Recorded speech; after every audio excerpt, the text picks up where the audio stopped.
That's all you got? It's coming!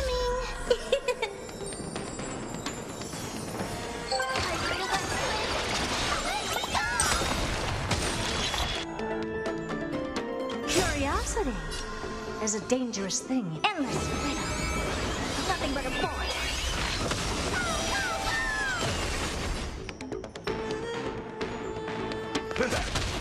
Helpless as ever. Open sesame. Watch it crumble. Watch closely.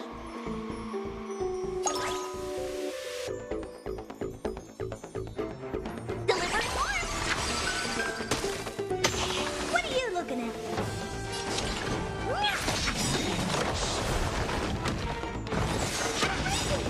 Do you know who I am? This big diamond! It's all yours! Honored to meet me. It's coming!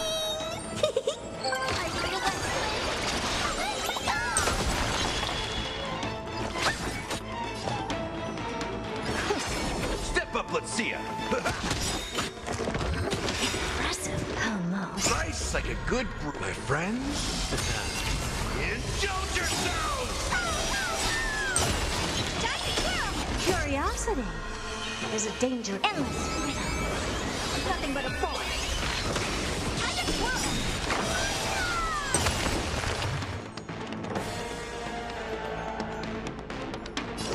Expand your thinking. Glimpse me now. It's coming. In the mood for another beating?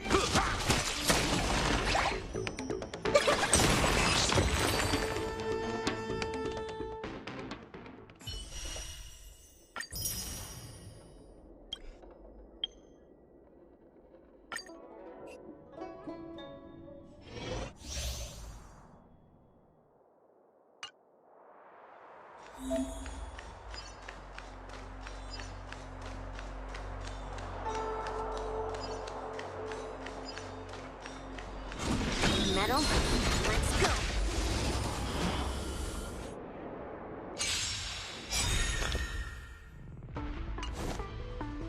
We're in trouble now. It's coming!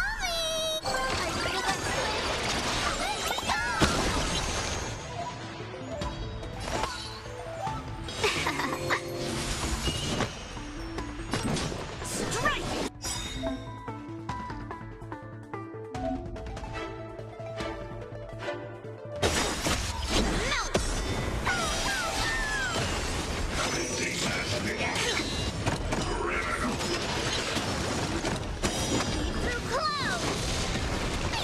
Stay put!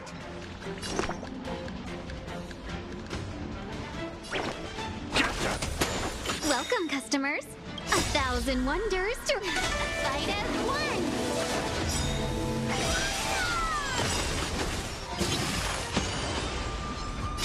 Don't come any closer! Fiends or devils? I'll crush them all!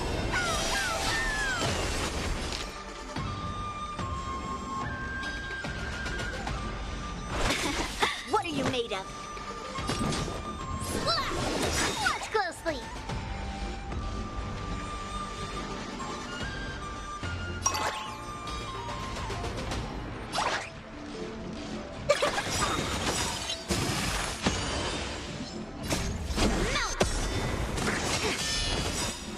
Down to earth! Is it coming?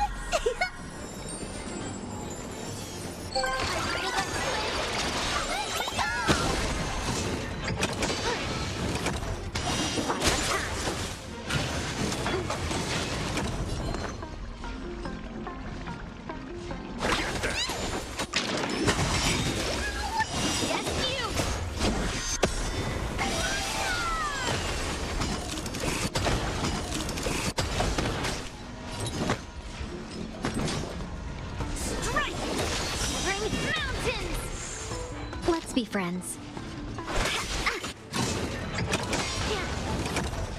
Right on time. Welcome, customers. 1,000 wonders to raise your spirits. Fight as one.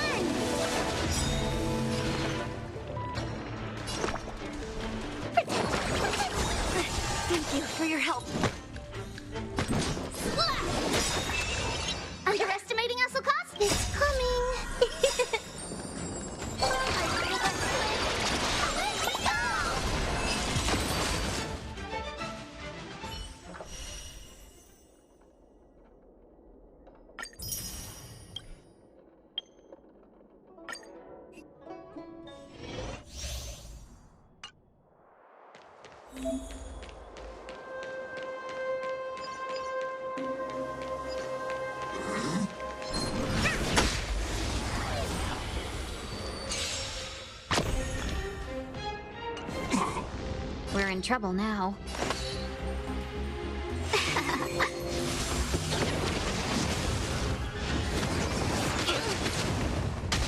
Specimen sighted.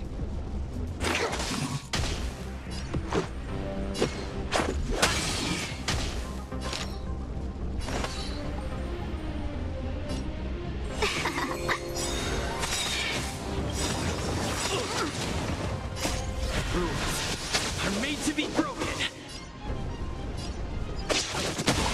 1,000 wonders to fight as one. To travel far away. Better late than never. Here, try this. Much Seize the moment.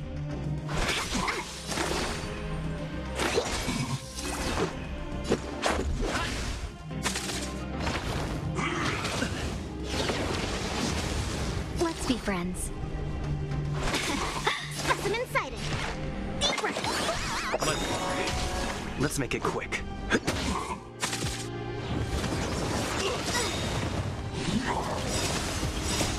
Rules are made to be broken. To travel far away. Better late than never.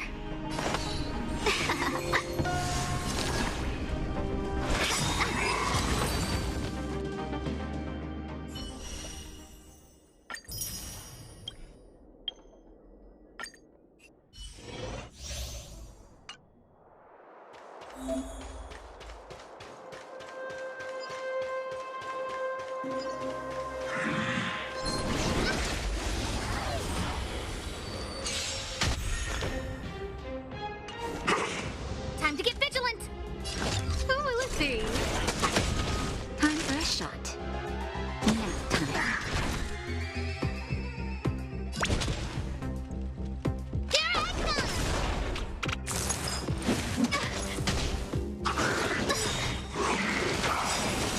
Everything is ordained by the stars. Oh, stars, give these Trailblazers your blessing.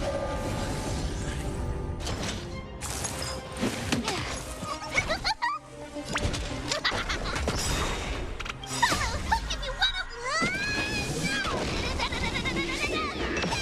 Scared yet?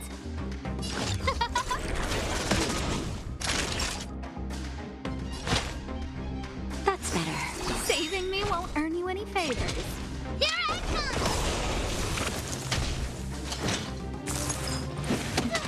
Naughty child. Just in time. Just a little something. In keeping. Good person. No manners, huh? Who will it be?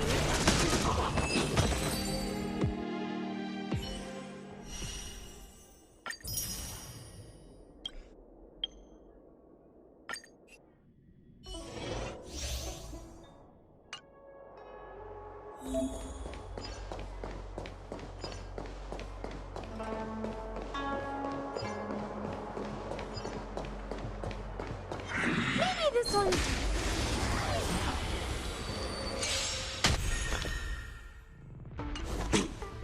Everyone's a customer!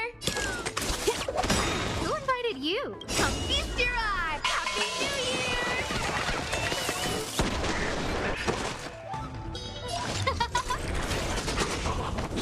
Lance at the ready. I'm okay. No manners, huh? Who will it be? Forget your wallet. Everything is ordained by the stars. Give these Trailblazers your blessing. I'm on guard. Who invited you? Huh?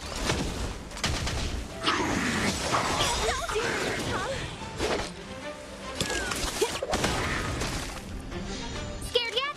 Lance ablaze. Lance! Forward!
An emanator of propagation clone?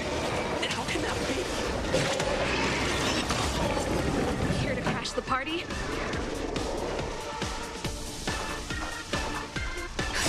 Just in time. Just a little something. Think nothing of it. Great teamwork. Keep up! Let's improvise. Another journey begins. On the still waters of oblivion. Naughty child.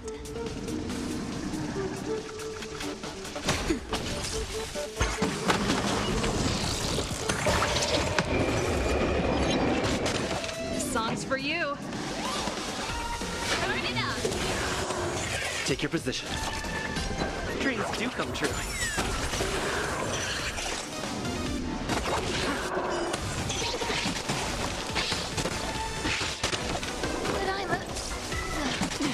Pretty good crowd today.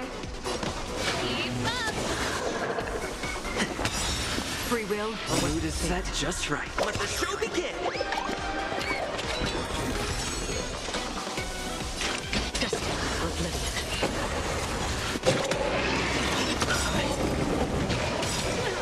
Ready to lose yourself? You can fight it or rock with it. All will eventually rest upon you. Let's rock. Let's improvise. I'll catch up. This show must Not over yet.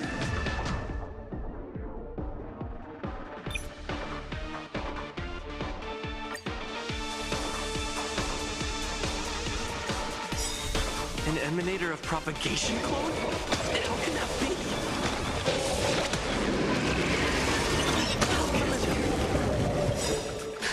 Just in time. Just a little something. Think nothing of it. Don't worry. It's just a scrape. here to crash the party. Turn it up. Stay in step.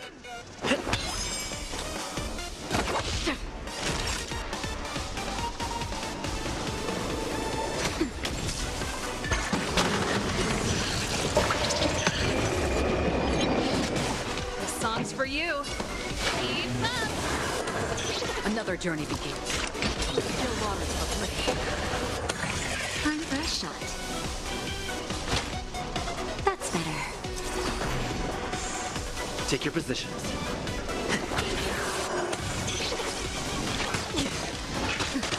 Pretty good crowd today.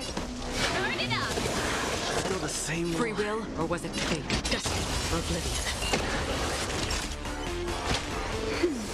Don't worry, it's just a scrape. Just in time. Just a little something. Think nothing of it. Ready to Mood jam. is set just right. Let the show begin!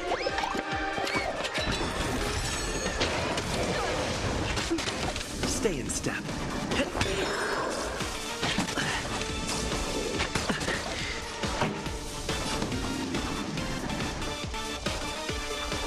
Keep up. Again? Ready to lose yourself? You can fight it or rock with it.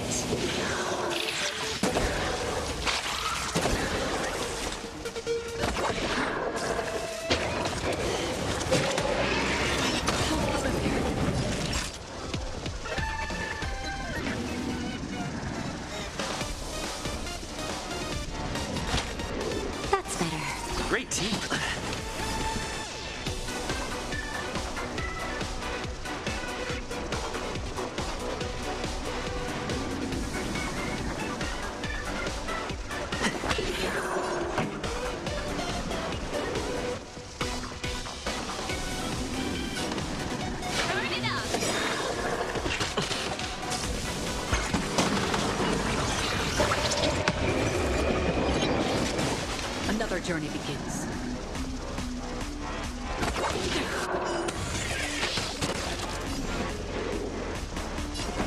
Let's improvise. This song's for you. Let's rock. Naughty child. Just in time. Just a little something. Great teamwork.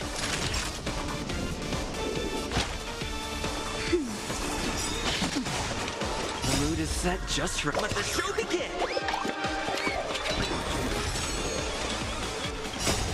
I weep for the departed.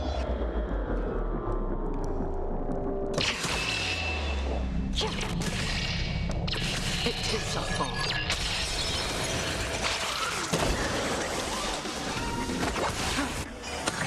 Stay in step.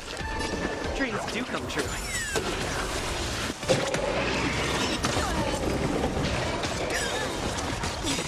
Ready to lose yourself? You can fight it or rock with it.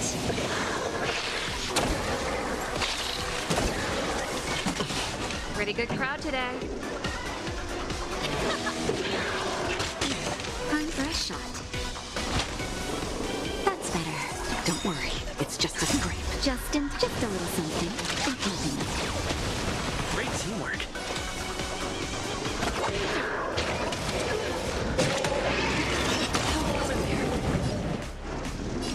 Let's improvise.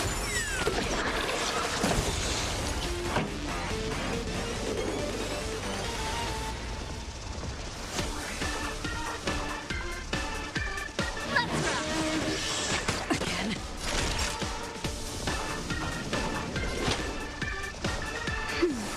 Don't worry, it's just a scrape.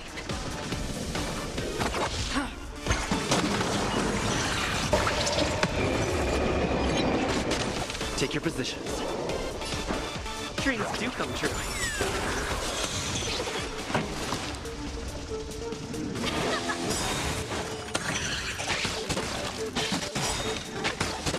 Another journey begins.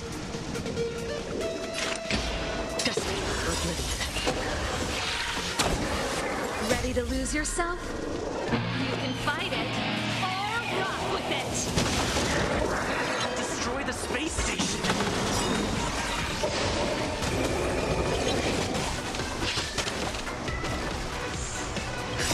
Just in time. Just a little something.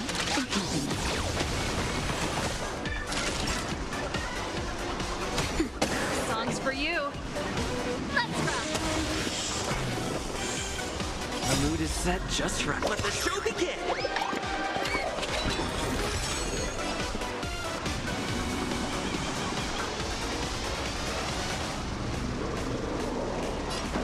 Let's improvise.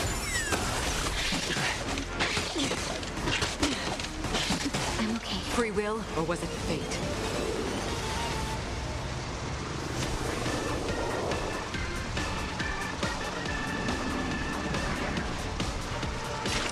Still waters of oblivion.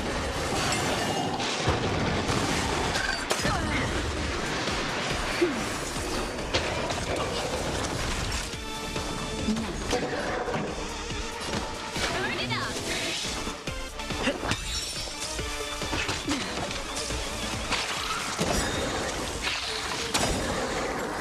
I weep for the departed. It too shall fall.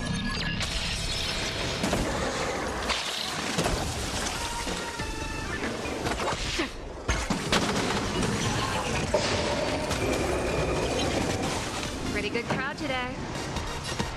Keep up. Ready to lose yourself? You can fight it or rock with it.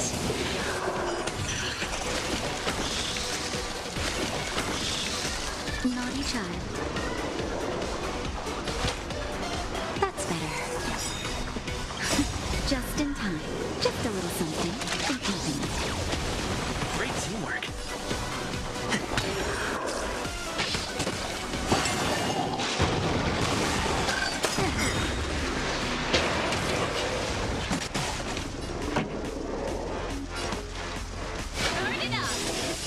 Set just for let the show begin.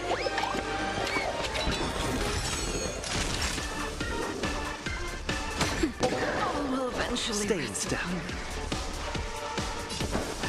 Let's improvise.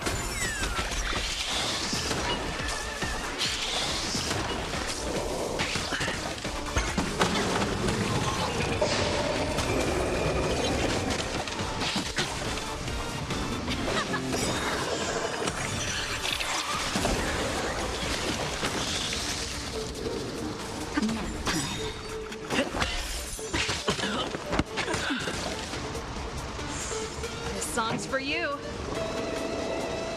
Ready to lose yourself? You can fight it or rock with it. Keep up.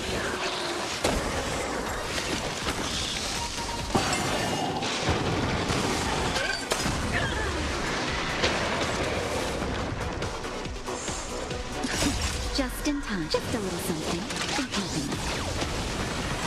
Ready to jam. That's better. Let's rock.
Your call. I can take either side.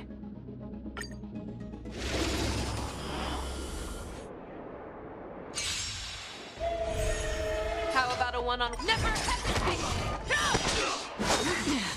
Merciful Medicus. Let's improvise. Destined for oblivion.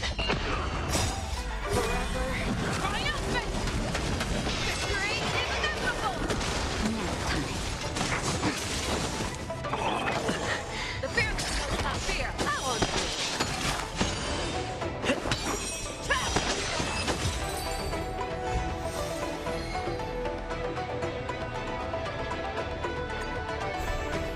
Never hesitate to Immortality means forever. Dreams do come true. I won't do. On the still waters of oblivion. Triumphant! Victory is inevitable! Let the show begin! The fearless knows not fear. Go! Too slow.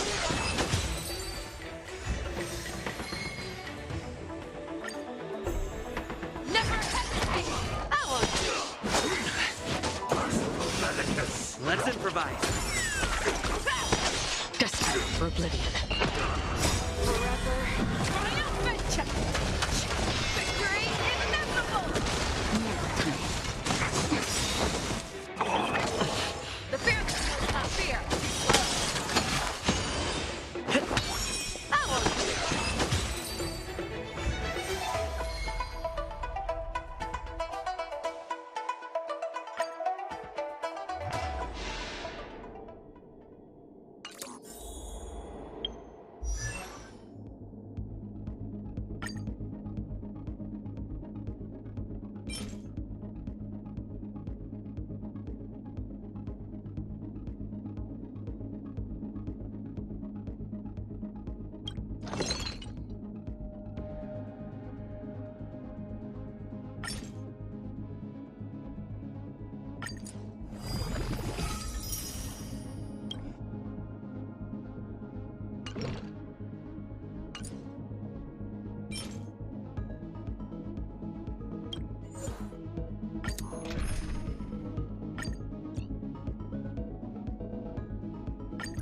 Play like how you usually.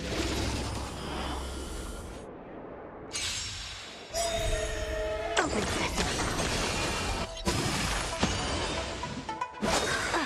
Immortality means forever. Dreams do come true. Let the show begin!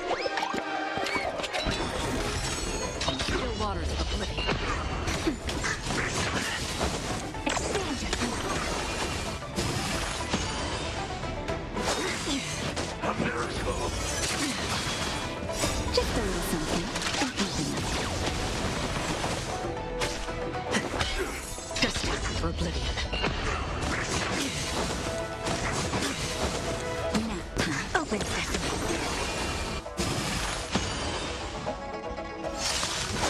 I'm okay. Endless freedom. Nothing but a force. Expand your thinking. Glimpse me now.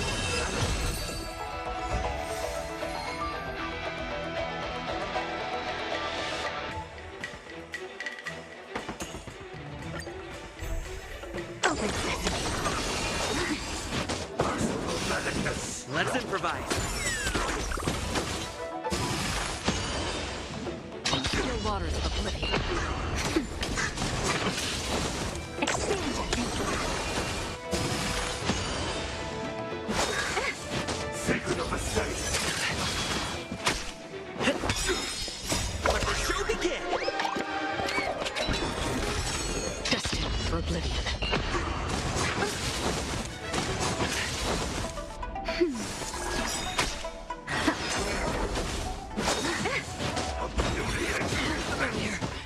Just a little something.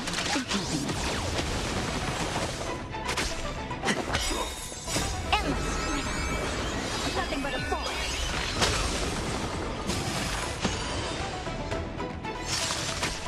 Open sesame. Watch it grow.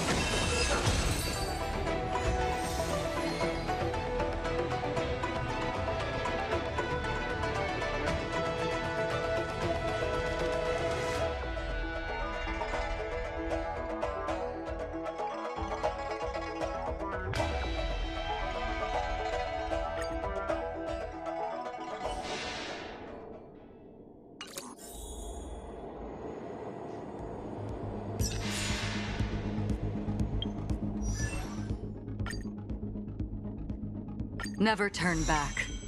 The path behind is gone.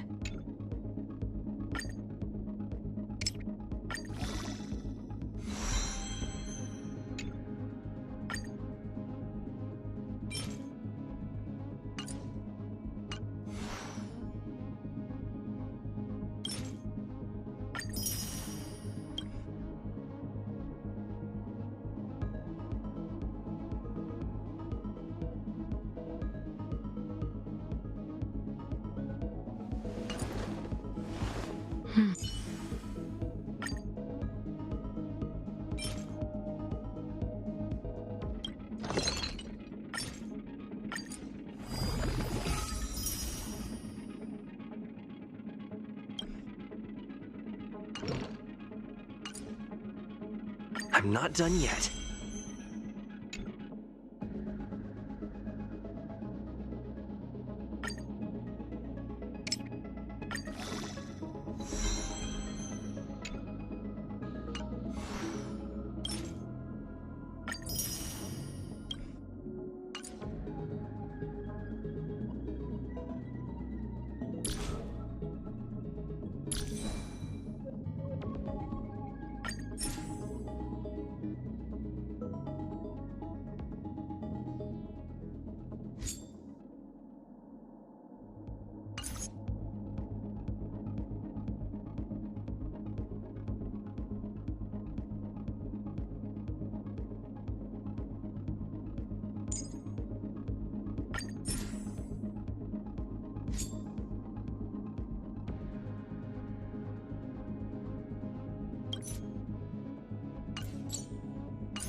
Don't be nervous.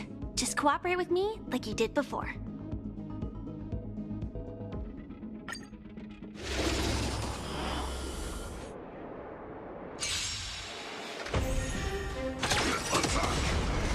Until everything burns to ashes! Fight to live! Set the seas aflame! Let the show begin! Fight to live! Set the seas aflame! Fight to live! Set the seas aflame! I weep for the departed. It too shall fall.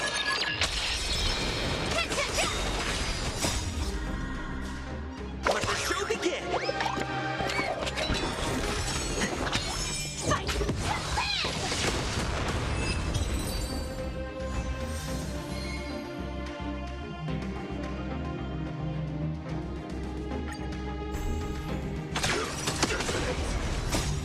everything burns to ashes!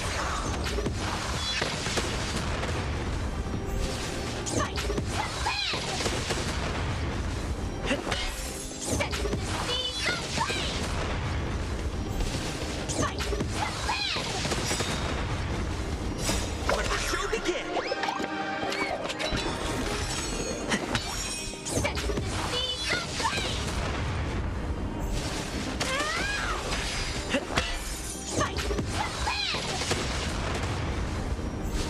Set the seeds aflame! I weep for the departed. It too shall fall. Let the show begin! Fight the bad!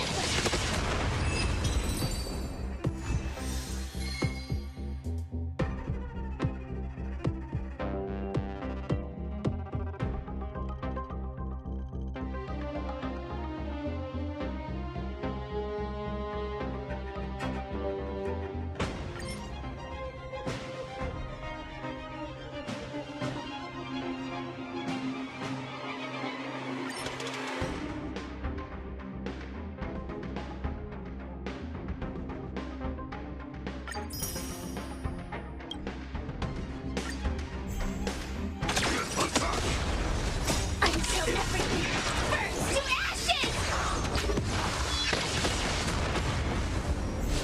Fight the bad! Set the seeds aflame! Fight the bad! Let the show begin! Set the seeds aflame! Fight the bad! Set the seeds aflame! I weep for the departed. It too shall fall. Fight the bad!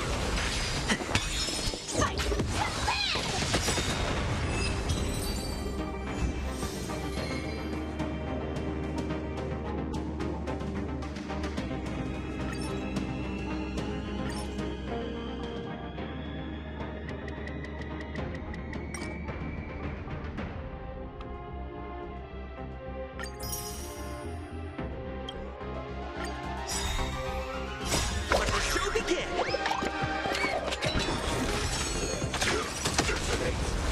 Until everything burns to ashes! Fight the bad! Set the seeds aflame!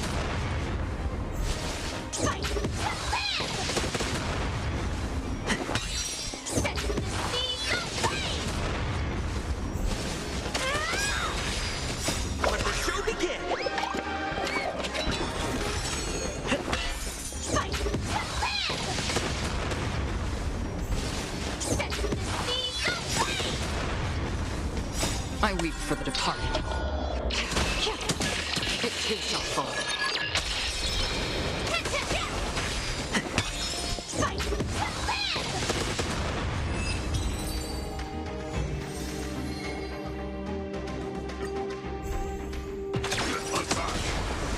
Until everything burns to ashes!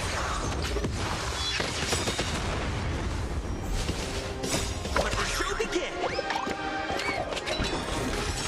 Fight the bad! Set the seeds aflame! Fight the bad! Set the seeds aflame!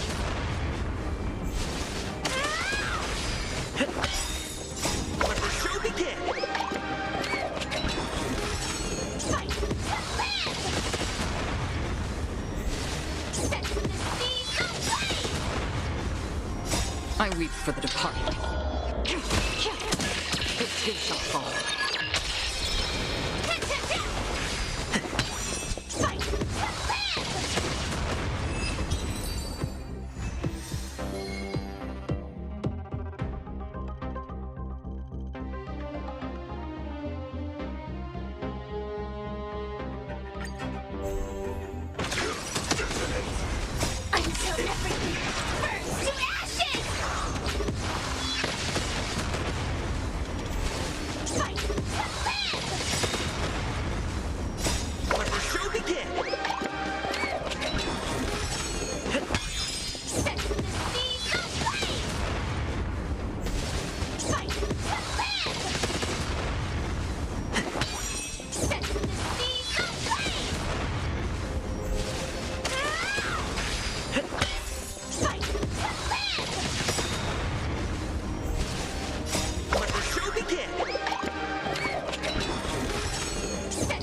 I weep for the departed. It too shall fall.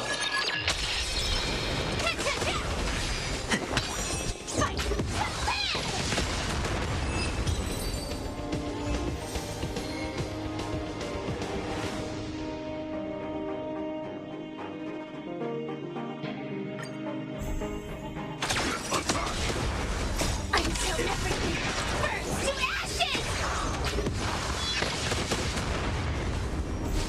Fight! Let the show begin! Set the seeds of flame! Fight! Set the seeds of flame! Fight! Set the seeds of flame! I weep for the departed. It too shall fall. Let the show begin!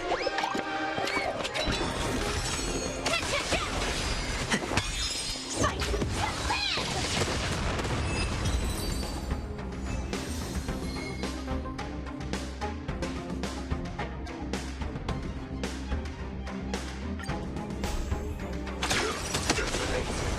Until everything burns to ashes!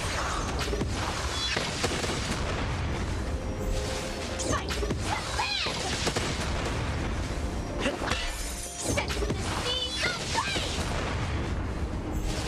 Fight!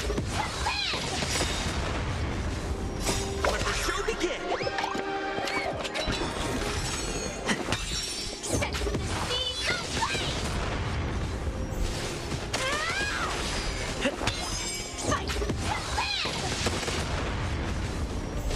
Set the seeds of flame! I weep for the departed. It too shall fall. Let the show begin! Fight!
remembered the last time I was here. Have my frequent comings and goings started drawing attention?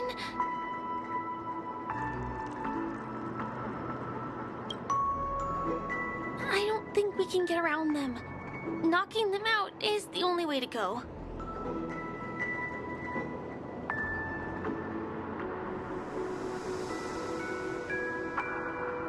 Let's get rid of them.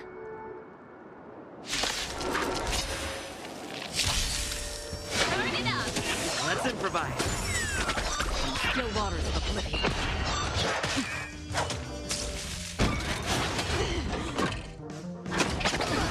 That hurt. That's it. That's better. Dusting for oblivion. Nap time.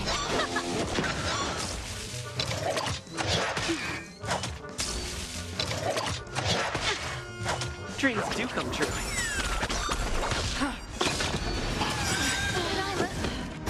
Let the show begin!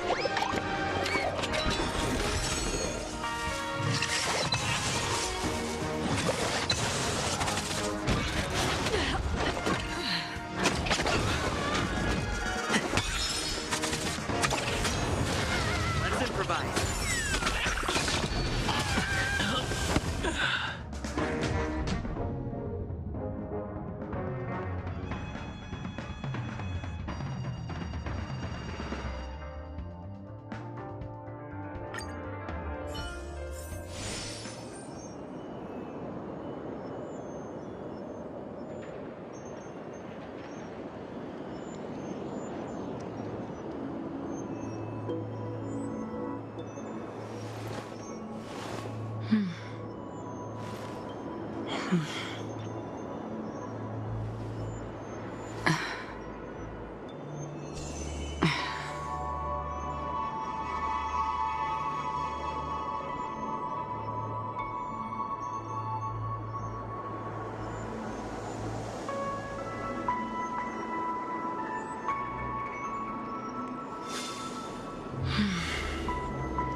Haven of memories.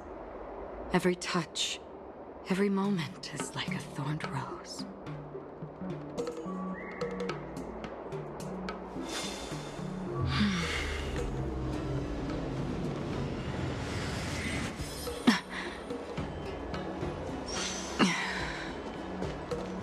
Take caution.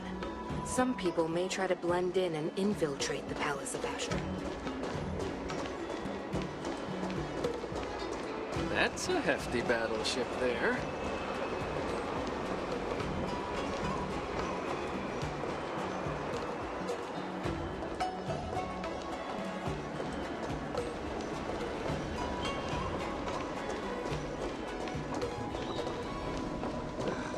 Did you put up the ads this time? Hey, everyone. It's been a while. Well, it doesn't feel like it's been that long since we last saw you. But, Yen Qing, are you? What's up, Miss March? They say kids grow up really fast. Yen Qing, are you a little bit taller than before? We've only been away for a few months.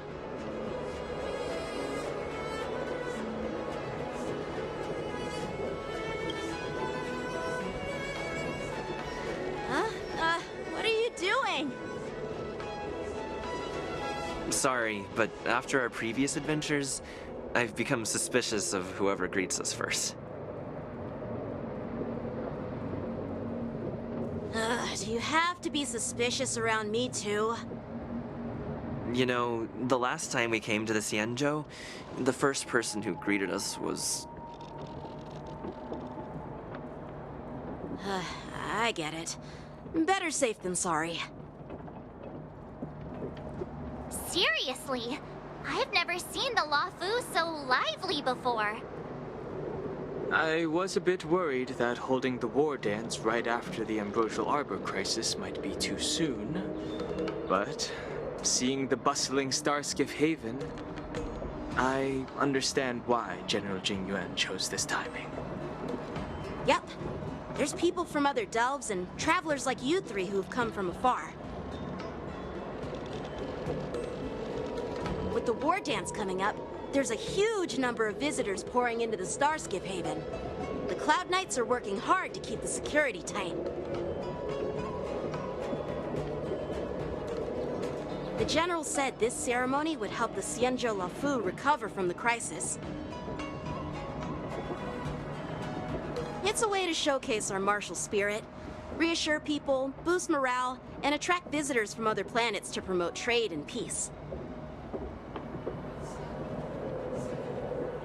By the way, the Xianzhou Alliance places great importance on this ceremony too. The Xianzhou ships, the Zhu Ming and the Yao Qing, have both sent messengers to offer their blessings.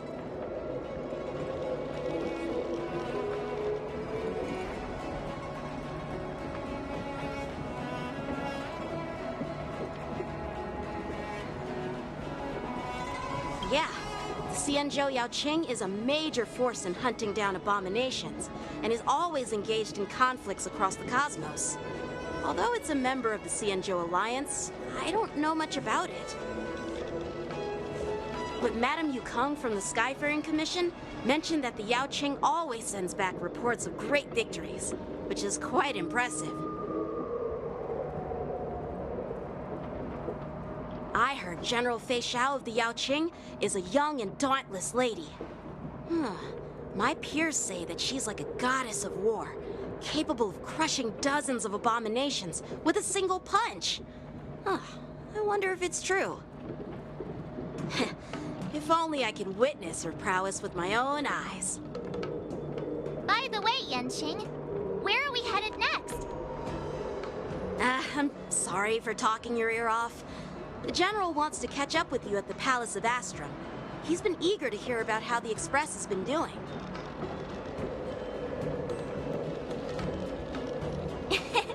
It's funny how he tries to act all mature, but whenever it comes to something he's interested in, you can really see his childish side.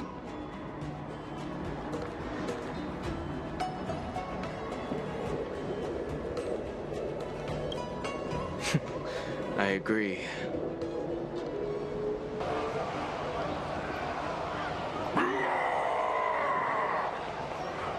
All units, assemble quickly! Get ready to protect the crowd! I just mentioned security, and now all of a sudden something's gone wrong. Excuse me, I need to go check out the situation.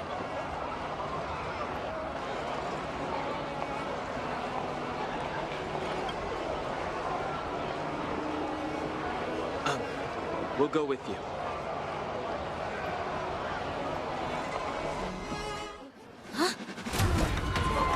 Watch out for this.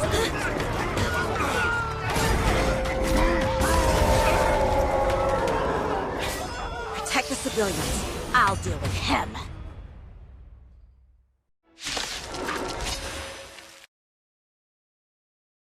Borison? Familiar. Why are there Borison here? This ends now. Destined for oblivion.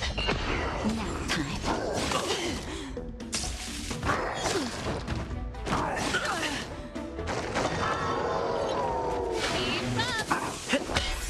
Still waters of oblivion. Just a little something.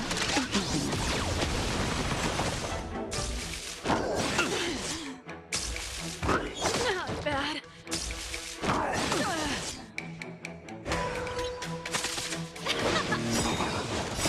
You can fight it or rock with it. Let the show begin! Destined for oblivion. I will eventually rest upon the earth. That's better.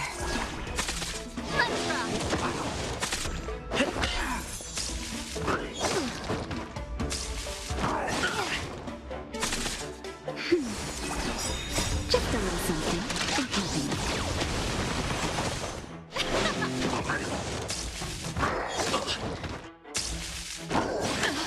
That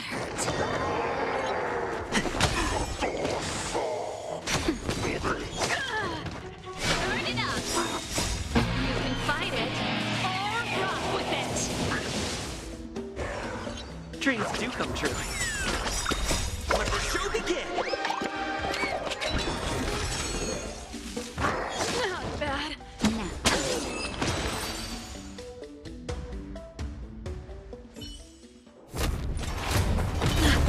Not good.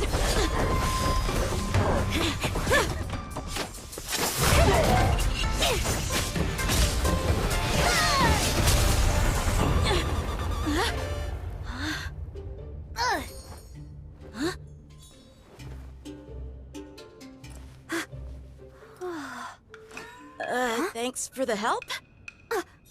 Sorry, no time to chat. Could you give me back my...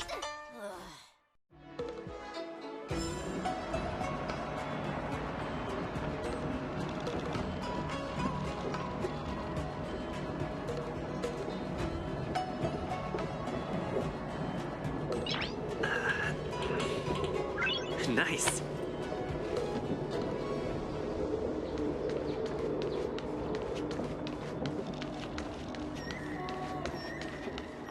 Wait! My sword! I'm sorry, but I'm afraid we'll have to put our plans on hold for now. I need to find out what's going on.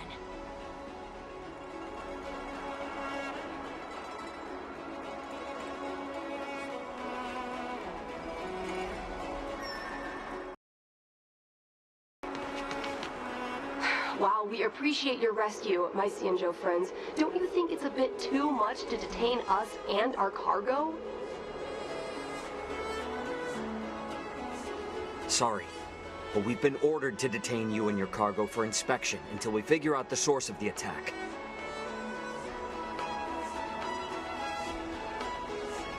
Once we're done with the formalities, we'll let you and your cargo go. But this shipment isn't even meant for the Luofu. And it's IPC's patented technology. Who do you think you are to conduct an inspection? According to the protocol, all cargo arriving on the Luofu must go through inspection. But we didn't officially enter your dock at all. We just sought refuge in your dock because we were attacked by the Borisin. Looks like this argument could go on forever.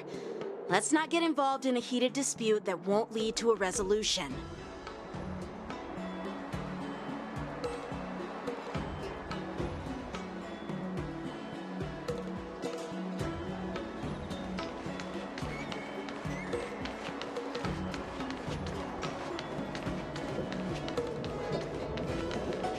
Who's in charge here? I need some answers. It's my fault. We let our guard down for a moment. I take full responsibility. With the war dam's approaching, safety should be a top priority. Now, tell me, how did Borisin prisoners end up in Starskiff Haven? According to the protocol, Borisin prisoners should be held on a starskiff and taken directly to the shackling prison under strict supervision without ever touching the ground. Who allowed a prisoner transport ship to dock at the passenger terminal? Please don't blame this captain. This incident involves the Zhu Ming's diplomatic vessel. Who are you? I'm Liu Jun, an officer of the Patrol Defense Squad. Thank you for your help, Lieutenant Yanqing. The situation unfolded rapidly, and it shouldn't be held against the captain. Here's what happened. An IPC transport ship was attacked by the Borisin just before arriving, and the Zhu Ming's diplomatic vessel came to the rescue. They fought off the Borisin pirates and imprisoned them on their ship. So, an IPC ship was attacked by the Borisin near the Luofu, and the Zhu Ming envoys saved them? Sounds complicated. Honestly, it gives me a headache too. The Juming diplomatic ship, adhering to standard procedure, docked at the passenger terminal to hand these criminals over to the Luofu. You know, with all the outsiders flooding onto the Luofu, the Starskiff lanes are under immense pressure. The Borison desperados decided to put up a fight before the prisoner transport Starskiff could get there. And that's what you just witnessed. We'll make sure these prisoners are sent to the shackling prison as soon as possible. I see. It's an unusual situation indeed. I'll report it to the security department of the Realm Keeping Commission and ask for their cooperation in handling the aftermath. Maybe I should gather more details from others so that the Seat of Divine Foresight can have a better understanding of the situation.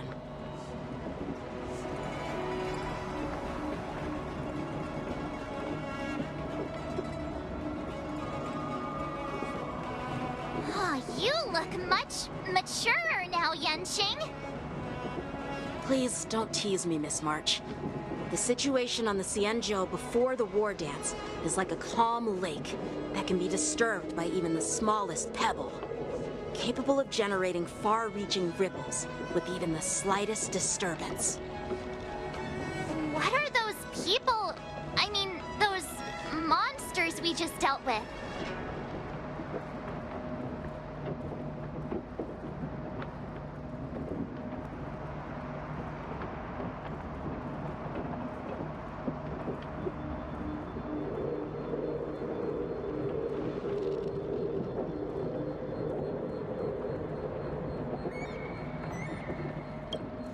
Yeah, those werewolf monsters are known as Borison.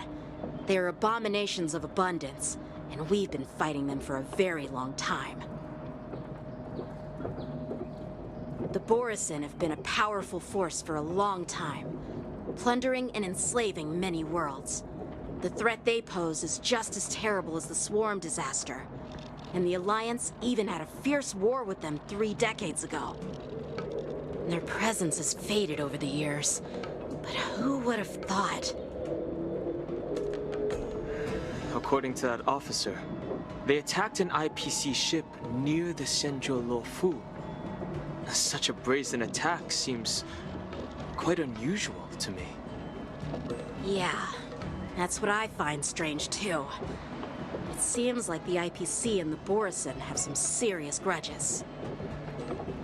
Well, enough with the chit-chat.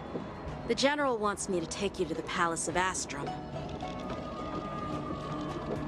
I'd love to chit-chat a little longer, but there are some things that can't be left unchecked. Is it a serious matter? Maybe you'll need our help in hunting down the Borison? Thank you, but it's no big deal. By the way, that young lady who just appeared, she took my sword. I'm thinking of filing a lost property report at the Realm Keeping Commission to see if I can get it back. I doubt she did it on purpose.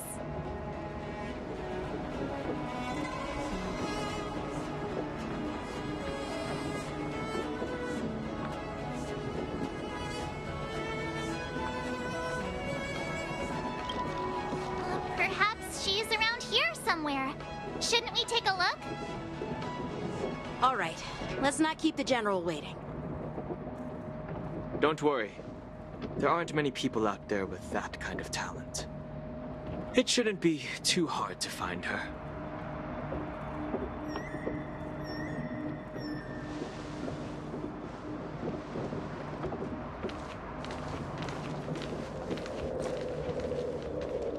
There sure are a lot of troublemakers around.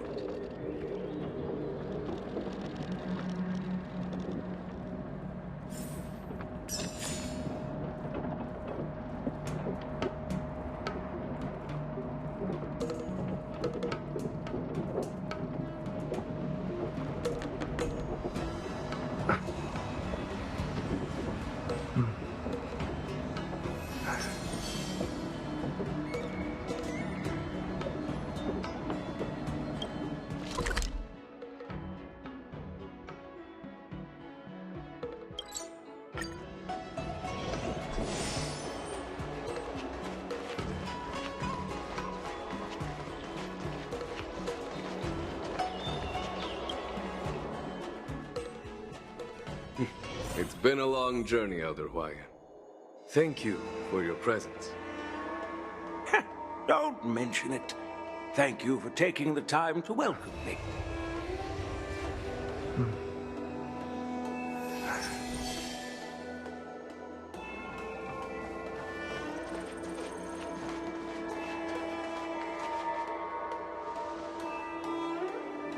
General, I brought our guests from the Express. Oh, I'm sorry for my bad timing. I didn't know you were meeting a guest, General. Don't worry, you're just in time. It's been a while, my friends from the Astral Express.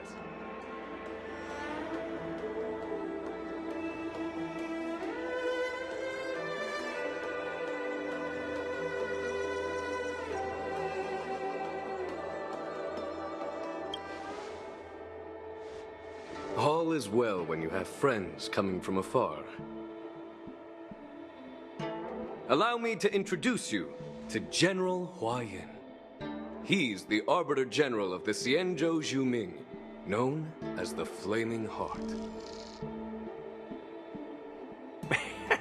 No need to be so formal. I'm just a tourist here, no different from other tourists who've come to attend the ceremony. Elder Hwayan is not only one of the Arbiter Generals, but also the Furnace Master of the Artisanship Commission. Besides his martial skills, he excels in forging various weapons. Such talents are unique, even among the Arbiter Generals. Be it Arbiter General or Furnace Master, these are merely titles given to me long ago. I've retired several times already, but with the current change in circumstances, the Marshal has called me back to duty, and I had no choice but to answer the call. Well, in the end, I'm to blame. Living such a long life naturally brings its share of disapproval. It's an honor to meet you, General Hwayan. It's my honor to meet you, General Hwayan.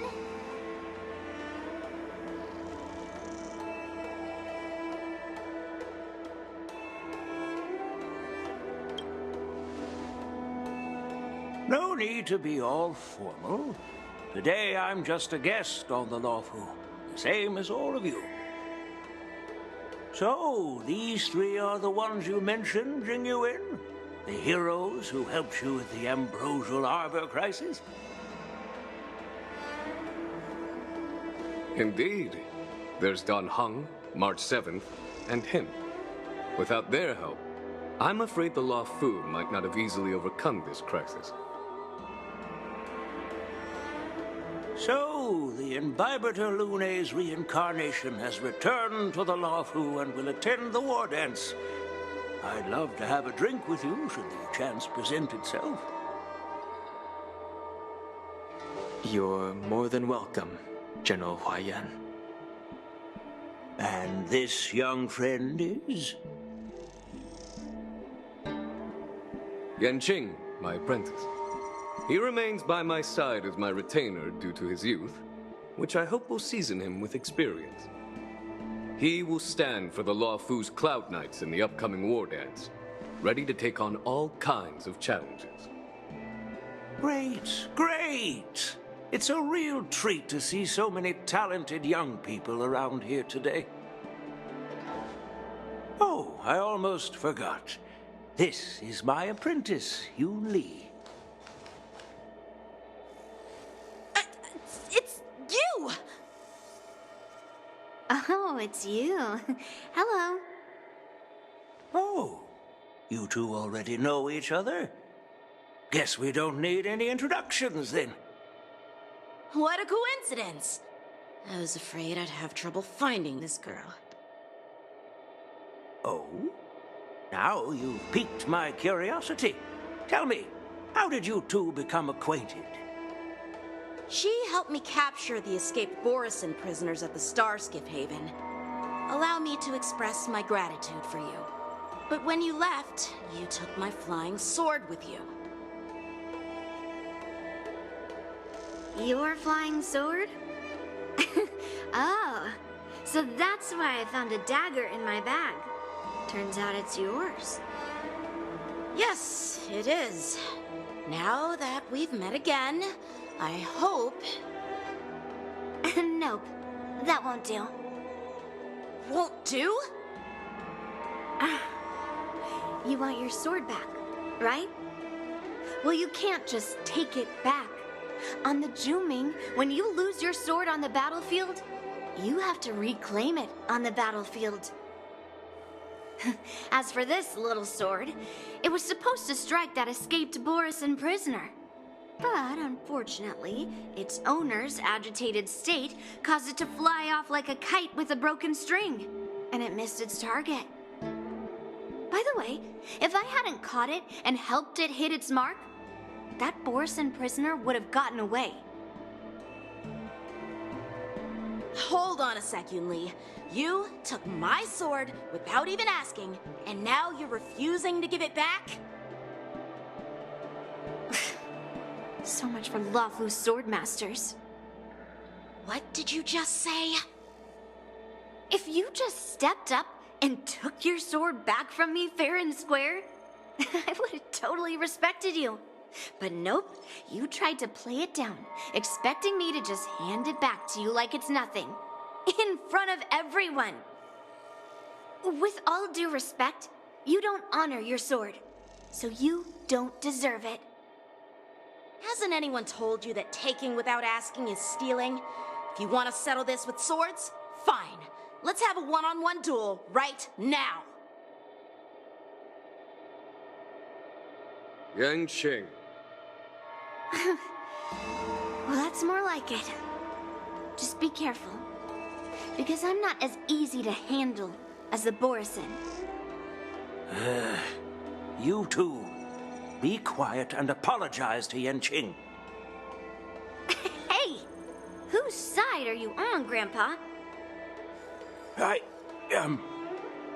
don't take sides. It's a small misunderstanding, and an apology would be too much. I've heard about the Zhu Ming's incredible swordplay and craftsmanship, most notably the legendary Flame Wheel Octet. Seeing Miss Yunli, who is among those ranks today, well, I must say she definitely has that fiery edge. Such grandiose names. Some folks love to spin these fancy titles, trying to set the Cloud Knights apart. Yunli is still just a young girl, a bit awkward and hot-tempered. So please forgive her if she's being rude.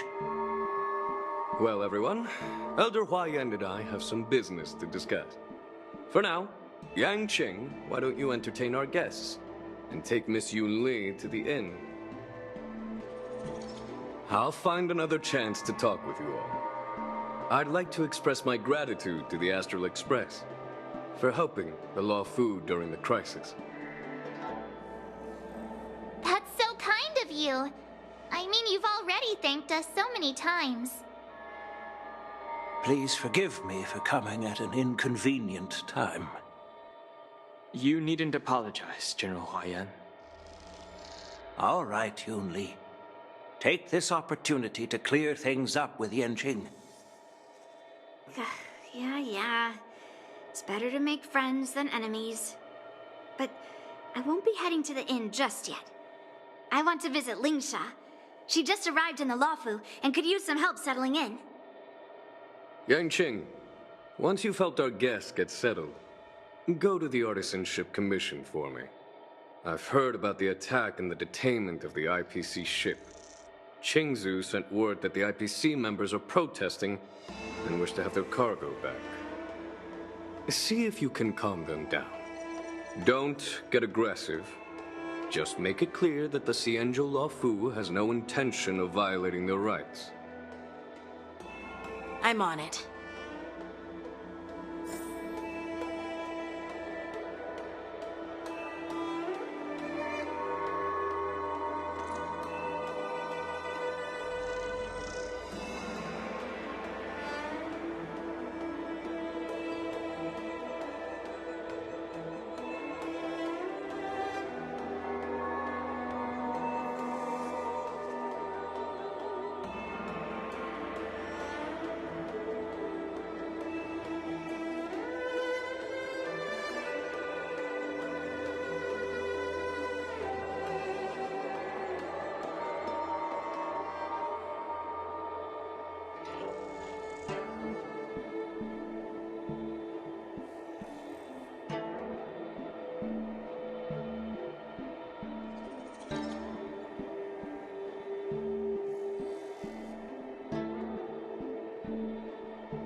Xianzhou generals were like Jing Yuan. But that General Huaiyan, he looks so thin and scraggy, as if even a light breeze would knock him over.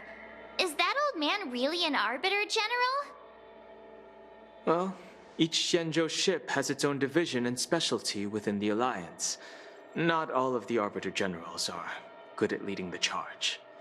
You heard what Jing Yuan said, right? General Huaiyan was once the head of all the skilled craftsmen on the Zhuming.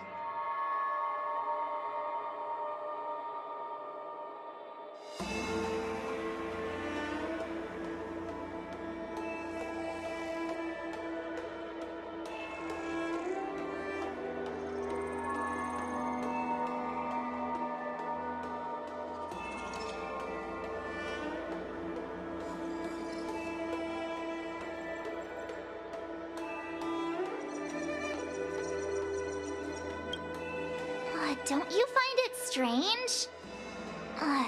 Do Xianzhou people age? I rarely see any old people on the Xianzhou ship. And when I do, they're usually travelers. But General Huaiyan looks like an ordinary old grandpa. Is he really a Xianzhou general?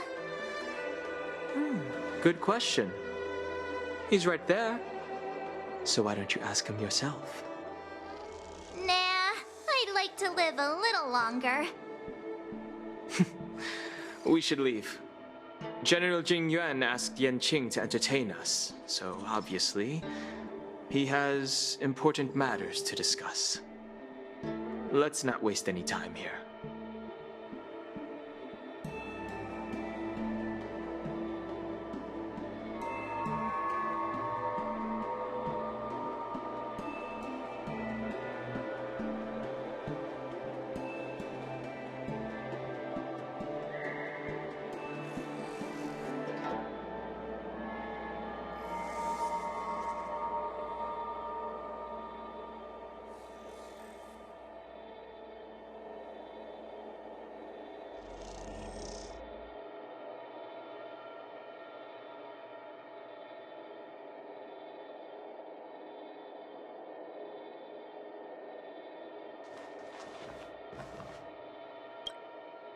This is the report Qingzu just sent me.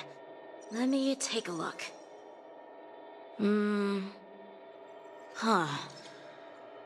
Looks like the General has given me a tough challenge. He wants me to try and help put the IPC's mind at ease.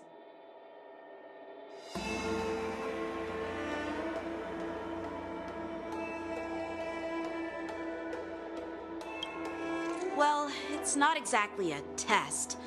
As Cloud Knight officers, we not only learn the art of war and martial arts, but also occasionally have to handle diplomatic disputes.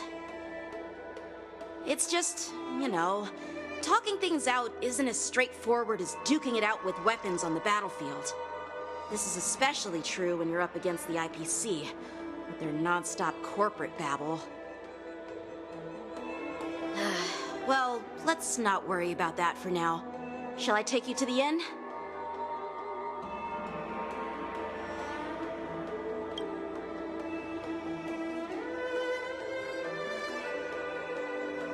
It is the Law Fu's honor to have you in attendance at the war dance. Yet, the fact that a simple martial arts ceremony has attracted esteemed generals from the Zhu Ming and the Yao Qing implies intentions beyond mere spectating. Might there be any specific instructions from the Marshal? You're overthinking it, Jing Yuan. As I said, I'm here to broaden my granddaughter's horizons. I have no ulterior motives. However, I have no clue what the Yao Qing Arbiter General has in mind. Do you remember when you accepted this position? I told you that an Arbiter General's battlefield goes beyond the physical one. You'll need to lead and manage everything on the Xianzhou. The title of Arbiter General holds a weight far greater than its literal meaning. So many years have passed, and you've done well.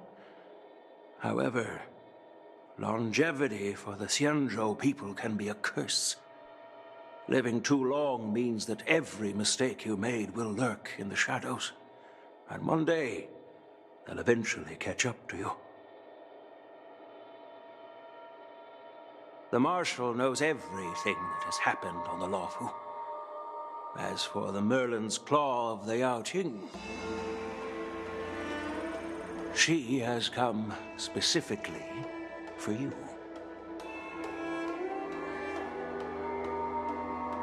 Speaking of which, why hasn't she arrived yet?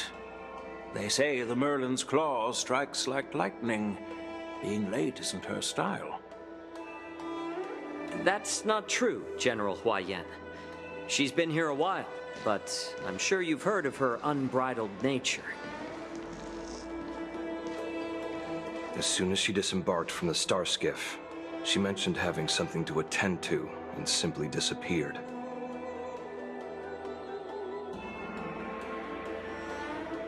You must be the messengers from the Xianzhou Yaoqing, I assume. We are Jiaoqiu and Moza, retainers of the Merlin's Claw. It's an honor to meet you in person, Arbiter Generals.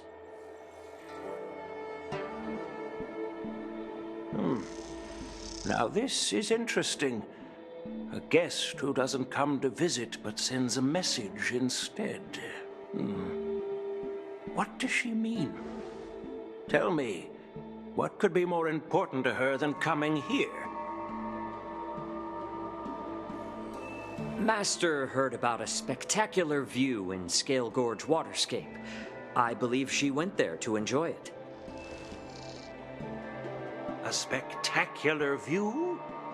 Ha! Did you hear that, Jingyuan? This person is being sarcastic. Please do not misunderstand me, General Huaiyan. I was simply stating the truth. Master thought it would be inappropriate to keep you waiting, so she sent us here.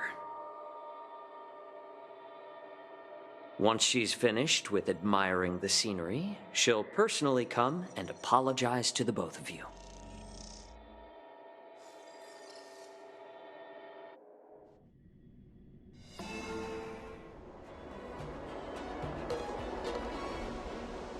Drat, I forgot to ask Yun Li to return my sword.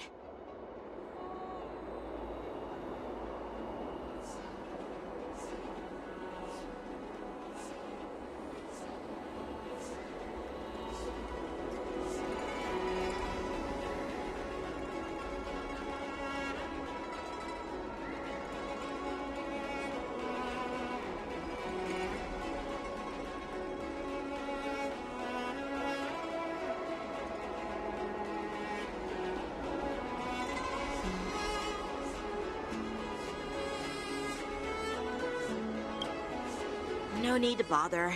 The Juming envoys won't be leaving the Luofu anytime soon. I'll ask for it later when we meet again. By the way, I don't know if it's just me, but the general seemed a little reserved. Could it be because of Elder Huaiyan's visit? Reserved? Really? Maybe I'm just overthinking things. No, you're not. When I entered the Palace of Astrum, I realized that the messenger from the Xianzhou Juming was actually the Arbiter General himself. So, the messenger from the Xianzhou Yaoqing must be the Merlin's Claw herself, I presume. That's right. Well, that's what makes this entire thing so unusual. What's so unusual about it? They simply received an invitation from Jingyuan, just like the crew, right? The war dance is just a small festival. And now we have 2 Arbiter Generals from other Xianzhou ships here. I'm afraid they're here for something more. Maybe they've come to hold Jingyuan accountable for the Ambrosial Arbor crisis? Hold him accountable? Come on! Didn't the Lawfu fall victim to the disciples of Sanctus Medicus and the Antimatter Legion? Why would they blame the victim? Donshu's rebellion and Ventilia's scheming are merely one side of the story to the other Arbiter Generals of the Alliance. Only a single piece of incontrovertible evidence remains, creating an endless source of potential complications. The Ambrosial Arbor. Yes. It's undeniable that the plague mark, which was subdued by the Xianzhou Luofu, has resurfaced. But was it really a conspiracy instigated by the Antimatter Legion? Or does it indicate a traitorous intent from within the Luofu, implicating Jing Yuan himself?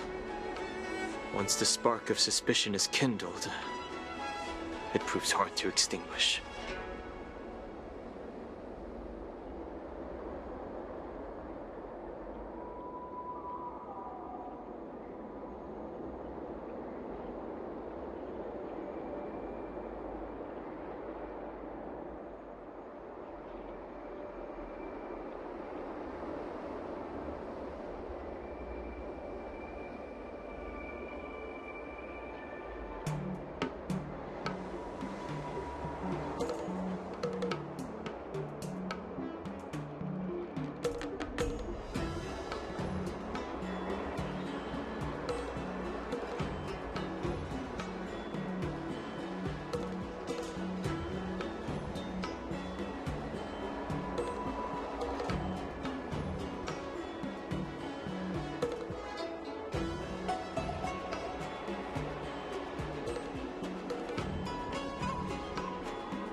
The General must have had that in mind when he invited us to attend the war dance. What was I thinking? Seriously, here I was looking forward to a carefree and enjoyable trip. But it seems wherever we go, drama is just around the corner. Aw, I was so excited. I thought those Arbiter Generals were just here to see the ceremony. By the way, I heard that an alchemist from the Juming diplomatic ship has arrived, and rumors say that she's to be the new Cauldron Master of the Alchemy Commission on the Luofu. An alchemist from the Juming serving as the Cauldron Master on the Luofu? While it's not unheard of, the timing itself... Thanks to your words, Mr. Dan Heng. Now I finally see the underlying tensions. The General is under tremendous pressure right now, but I was completely oblivious to his troubles. How naive of me. Come on, don't think like that. Leave the adult matters to the adults. Even if you wanted to do something for the General, it's not like you can do anything.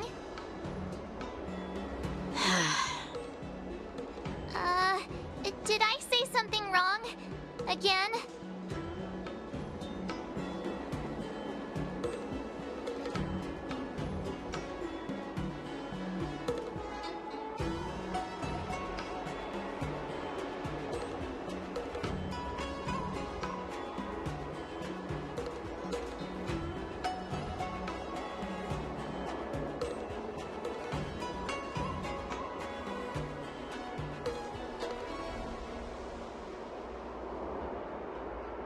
Miss March is right. I don't have the skills to share the General's burdens at the moment. Still, I'll do my best to follow his instructions. Let's go. Once I've taken you to your accommodations, I need to go to the Artisanship Commission to handle the IPC's protest. He looks like he has a lot on his mind. We can't just let him go alone. Why don't we accompany you to the Artisanship Commission? This is too much trouble. While I appreciate your kindness, dealing with the IPC's workers could be tricky. I'm afraid this will cause trouble for the Express. No worries. We're pretty experienced in dealing with the IPC. You've heard of the 10 Stone Hearts? We've dealt with quite a few of them, right?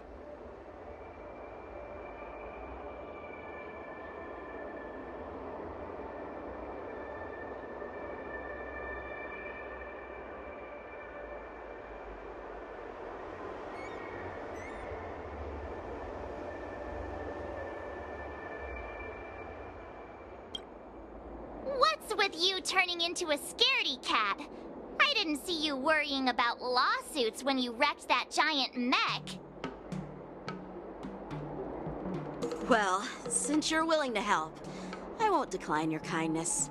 Let's head to the Artisanship Commission and meet them.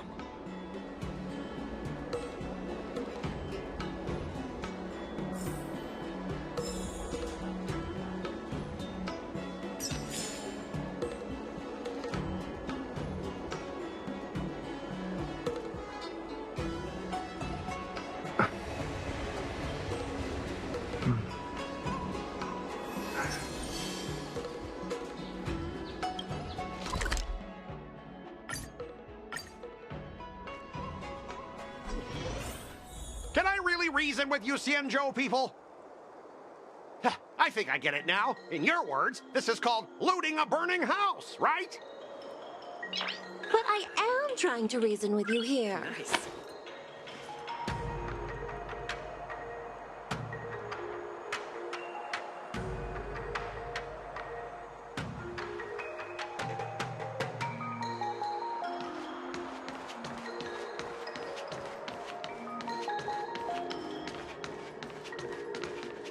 Ugh, that toxic voice sounds familiar. Haven't I heard it before in Arum Alley? You know what? This isn't my first time dealing with the Skyfaring Commission. I can handle your unreasonable ways. But straight up snatching IPC cargo, isn't that going a bit too far? Just as I've said it many times already. Once we've inspected the cargo and completed the security check, you can be on your way. Is there something wrong with your ears, or is it just your brain? I'm hearing you loud and clear. I'm thinking clear. And my answer is crystal clear. Not a chance. Keep detaining my cargo, and I'll file a complaint directly with your general.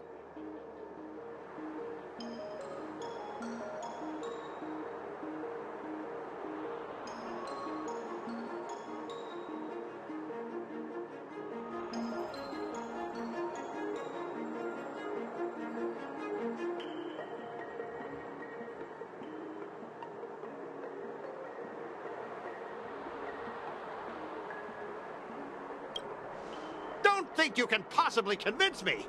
Huh? Why are you here? You're staying on the Xianzhou, are you? What terrible luck. Wherever you go, disasters aren't far behind. Aren't you the guest from the Astral Express? What brings you and Yanqing to the Artisanship Commission?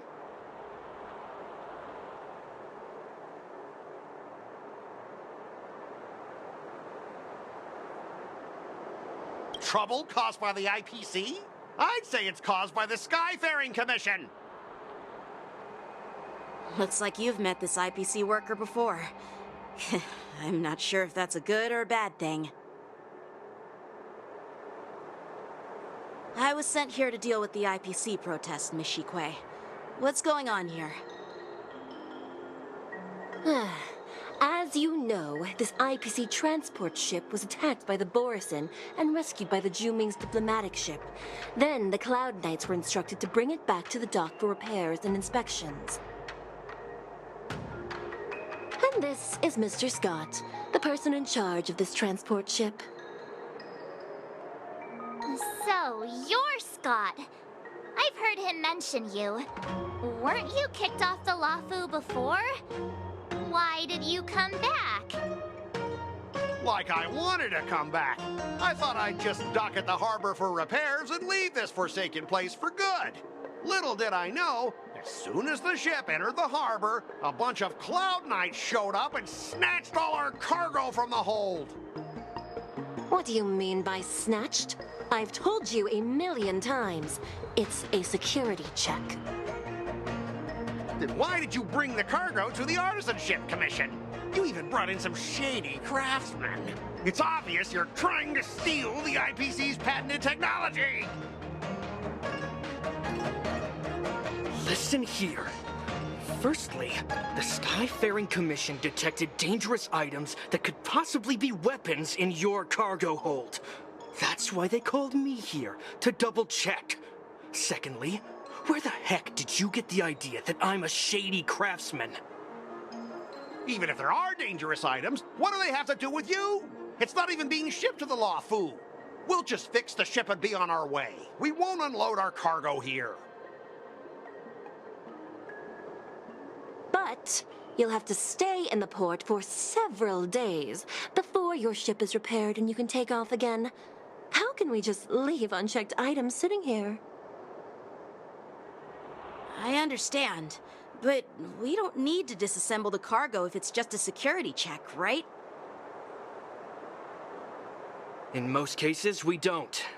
However, our scans discovered that the cargo doesn't only contain machinery, but also some substance that resembles biological tissue. Biological tissue? Does this crate contain living things? I'm afraid we'll need to wait for the Alchemy Commission for further confirmation. In any case, according to our regulations, we need to unseal one of the crates for further examination. But this IPC specialist has been hindering us on the grounds of patent secrecy. The Alliance's regulations on biological products are very strict. Without further inspection, there is no way for the Skyfaring Commission to release the cargo.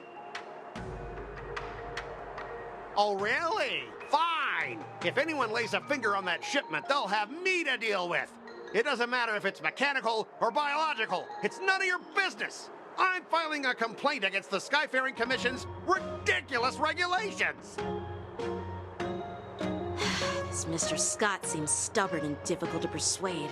Honestly, I really don't want to have a vicious confrontation with the IPC.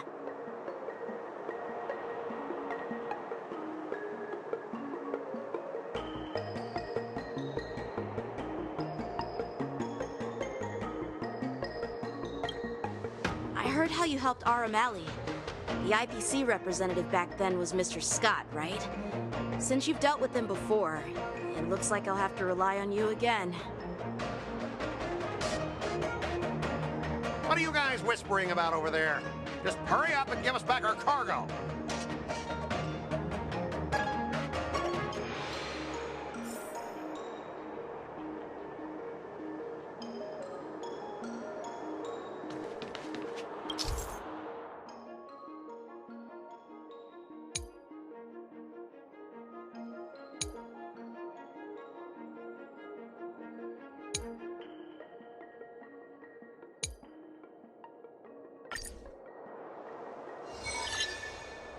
As I recall, this guy won't listen to reason and can only be persuaded with intimidation. But he does seem to follow rules to some extent. Let's use that against him.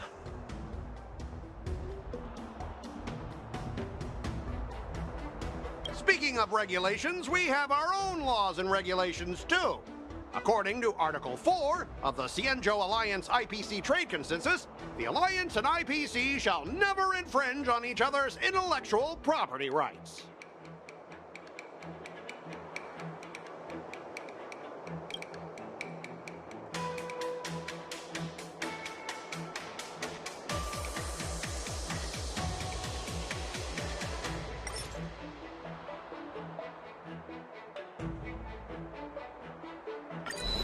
Huh?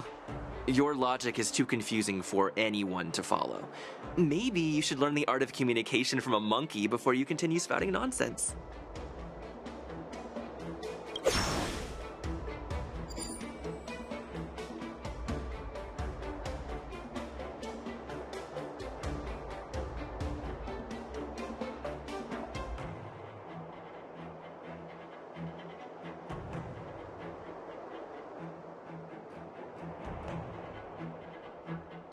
I didn't expect to see you again, Mr. Scott. We had such fun in Arum Alley last time. It seems our paths are destined to cross once more. Stop pretending we're friends! If I could actually beat you, I'd punch you in the face. So, are you guys gonna resolve this problem? Or are you just gonna let this clown put on a show here? Let's just pretend we don't know him, Don Hung. Even if we set aside the secrecy of intellectual property, these prototypes built by the Intelligentsia Guild are incredibly valuable, beyond your wildest imagination. If anything goes wrong, you won't be able to pay for it even with your lives.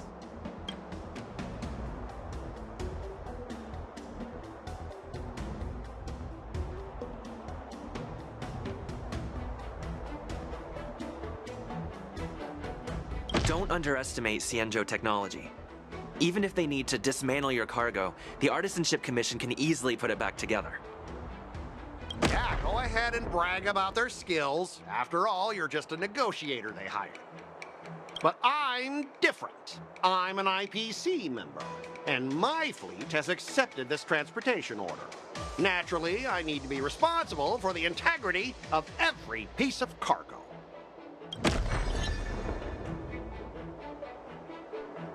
All right, that's enough. I'm not going to repeat myself 100 times.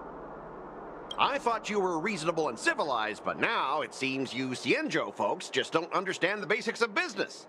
We've signed a confidentiality and security agreement with the Intelligentsia Guild, and if we breach it, we'll have to pay a hefty sum.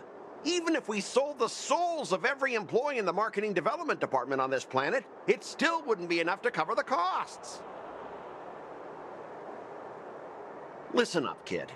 I don't mind delaying this transport for a few more days. Once the engines are repaired, our ship will leave immediately, and you won't have any reason to inspect the cargo. If that's the case, I can assure you the Cloud Knights won't let your ship leave. Oh, really? Then you'll receive a ton of complaints from the Intelligentsia Guild and the IPC's Marketing Development Department. You're too young. I don't think you understand the chaos your rash decision will cause. Since you put it that way, Mr. Scott, I'll take it as your agreement to the inspection procedure. Now... Not so fast, you little brat. According to the IPC regulations, I have the right to arm myself and protect the property on my transport ship. I thought you were reasonable and civilized, but now it seems the IPC just wants to play by its own rules. My apologies, Mr. Scott. Stop him, guys! For the Amber Lord! For the Amber Lord!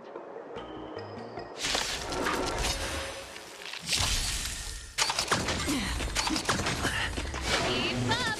Dreams do come true. Destined for oblivion.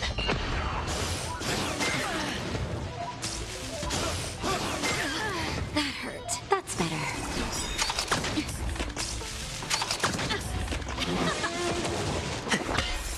Still waters of oblivion. Familiar. Just a little something.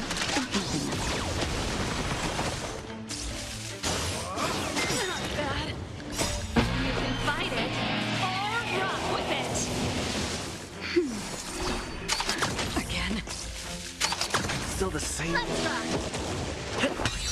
Destined for oblivion. Familiar. Let the show begin! That's better. Just a little something.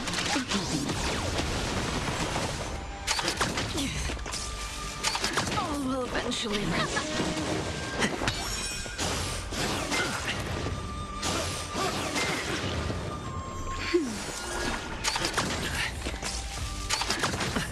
Let's rock.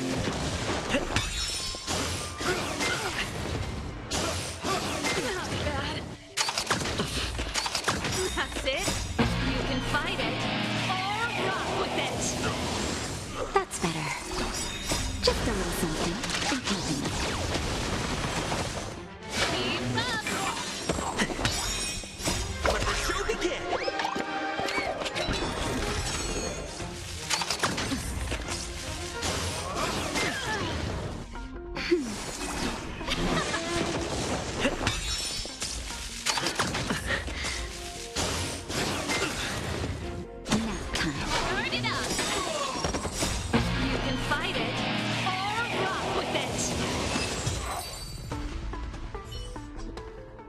up, all of you! Why is the IPC even paying you? You're a bunch of losers!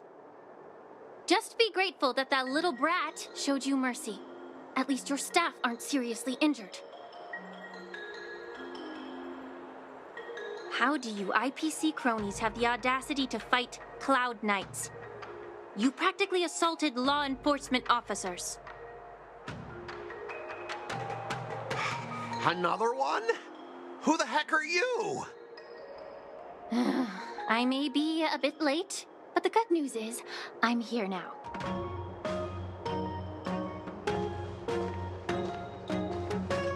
Allow me to introduce myself. I'm Ling Sha, Cauldron Master and head of the Alchemy Commission on the Lawfu. Could she be? Yeah, she's the new Cauldron Master assigned here from the Xianzhou Zhuming. I received a report from the Artisanship Commission about cargo containing samples of unknown organisms. It said they needed help from the Alchemy Commission. I had nothing better to do, so I came myself. It's fine, Mr. Scott. If you really don't want your cargo to be inspected, it doesn't matter. It doesn't matter? How can you say that? Why are you being so nice all of a sudden? Well, since you're not going to check it, I'll take this crate and be on my way. Is that okay with everyone? Yeah, sure. Why should I object? Not only this sample, but all the goods on the transport ship are yours to keep. Like I said, we won't inspect them. Wait a minute!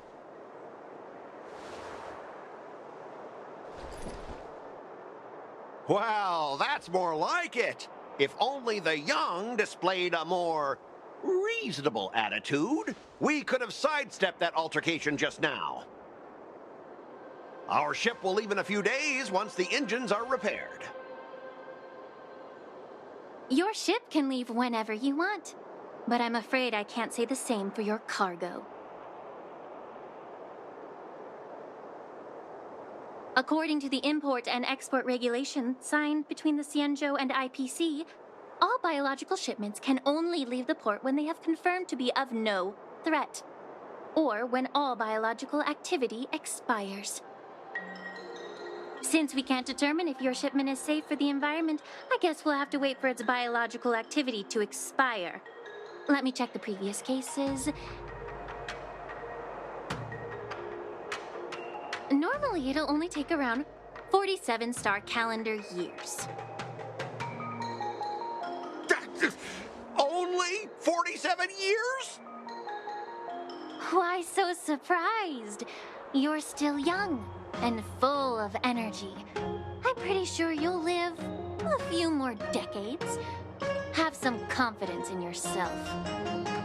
Ha! Typical of a long-life species. Your words are dripping with sarcasm. While you may not care about time, I do. I'll be demanding double compensation from the Skyfaring Commission for every minute wasted. Sure thing, Mr. Scott. You seem pretty confident that your career and life will last long enough to witness this victory unfold.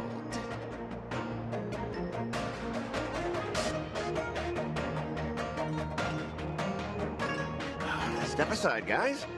Let them do the inspection. But, Mr. Scott... Come on, we're already in enough trouble. Just let them do the security inspection. And if needed, I can always grovel before the Intelligentsia Guild later. I'm just using my head for what it's apparently good for, right?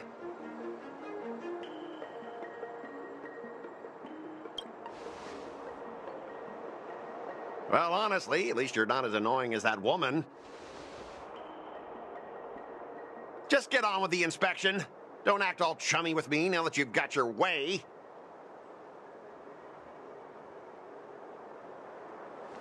This lady is really something else.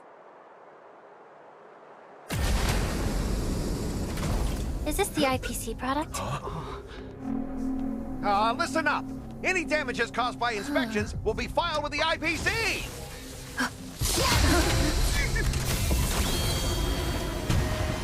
Turn it off.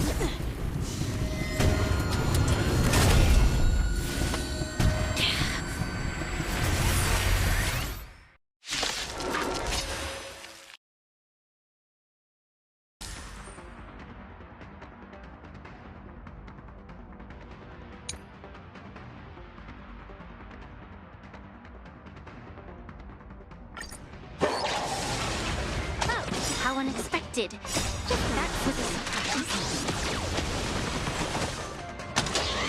Still the same. Turn it up. Let's improvise.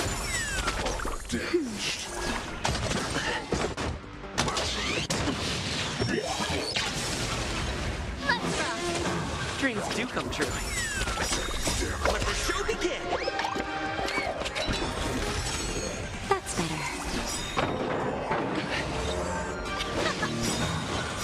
You can fight it or rock with it. Just a little something.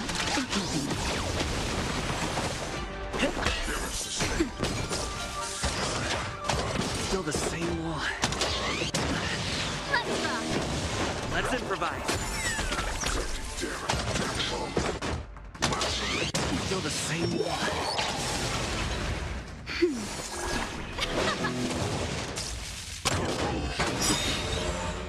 Let the show begin. Dreams do come true.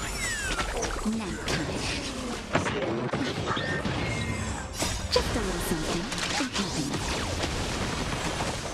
Let's rock. You can fight it or rock with it. Let's improvise. Keep up.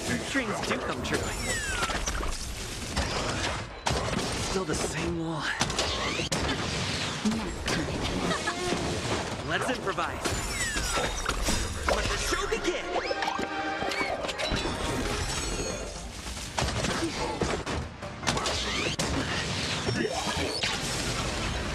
That's better. Just a little something.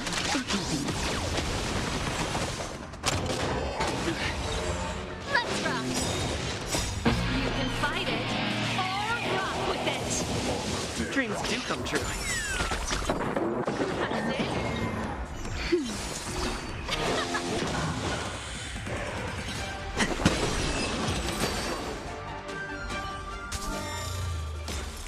Were you seriously planning to leave this stuff unchecked at the dock for days? That's way too dangerous. I had no idea about it. You must have accidentally triggered the cargo's defense program. I don't think trying to shift the blame is a wise choice. But seriously, I don't know why that thing suddenly started moving.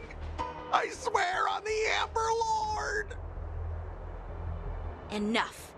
Miss Shikwe, please escort our IPC guest to the Skyfaring Commission. I'm on it. Please follow me, Mr. Scott.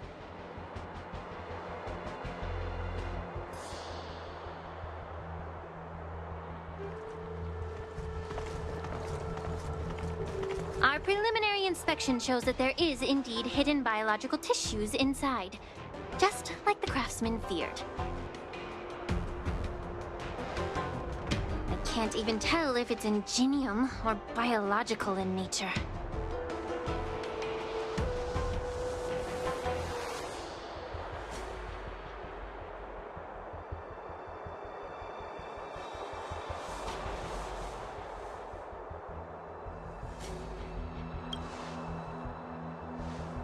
The core of this device is what they call wetware in industry slang. To put it simply, this machine operates with a kind of biological nerve as its control center.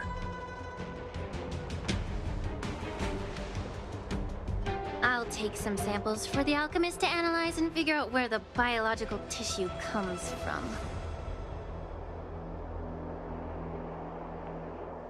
Why would the Intelligentsia Guild use such unethical technology? Perhaps they're Trying to create a new weapon? Whatever the reason is, it's probably why the Borison attacked the ship. No wonder the IPC were trying to obstruct our inspection. I'll contact the 10 Lords Commission and ask the judges to come and give their final verdict on this. According to our rules, all prisoners and weapons involving dangerous creatures must be taken to the shackling prison for further sentencing. After all, it's the safest place on the Luofu. As for you, Mr. Craftsman, please go with the Cloud Knights and explain the situation to the judge.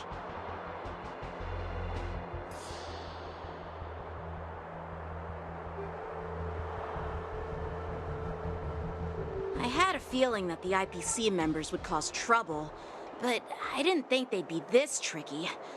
Thanks for your help, Miss Lingsha. I should thank you for saving my life. Your sword skills were impressive. Taking down that big guy.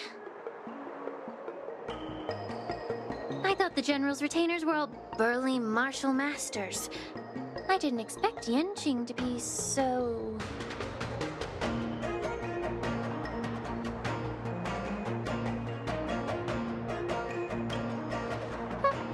Can't argue with that. As for you, you must be the guests from the Astral Express, right? Saving the Luofu from that crisis. It's so impressive. It wasn't a big deal. Really. It's still early, so why don't we get some tea at the Alchemy Commission? We can discuss your suggestions for revitalizing the commission. I'd be happy to accept your invitation. And you three are coming too, right?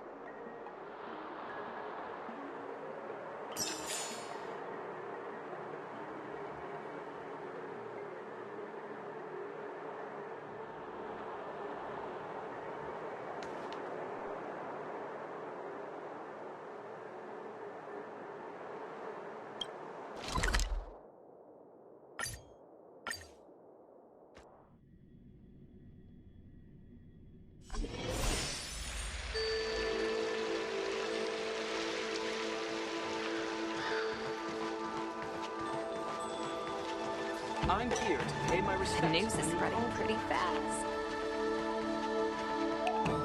All these years, and the view at the Alchemy Commission hasn't changed a bit. The tides come and go, but the ancient sea remains the same. For us Vidyadhara, there's nothing more nostalgic than our homeland. You're a Luofu native, Miss Lingsha?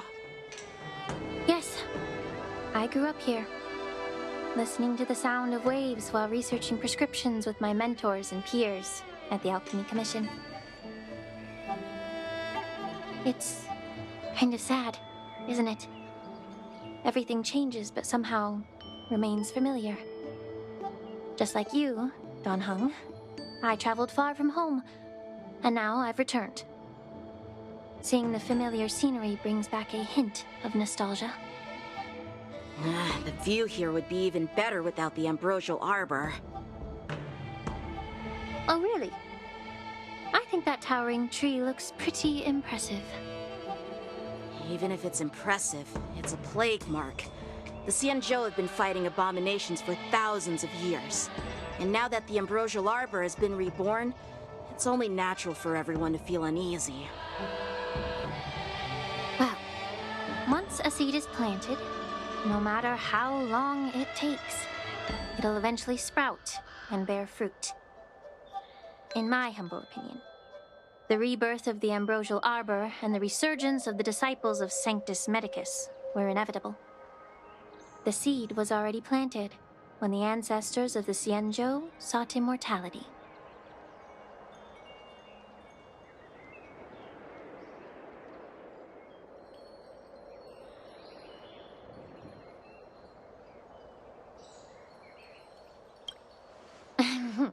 My bad. Well, since you went through the entire Ambrosial Arbor crisis firsthand, Dan Heng and Lieutenant Yanqing, I'd like to discuss something with you.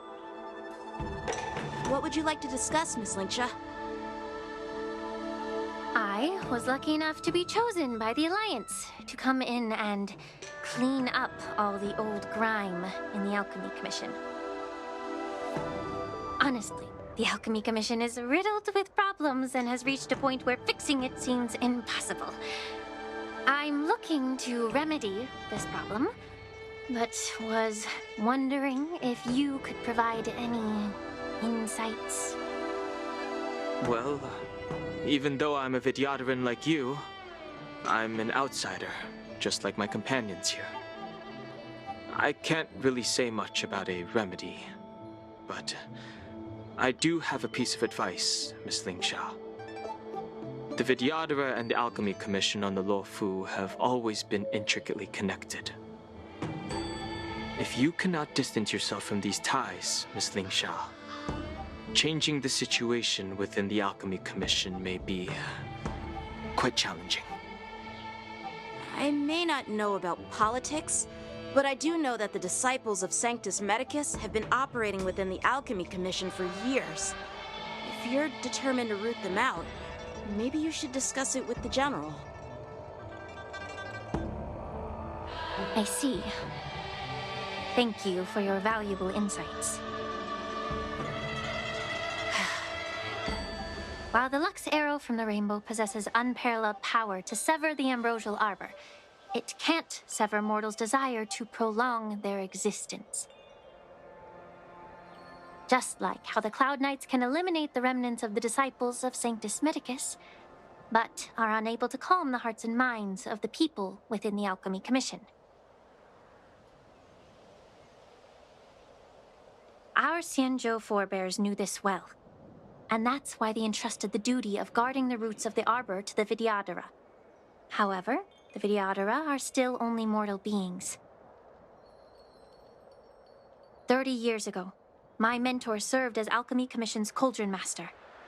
She recognized the emerging undercurrents and sought to cleanse the source of the disturbance.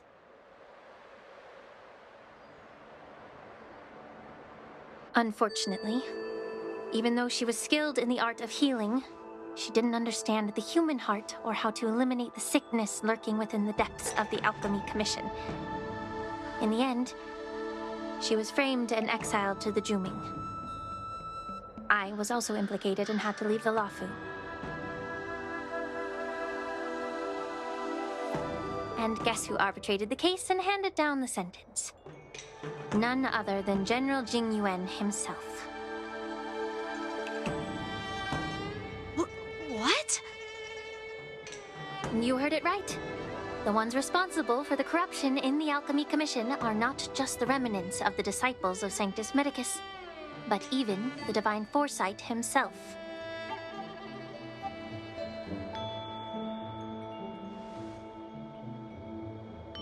Alas, why is your face turning pale, Yanqing? Don't worry about it.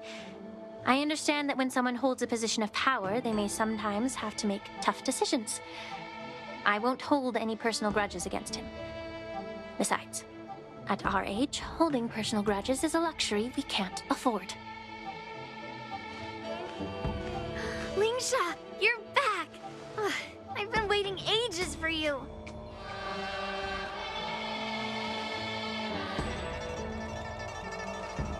Yunli! Why aren't you with your grandpa? What brings you to the Alchemy Commission? Well, let me take this opportunity to introduce you to Yanqing. What a small world. You stole my sword! Give it back! I see. Let's skip the introduction part then. Why do I keep bumping into you? Are you stalking me or something? Of course not. Unlike you, Miss Yunli, I have important things to take care of. You, on the other hand, seem to have all the time in the world to wander around without returning my sword. Grandpa used to say that a sword reflects its master. I talked to your sword, and it told me that you've been distracted. You hesitate when you should strike, and you struggle to stay calm when your sword is unsheathed. Now that I see you again, I realize your sword was right. It wasn't me who took your sword. It was you who lost focus. Do you really expect me to believe that nonsense? I've been taking it easy on you because you're a guest from the Juming, but you're not taking the hint. Don't people from the Juming know you're supposed to return what you've borrowed? Just look at this flying sword. Even if I gave it back to you now, it'd just be taken away again in a few hours. You know the Cloud Knight saying, a Cloud Knight must never let slip their weapon. Yes?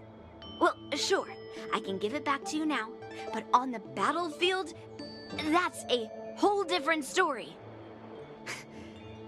Poor flying sword. Fine! You don't have to give it back, because I'll take it back myself!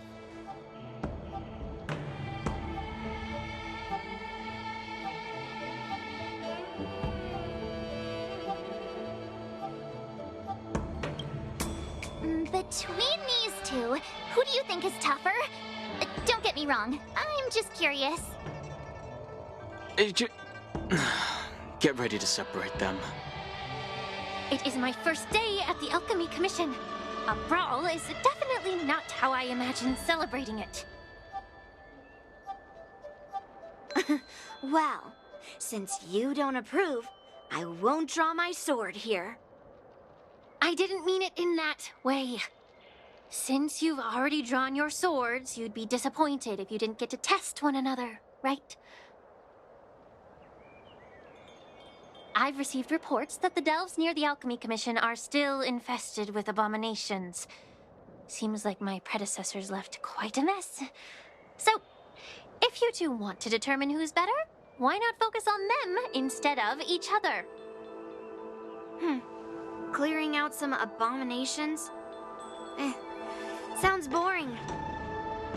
It's the Cloud Knight's duty to eliminate those abominations. You don't have to ask me twice, Miss Lingsha. I'll help you get rid of them. Oh, you think you're the only one who knows how to behave? If Lingsha needs anything, I'll gladly draw my sword and help her out. It's so heartwarming to see both of you being so sweet and caring. So then, shall we get going?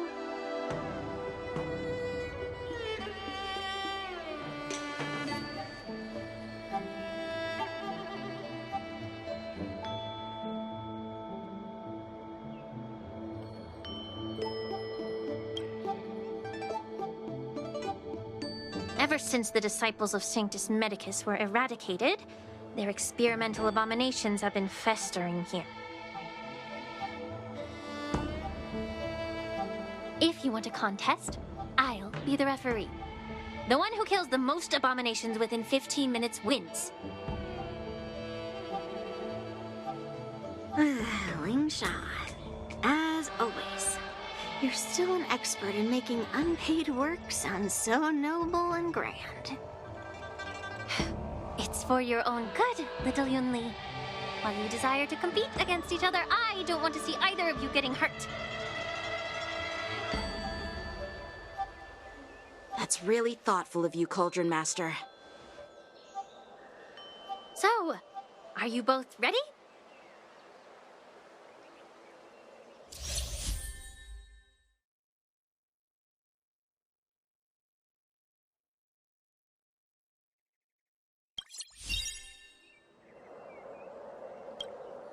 Ugh. Looks like my predecessors left quite a mess. Let me say it again. The one who kills the most abominations within 15 minutes wins.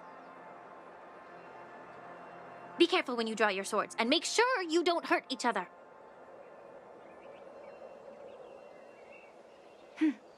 Can we start now, Lingsha?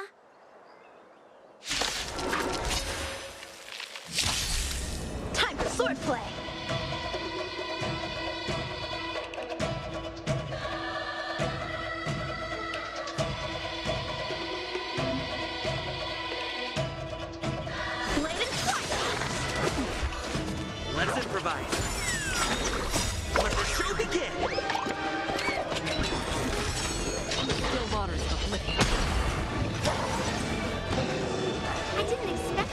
can't even hold on to his sword to actually have some skill.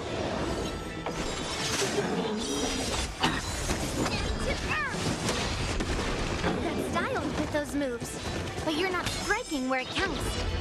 It's such a shame to see you misuse your sword like that.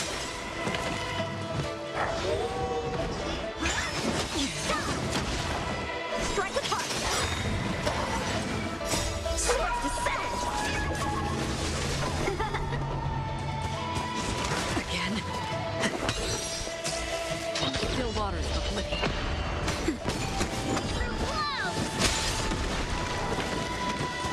Blade and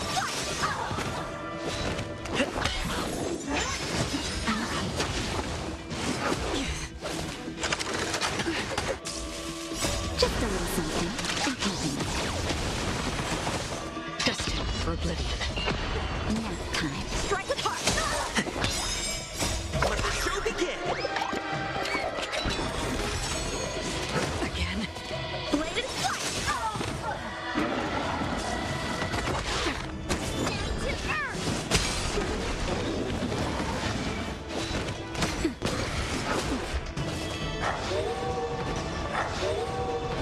Strike apart! Swords descend!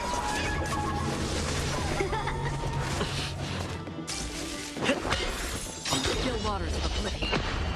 I weep for the departed. This too shall fall. Blade and fight! Again.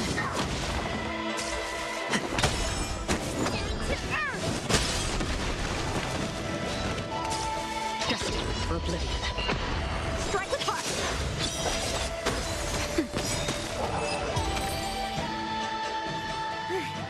See? I won. Your technique was all over the place, and you relied too much on speed. Is this really all the Cloud Knights of the Lawfu can muster? So disappointing. All you did was chop down a few monsters. Don't get carried away with yourself. Oh, well then I'll give you a chance. Defeat me or hand over all your swords. If you're trying to pick a fight, just ask, because I'm ready for you.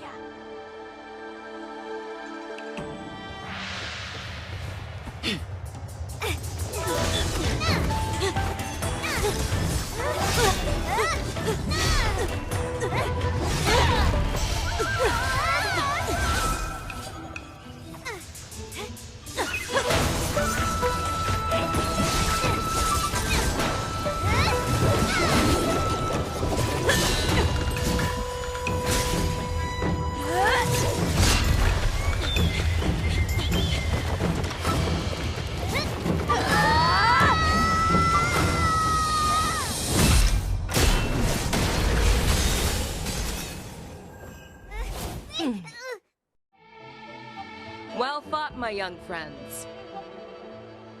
However, both of you have shortcomings. One of you focuses on dodging and weaving, while the other relies on brute strength, trying to take down targets with a single strike. Who are you? Me? I'm just a patient seeking medicine from the Alchemy Commission. A passerby, if you will. I thought I'd see my fill of impressive fights during the war dance. Yet here I am, able to witness a remarkable fight at the Alchemy Commission, of all places. Well, the Lawfu is never short of surprises. However, I have a small suggestion for you. Why don't you settle this dispute fair and square in the war dance's ring? That way, you can resolve your differences with a proper duel and put your grudges behind you. Grudges? No, not at all. Yunli and we were just sparring. Sparring? You summoned your flying swords and she swung her sword with full strength. No grudges between you. I don't believe it. Aha! What brings brings you here, Lady Fei Xiao? Have you finished your health consultation with the Dragon Lady?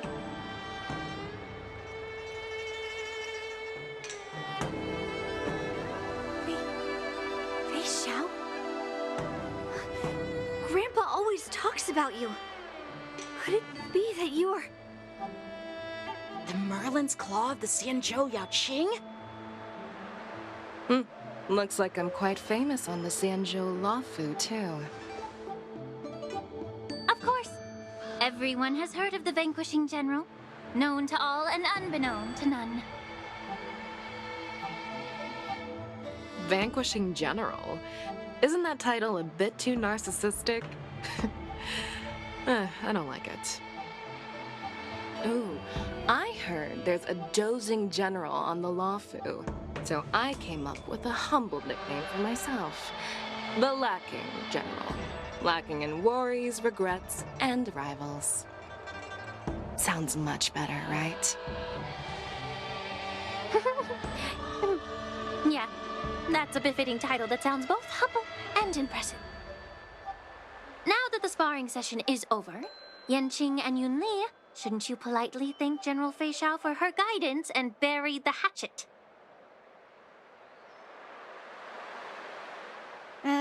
Here's your sword. Keep it safe.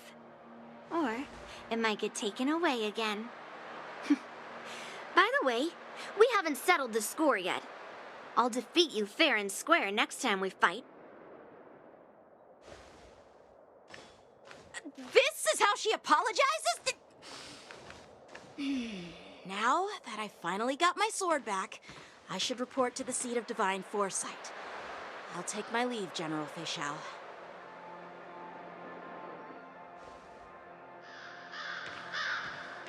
Oh, by the way, Miss Linksha, if you've got some free time, I'd like to invite you to the seat of divine foresight for a chat with General Jingyuan.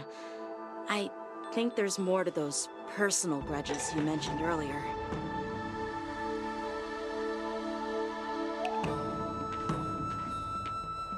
Thanks for stepping in, General Fei Xiao. Otherwise, I'd have had to knock them out with my incense. Not at all. Just doing what you asked. How about we call it even as payment for the healer lady's consultation?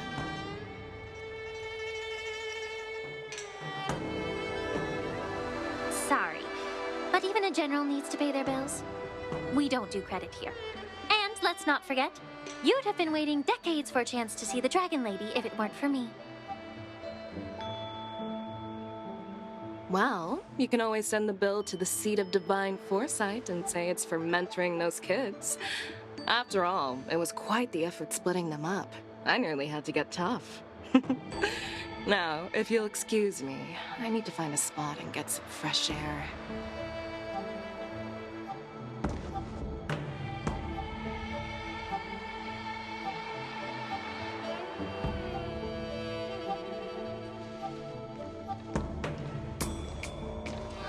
Back already? You've met with Jingyuan and wandered around for a few hours. So, what do you think?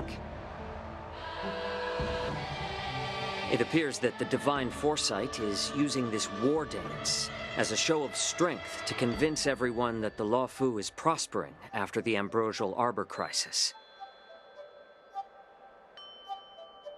But... I know you're going to say but, right? But the influx of people attending the war dance is like a breeding ground for disorder and rumors. One wrong move, and the Luofu could be in a world of chaos. The Cloud Knights on the streets remain vigilant, so at the very least, General Jingyuan is aware of this. As for other matters, I'm unable to say. I'd prefer to be excused from future meetings with generals. I'm just a military healer. And now all of a sudden I'm thrust onto the center stage having cordial chats with two generals? My work doesn't lend itself to being in the limelight either. Just stop whining. At least you're in one piece, right? Before getting in touch with General Jingyuan, I wanted to put aside my assumptions and see his momentum. That includes the overall bearing of the Cloud Knights on the street, what people are saying, and how those close to him behave. The might of an army dwells not within its pawns, but within the force of its collective momentum. Recognizing this fact reveals the true measure of power. Thanks for enlightening me, General. A perfectly clear statement turned confusing thanks to your translation. You've made me lose where I was now. Anyway, this is how I operate in battle, so you might as well get used to it. Are you treating General Jingyuan as your enemy? The longest-serving general of the Xianzhou Luofu. Do you think he'd have only a few enemies? By the way, General, you met the healer lady, yes? Could you show me the medicine she prescribed you? Well, the healer lady couldn't do anything about my condition. She just told me to enjoy some tasty food.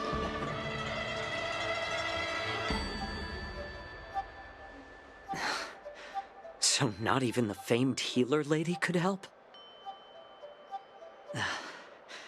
Don't worry. I'll fulfill my promise and find a way to cure you. Actually, I've found some leads. Well, life and death, Jiao Chou. It's all predetermined. Upon starting my military career, I made a pledge that the rest of my life would be dedicated to being the Xianzhou spearhead, hunting down the abominations of abundance till the end of my days. As long as I can fulfill that deep-seated desire, I don't care how long I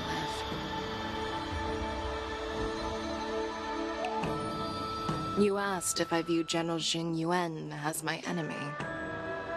No. My real enemy has always been myself.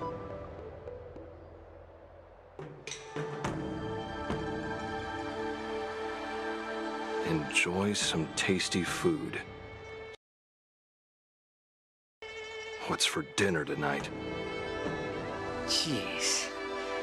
You really know how to read the room, don't you? You guys figure it out for yourselves. I'm due to catch up with an old war friend I've not seen for quite a long time.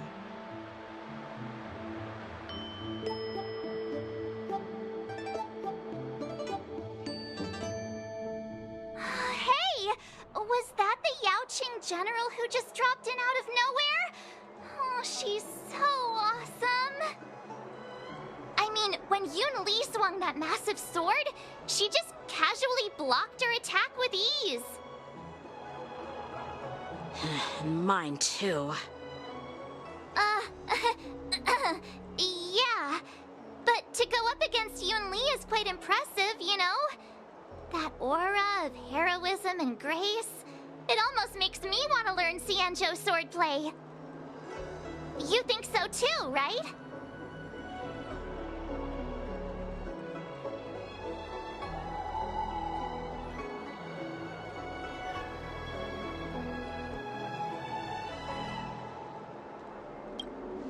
Can't you put a little more enthusiasm into it? Thanks for the kind words, Miss March. The war dance is coming up, and I've been chosen to represent the Cloud Knights in the ceremony. I've had my fair share of defeats lately, and even though I know there are always more skilled swordmasters out there, seeing General Fei Xiao's skills today has made me feel a bit uneasy again. Don't underestimate yourself. After all, generals won't fight in the ring during the war dance. Just remember the state of mind you had when you single-handedly took on me and Blade, putting life and death aside. With that mindset, you can prevail against most challengers. I see. Thanks for the advice, Master Danheng. By the way, now that today's events are over, General Jingyuan wants to invite all of you to the Seat of Divine Foresight. He has something important to discuss.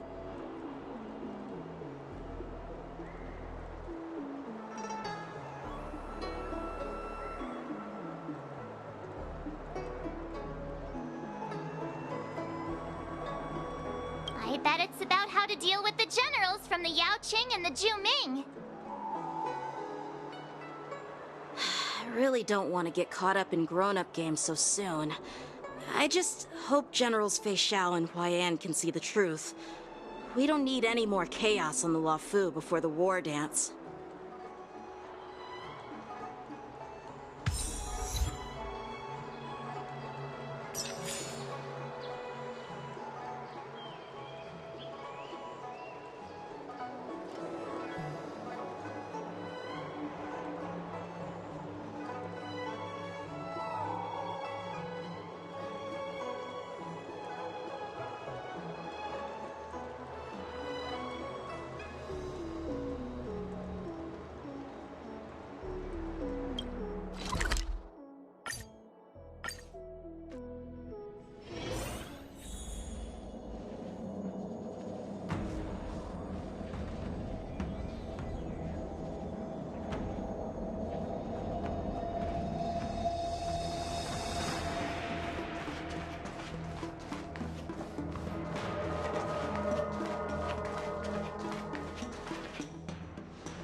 Earlier at the Palace of Astrum, I introduced these guests from the Astral Express to you, Elder Huaiyan. But with all the people around, we only exchanged pleasantries. Now, I'd like to officially introduce them to you. These three braved great dangers, accompanying me to perilous places, defeating the chief culprit Vantilia, and uncovering the conspiracies of the disciples of Sanctus Medicus. If you wish to know more, please, feel free to ask us. Well, I skimmed through the reports about the Arbor's rebirth from the Master Diviner Hu Xuan. She's been summoned to the Yu Chui for questioning. There are a lot of doubts within the Alliance about this whole situation. But despite all that, I believe in you. Since you joined the ranks, you have repeatedly achieved remarkable feats. After the High Cloud Quintet each went their separate ways, despite the many criticisms within the Alliance, the Marshal still stood firm against the dissenting voices and entrusted the Luofu to you. Over the years, you've served the Alliance with loyalty and wisdom. You've taken down abominations in Thalassa, rescued the Xianzhou Yu Chui from a siege, and destroyed the demonic planet summoned by the denizens of abundance. I still remember those battles vividly. There are fools who doubt your loyalty. They're happy to see the divine foresight fail because it gives them some kind of sick satisfaction. They haven't achieved anything of their own, so they feed off the failures of others. But I've seen enough failures in my time, and I want to believe that your loyalty has never wavered. So, General Fei Xiao of the Yaoqing is the only one investigating the Ambrosial Arbor crisis on behalf of the Alliance?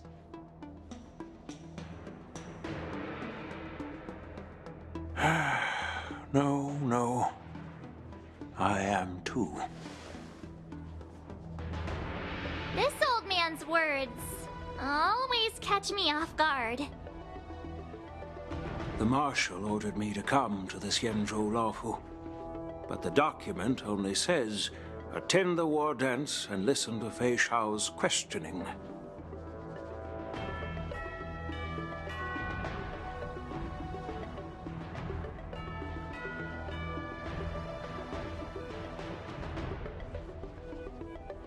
The Marshal is well aware of Jing Yuan's purpose in holding the ceremony and understands the situation he is facing. She mentioned it because she believes both issues are important. Thanks for your kindness and sincerity, Elder Huaiyan. But is it appropriate to tell everyone here about the Marshal's orders? By introducing the Express's witnesses to me alone, aren't you aiming to discern the intentions behind both my actions and Fei Xiao's, and whether there's any discord between us? Well, since I'm being open and honest with you, I encourage you young folk to do the same. As for the Ambrosial Arbor crisis, all I need to do is listen. General Feixiao will be the one asking the questions. To be honest, I'm more concerned about the timely start of the war dance. Oh, by the way, I've prepared a gift for the war dance.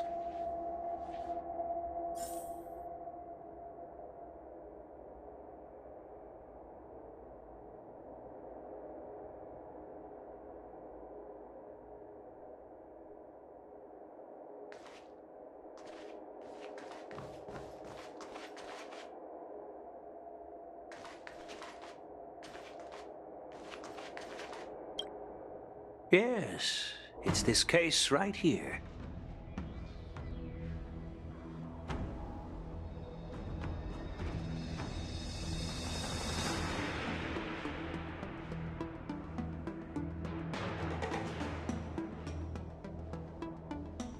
There will be numerous contests and celebrations during the war dance, and the main event will be the Ringmaster's Challenge. The host will dispatch a skilled warrior to take on challengers from all over the cosmos, showcasing the excellent martial arts of the Xianzhou Lawfu. When you mentioned that the Astral Express would be attending the ceremony, I thought the High Elder of the Lawfu would be the Ringmaster.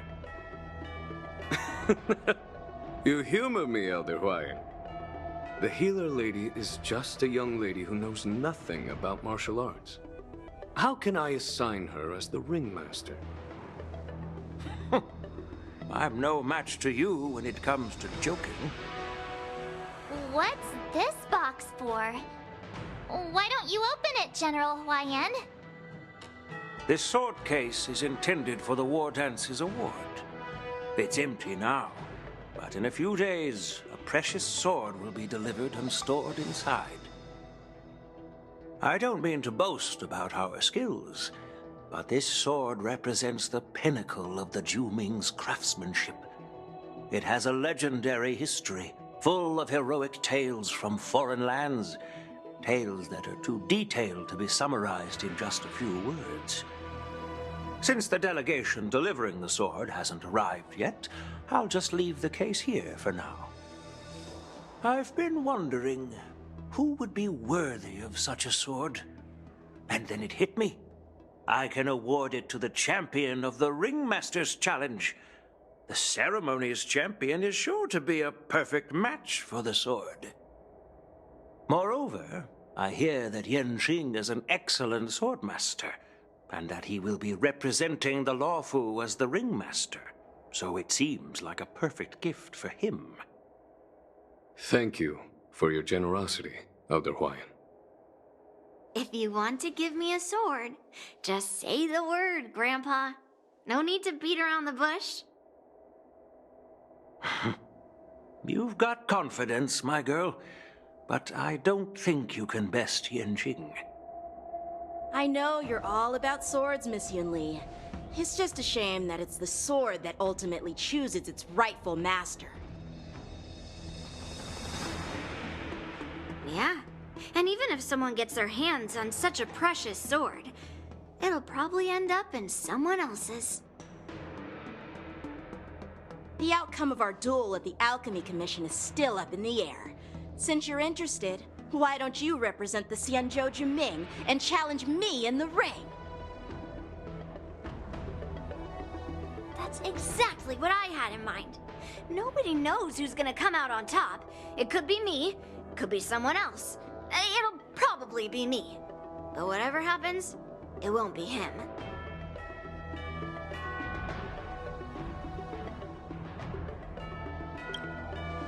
Not to be rude or anything, we've been watching their drama. I'm dying to find out who beats who. Quiet down. We have other guests here. I've prepared this sword to add some excitement to the ceremony, not to have you two squabble. It's not a good look for the Alliance. While you both seem confident that you'll win, you need to remember there can only be one winner and one loser in the ring. which could lead to hard feelings. Actually, I have an idea. We don't know who the winner will be, and it might not be either of you. But if you're eyeing that prize, you'll need to work together. I want you to take on an apprentice who will take part in the war dance and win at least one match. How does that make sense? In my humble opinion, while a Cloud Knight is commendable by securing victories, it's even more so to pass on your skills and spread the way of swordplay. I'd be greatly pleased if this apprentice could represent the Express in the war dance by displaying their Cloud Knight flair and prowess. Well, Elder Huayan's idea is quite interesting. Imparting swordplay skills requires teamwork, and both the winner and the loser will learn a valuable lesson regardless of the outcome. The question is, whom should the two of them take as an apprentice? Huh? Who? Wait, me? I noticed just now that Miss March seemed quite interested in the outcome of your sword fight. So I thought, why not teach her the art of swordplay? Oh, wait. Are you serious, General? Why am I being dragged into this all of a sudden? I've never practiced swordplay before. I'm a total newbie. You really think I can learn it? Well, you'll probably realize I have no hope and give up on me. And that'd be so embarrassing.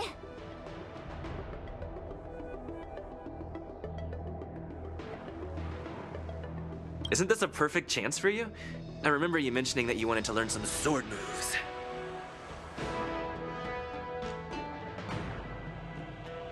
Yeah, I did say that. But this is all happening so quickly, don't you think? Miss March is like a piece of jade in the rough, just waiting to be shaped.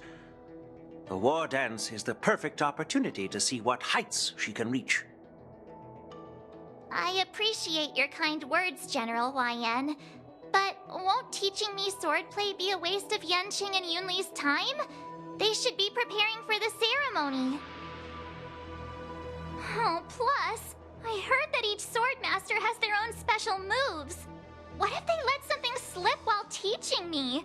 If everyone knows each other's tactics, won't that mean everyone's stuck in a stalemate and unable to end their fights during the war dance? That's considerate of you, March 7th. But don't worry. It'll take you at least a decade of hard training before you can even start learning special moves. No need to freak out. A few Juming swordplay tricks will mean you'll be more than equipped. Really? Looks like March's curiosity has been piqued. The whole point is to know each other's moves. Defeating your opponent in just one move? How boring would that be? Plus, what really decides a swordsman's fate isn't some special move. It's the solid fundamentals. So Miss Yunli has already agreed. What do you say, Yanqing? General, I haven't graduated yet. How can I be qualified to teach swordplay to others? So you're admitting your defeat, huh? If you're not even confident to teach, why don't you let me be the ringmaster instead? Yanqing, teaching an apprentice is also a way of honing your own skills and gaining insights. You've been an apprentice for years. It's about time you looked at swordplay from another perspective. I see, General. Then count me in. Now that Yanqing has agreed too, it all comes down to Miss March giving her nod. It's up to you to make the final decision, March.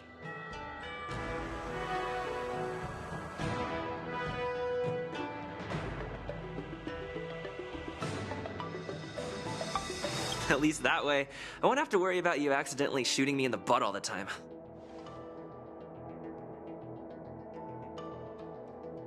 Hey, I've never my target.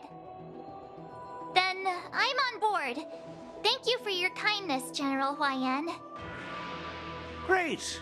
Starting tomorrow, Yanqing and Yun Li will teach you the basics of the Cloud Knights swordplay. Yun Li and I will head out and purchase some sword practice equipment for Miss March. Think of it as a little initiation gift. You're too kind. Wait, you're giving me a gift? Shouldn't it be the other way around?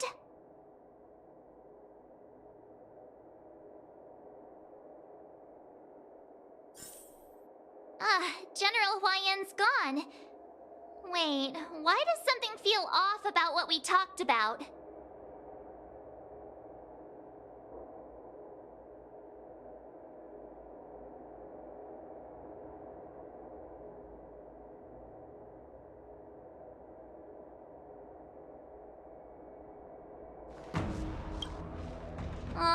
I think we strayed off topic. How did things even get to this point? Yeah, I brought you here because the General said he had some important matters to discuss. But how in the world did Yun Li and I suddenly become Miss March's swordplay mentors? Because General Huayan wants us to stick around on the Luofu for some time. But from his point of view, we're no different from all the other tourists who may leave at any time. Since the crew's actions were mentioned in the Luofu's operations log that was given to the Alliance, he probably wants to see firsthand if we're as capable as the report claims, or if we're just some made-up excuse to save face. And he wants to see it for himself during the war dance, which is why he even dragged Yun Li into this. What began as a simple contest between two sword masters has now evolved into you two collaborating to mentor March. Elder Huayan is still that tricky general who likes to give everyone a headache. My apologies. Truth be told, I invited all of you to the ceremony because I wished for you to act as my witnesses. I apologize for not disclosing this information earlier. In the coming weeks, I'll also invite all of you to a meeting with General Fei Xiao, where you may need to answer her questions and clear up any doubts she might have. So please, be prepared for the meeting.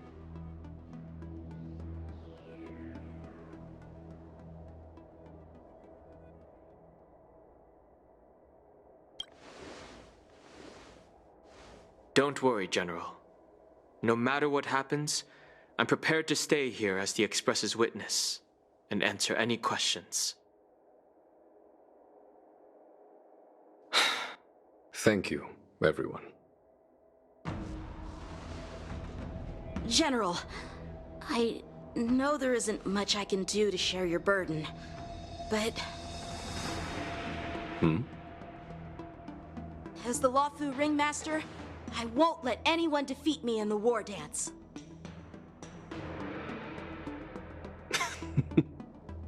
I know.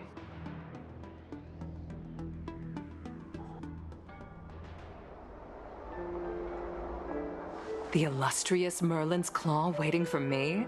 And for so long, too? It's quite an honor. It's been a while, General Fei Xiao. It's been 30 years since we last saw each other. Right, Yukong? Yes. Back then, you were the vanguard of the Yao Qing's Verdant Knights. And I was a pilot of the Luofu's Rainbow Fall Fleet. Who would have thought that upon meeting again, you'd be a general, and I'd have given up flying? Really does feel like a lifetime ago. Well, I wouldn't say I haven't seen you in 30 years. After all, your great victories are announced through the Yellow Bell resonance system every day. So I'm well aware of your great feats. How's your health holding up? Still stable, I suppose. do you still remember the medic who saved me in battle? That healer with the odd name and peculiar temperament. What was his name again? Was it Pichu? Or Kachio? Jiao Cho. He's been my retainer and personal healer, delegated by the Alchemy Commission from the Xianzhou Yaoqing. Over the years, he's dedicated himself to managing my condition. It's thanks to him that I'm still in good health today. Given my background, I'm happy to have made it this far. I'm relieved to know that you're safe and sound. Well then, since you and Elder Huayan are here, I imagine you must have received orders from the Marshal? As your friend, may I ask how the Alliance intends to punish the General of the Lawfu? The Arbor's rebirth has frightened the Elders who lurk behind the scenes.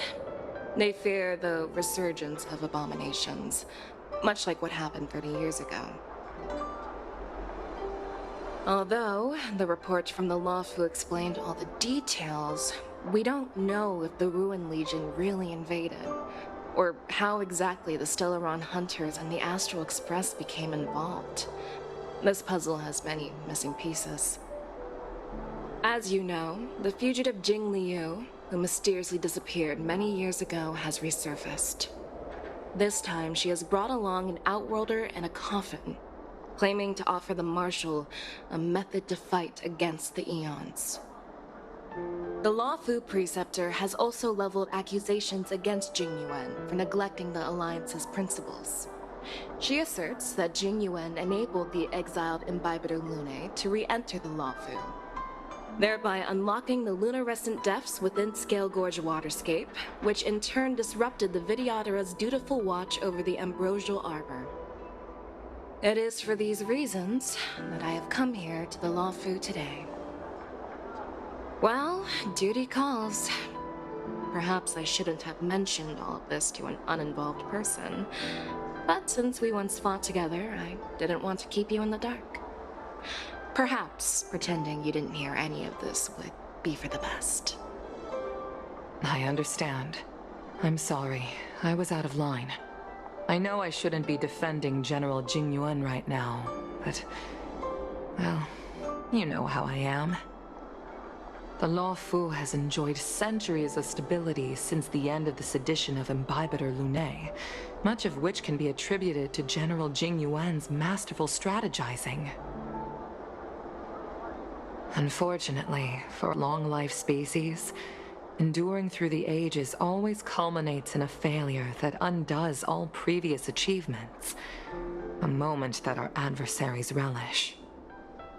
That's true. And that's why I'm also here for another purpose. To visit Hule. Hule? You mean that Hule? The Borisin warhead? The same Hule who has been imprisoned in the Shackling prison for over 7 centuries? The nemesis of the Foxians who will never be forgiven and shall be imprisoned until the end of the cosmos. I can't quite remember the exact wording, but yes, the very same Hule. Usually, only emissaries from the Xianzhou Yaoqing Skyfaring Commission visit him once every century. Why do you have to visit him now, of all times?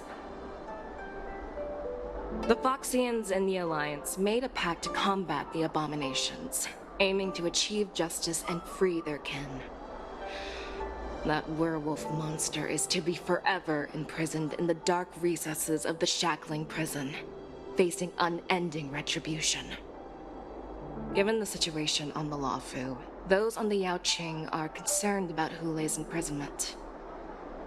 I'm afraid that the routine visit every century is no longer sufficient to ease their concerns. That's why I was sent here, to reassure them. It's all bad news. Well, not everything. There might be a silver lining. Oh, by the way, I found some clues about the thing you asked for. Tell me more. Verdant Knights followed the route you mentioned and discovered the wreckage of the Whistling Flame ship. Unfortunately, there were no survivors and no cargo.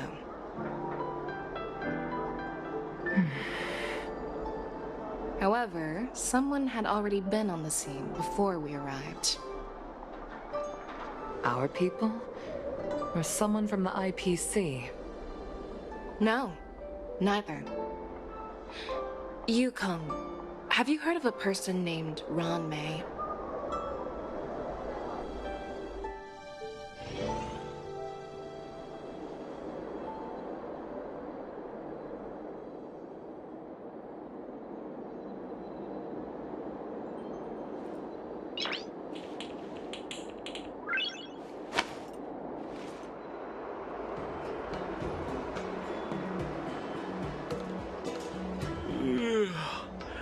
I'm still feeling sleepy. Did I oversleep? Where did March and Donham go?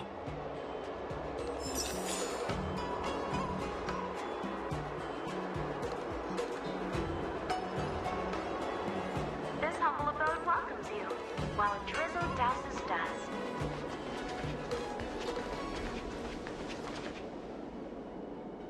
There you are.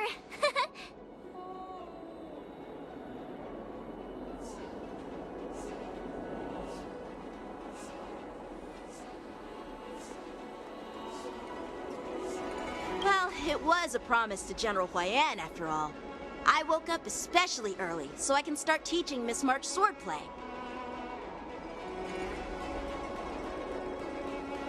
Hey, why are you blushing, Master Yanqing? This is, the first time someone has called me Master. I need to, get used to it. Let me make it clear. Swordplay training is about improving your body, mind, and strength. It's not a casual game you can master overnight. I promised General Huayan that I'd teach you Cloud Knight swordplay, so you can participate in the war dance and defeat at least one opponent. I'll do my best, but if you break your master's rules...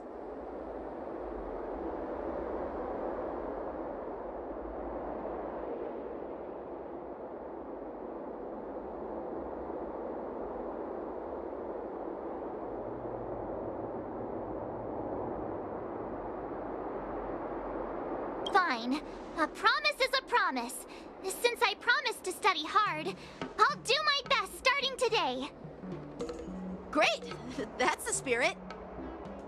March is in your hands now, Yanqing. Don't be too easy on her. Danheng, do you even have a heart? Did you lose it somewhere? By the way, where's Yunli? I've found a quiet spot in the back garden of the Palace of Astrum for our first lesson together.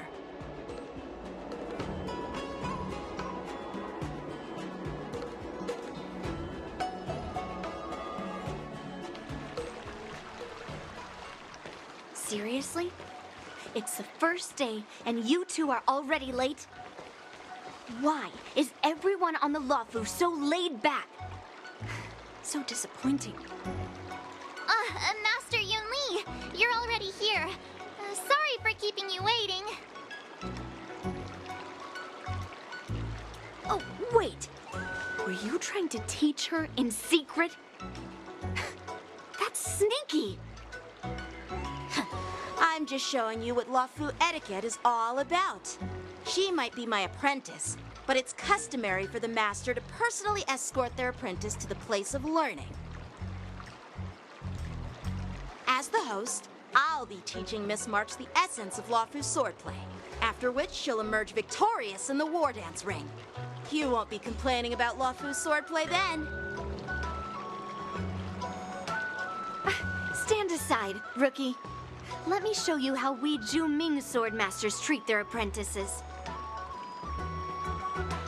Quickly, over here, Miss March. This is a reverse mentorship gift from me to you. I hope you put it to good use. What's this? Xianzhou clothing? it's so beautiful. Sword practice requires precise movements. This outfit is tailored to fit perfectly and allows for smooth movements. I even added some small accessories. I put a lot of thought into it. You're awesome, Master Yunli! See? See? How can you compete with me? I'll teach March 7th the essence of Zhu swordplay so she can win the contest with my sword skills. Actually, I've prepared something too. Huh? You have a gift for me too, Master Yanqing? Since you want to learn swordplay, Miss March, you'll need suitable weapons. So, I went out of my way to prepare a pair of swords overnight. Unfortunately, I didn't have time to ask the craftsman to customize the swords for you. But I did my best to choose ones that look nice and are suitable for a beginner. I hope you like them, Miss March.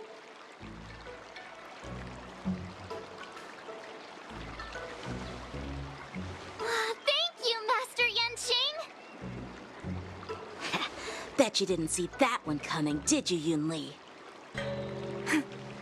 The real competition is just getting started. I'm so lucky to have two great masters. But why does it feel like things are getting a bit weird?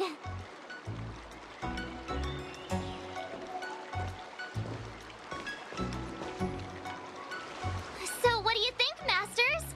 Does this outfit suit me? Perfect. I chose it carefully. It's perfect for beautiful young swordswomen like you and me. All right, let's get started with the training. The person next to me is a Cloud Knight instructor I've brought in. For your first lesson, try exchanging a couple of moves with him. Wait. We're having actual combat training for the first lesson? Isn't that a bit too intense? Well, I heard you have some experience with archery and martial arts. The first thing we're going to do is see just how strong your fundamentals are. Come on, step forward and strike with the sword in the most natural way you can think of. It's important for us to grasp your natural movements so we can decide where to start and what you need to learn. If you're ready, let's begin. Okay.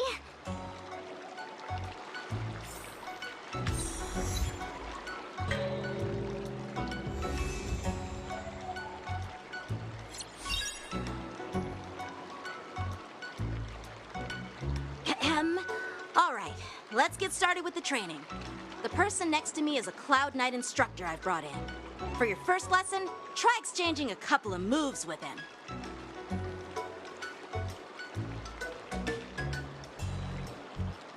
Well, I heard you have some experience with archery and martial arts. The first thing we're going to do is see just how strong your fundamentals are. Come on, step forward and strike with the sword in the most natural way you can think of. It's important for us to grasp your natural movements so we can decide where to start and what you need to learn.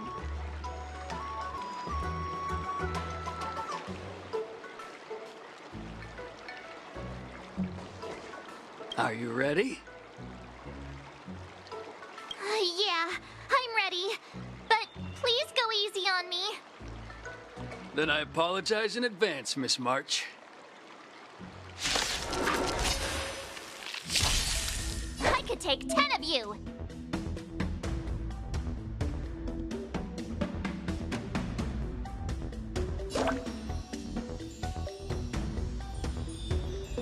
Please have some tea. Pay close attention, Miss March. Lawfu swordplay is all about being swift and agile in your movements.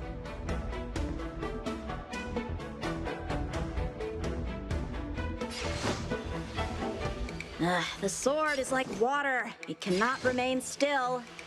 Strike with heart. Iron is Ignore him. Strength is everything.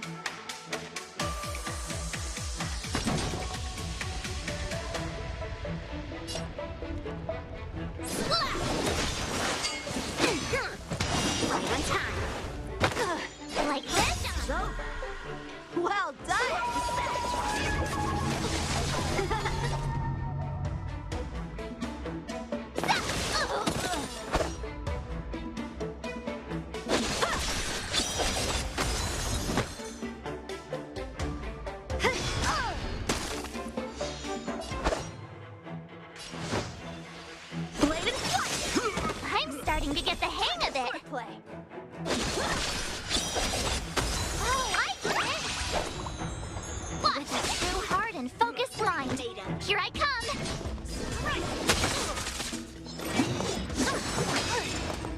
Yes, you! How many can you block?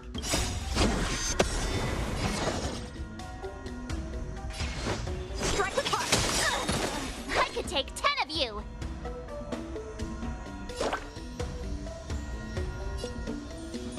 Nice job! Bring mountains! Right on time. Yes, you! Practice is over.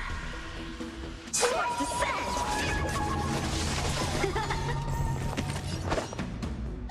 Time to show you what I can really... Azure Dragon, White Tiger, less cards, what's this? What are you mumbling about? Isn't this... sword technique? Shouldn't I be saying something cool? Slash! Awesome! Alright, check out this move! Right on time for swordplay. Bladed flight! I could take 10 of you!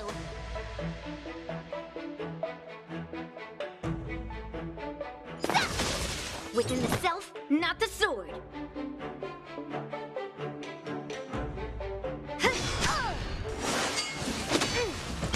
Yes, you!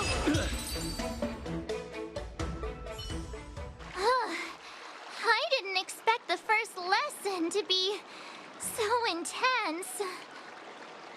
Miss March has quick hands and a flexible body. She's a perfect fit for practicing Lawfu swordplay.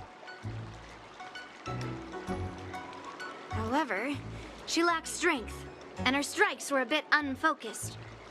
But don't worry, that's totally normal for beginners. Once she starts practicing Juming swordplay, she'll make heaps of progress. Given the situation, I believe Miss March should start by working on... her strength. Seriously, do you actually know anything about swordplay, or what? I could ask you the same thing. Dual swords require agility. So what's more important than footwork? Instead of focusing on her strengths, we should address her weaknesses. The drawback of wielding two swords is not generating enough force. What good is being quick on your feet if you don't have strength? It's not like we're dancing here. Skilled sword masters know how to play to their strengths and work on their weaknesses. Start with what you're good at, then tackle your weaknesses. That's the right way to learn. You're quite the theorist, huh? Theorist? You claim to be able to talk to swords. So what does that make you? A lunatic? Hey, it's only my first lesson, and you're already arguing. Come on, calm down, masters. I'll have to improve both my footwork and strength anyway, so it doesn't matter which one comes first. But it does matter. Just listen to me, March 7th. Aww.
Dear Himeko, Mr. Yang, and Pom Pom, we're all good here on the Xianzhou Lafu, so no need to worry.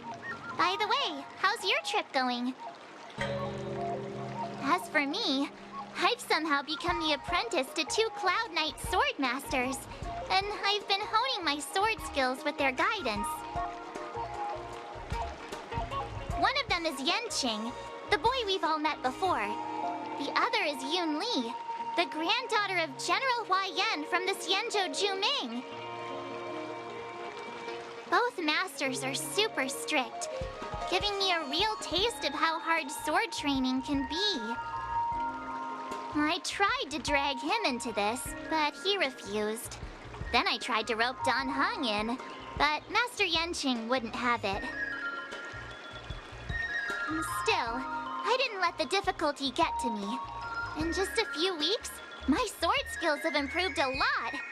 Both my masters think I have unique talents in swordplay, and are literally fighting each other to teach me their skills. Thanks to their guidance, I've actually made some progress. When I get back to the Express, I'll definitely show off my skills and impress you all. Looking forward to your reply. Yours, March 7th.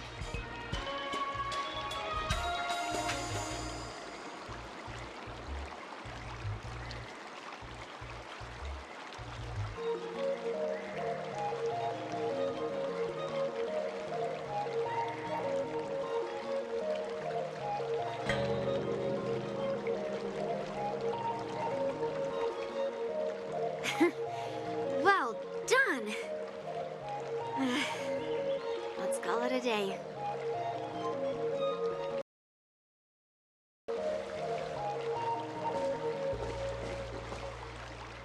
Miss March's sword skills are really coming along.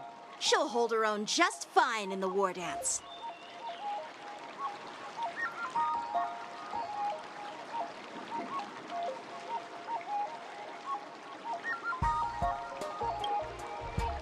Just you wait and see. I'll show off my skills in the ring and win a match. I'll make both of you proud. Can you believe it? March 7th has actually become a pretty decent swordmaster in such a short time. Now I understand why Grandpa always had a grin on his face while training me. Are you sure he wasn't laughing at you? Oh, shut up! It's all thanks to your amazing guidance, Masters.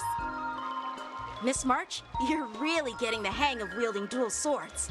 If you're keen on advancing, trying out different Xianzhou blades could improve your touch. Oh, let me see. Which sword is the most powerful? Single sword? Great sword? Or maybe a flying sword? There's no such thing as the most powerful sword. It's all about the skill of the swordmaster. Yanqing wields several flying swords, while I only wield one. But remember how I kicked his butt at the Alchemy Commission? First, you didn't kick my butt. Second, you'll never kick my butt. Third, how about we settle this right now and see who kicks whose butt? Yeah, I'm up for that.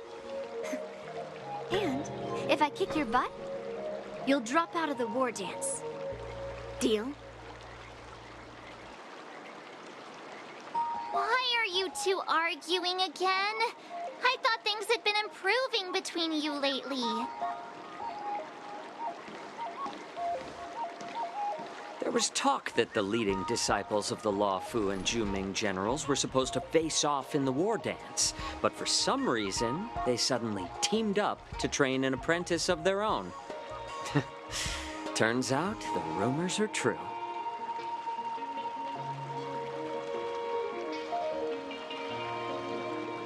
Tomorrow is the big day of the war dance.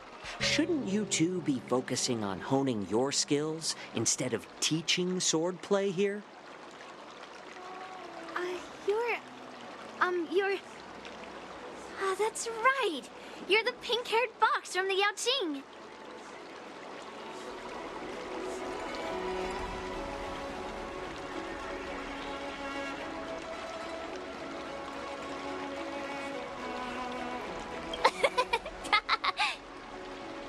What are you laughing at? You've got pink hair too. I'm Jiaoqiu, the healer working for the general of the Zhenzhou Yaoqing. Ah, got it. So, you're the participant attending the war dance on behalf of the Yaoqing, and you were trying to sneak a peek at our training? Sorry for the misunderstanding. I don't know anything about martial arts. I'm just here on the General's orders to take care of some official business. I didn't mean to interrupt your training. I'll be on my way. If you know nothing about martial arts, why were you smirking earlier?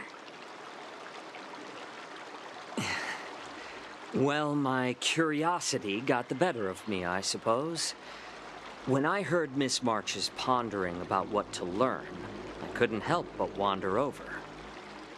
From my professional experience, cleavers, slicers, chopping knives, and carving knives are all just tools. Kind of like frying, sautéing, boiling, and deep frying in cooking. They're just ways for people to show off their skills. How you use them really depends on the ingredients you're working with. It's like your sword teaching methods. If you align your ingredient, in other words, your apprentice's natural tendencies, with the right cooking method, by which I mean the teaching method that best suits her, she'll make double the progress in half the time.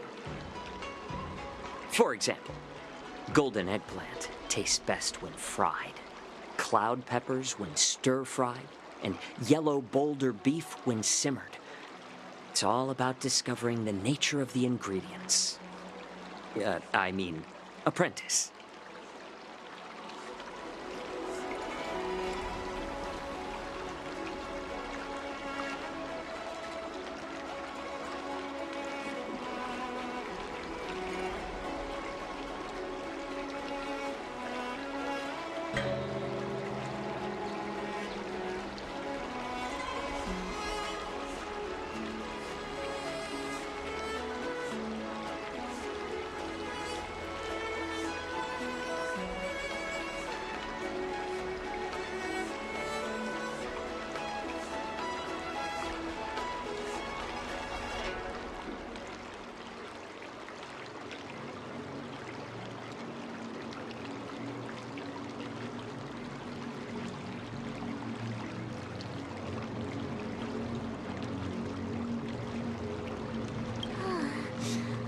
Talk about food is making me hungry.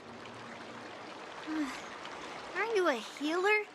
Why are you talking about food? Well, it's just a metaphor. The medicinal school I follow on the Zhenzhou Yaoqing is called the Rancha School, that specializes in food therapy.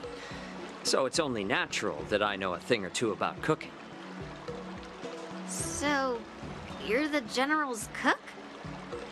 I'm a healer. But anyway, a cook who isn't interested in health doesn't make for a good advisor. Fine. Call me a cook if you want. Seeing the way you're looking at me, it's obvious you think I'm just some feeble academic who likes to blabber on about martial arts. But, in reality, I know a thing or two about killing. After all, the art of healing inherently encompasses both life and death.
Seriously? Trying to save face in front of kids? Ugh. Do you recognize this bottle of medicine in my hand?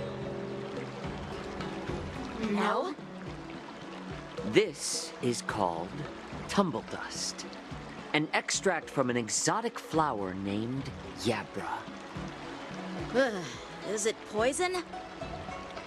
Well, it depends on how it's used. With just one drop, it's able to numb a patient's body during surgery, making them painless throughout the entire process. However, increase the dose or the potency, and it'll slow the metabolism, making the blood thin and resulting in the loss of all senses. Even long-life species cannot escape its effects. This thing can save lives or take them. It's more powerful than the swords in your hands. That may be so, but still, I prefer settling things with a sword than, you know. Huh. Looks like I did get you all wrong. You're not a feeble scholar, but a sinister and despicable one. Hey, why the insults all of a sudden? I'm just sharing some medical knowledge here, not persuading you to poison anyone. Seems like you get real excited when talking about poison. I can't tell if that's an honorable thing or sinister. Picture this. Two individuals.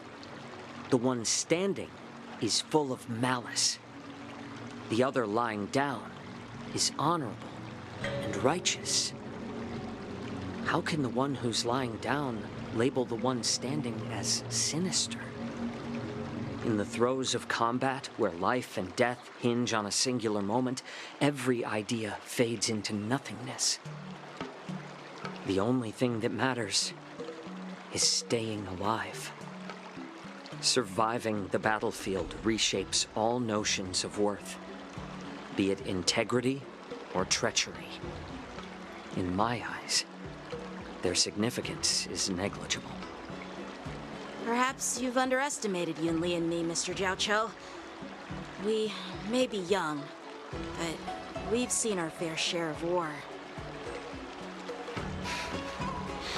Well, then you should know that the war dance is nothing more than a contest. So why are you so focused on it? When I was appointed as the ringmaster for the war dance, I asked the general, we Cloud Knights are supposed to charge into the fray and slay enemies. Why do we have to swing swords in a ring just to please an audience?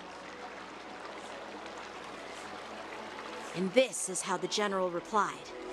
To unsheath your sword in a ring is no different than on the battlefield, as your sword reveals the might of all Cloud Knights. The war dance is the perfect chance to showcase martial virtue and forge alliances from all over the cosmos. When we unsheath the sword without drawing blood, we not only display our might, but also the martial virtue of the Cloud Knights. That's quite an insightful statement, Yanqing. Well, my apologies for being so short-sighted. I've been on the Luofu for quite some time, but I haven't had the chance to see the ceremony venue for myself yet. Hearing you speak so highly of it has piqued my curiosity. Would you mind showing me around? You want to see the Sky Splitter ship where the war dance will be held? Let's go! I bet Yunli and Miss March haven't seen it either, right? Well then, I'll give you all a tour.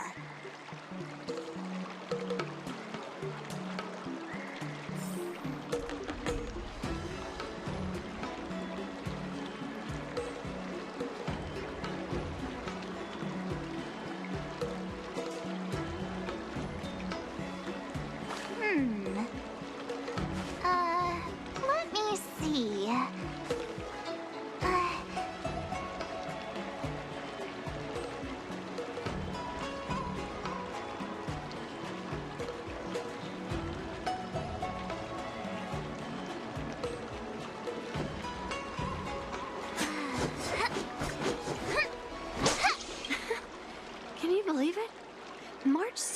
has actually become a pretty decent swordmaster in such a short time.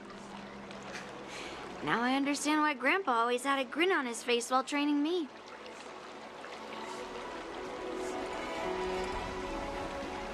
Surviving the battlefield reshapes all notions of worth, be it integrity or treachery. In my eyes, their significance is negligible.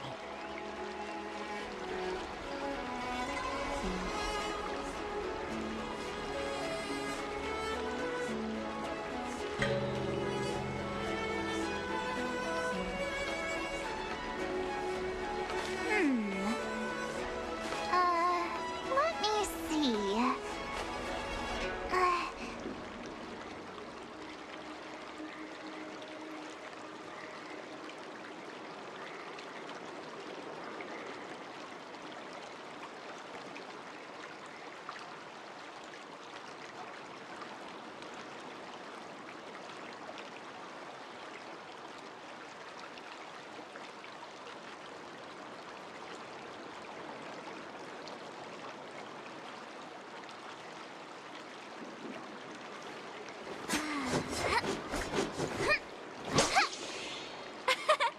We did it!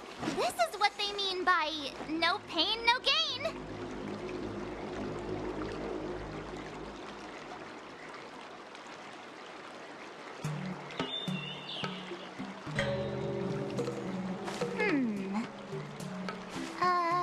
Let me see.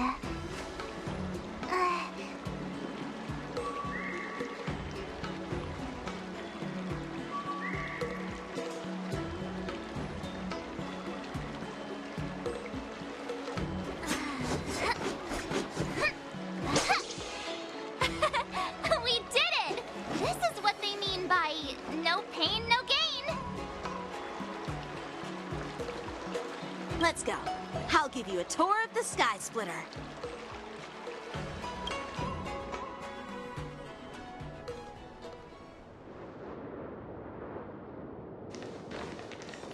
Looks like a lot of other visitors have also come to catch a glimpse of the Sky Splitter.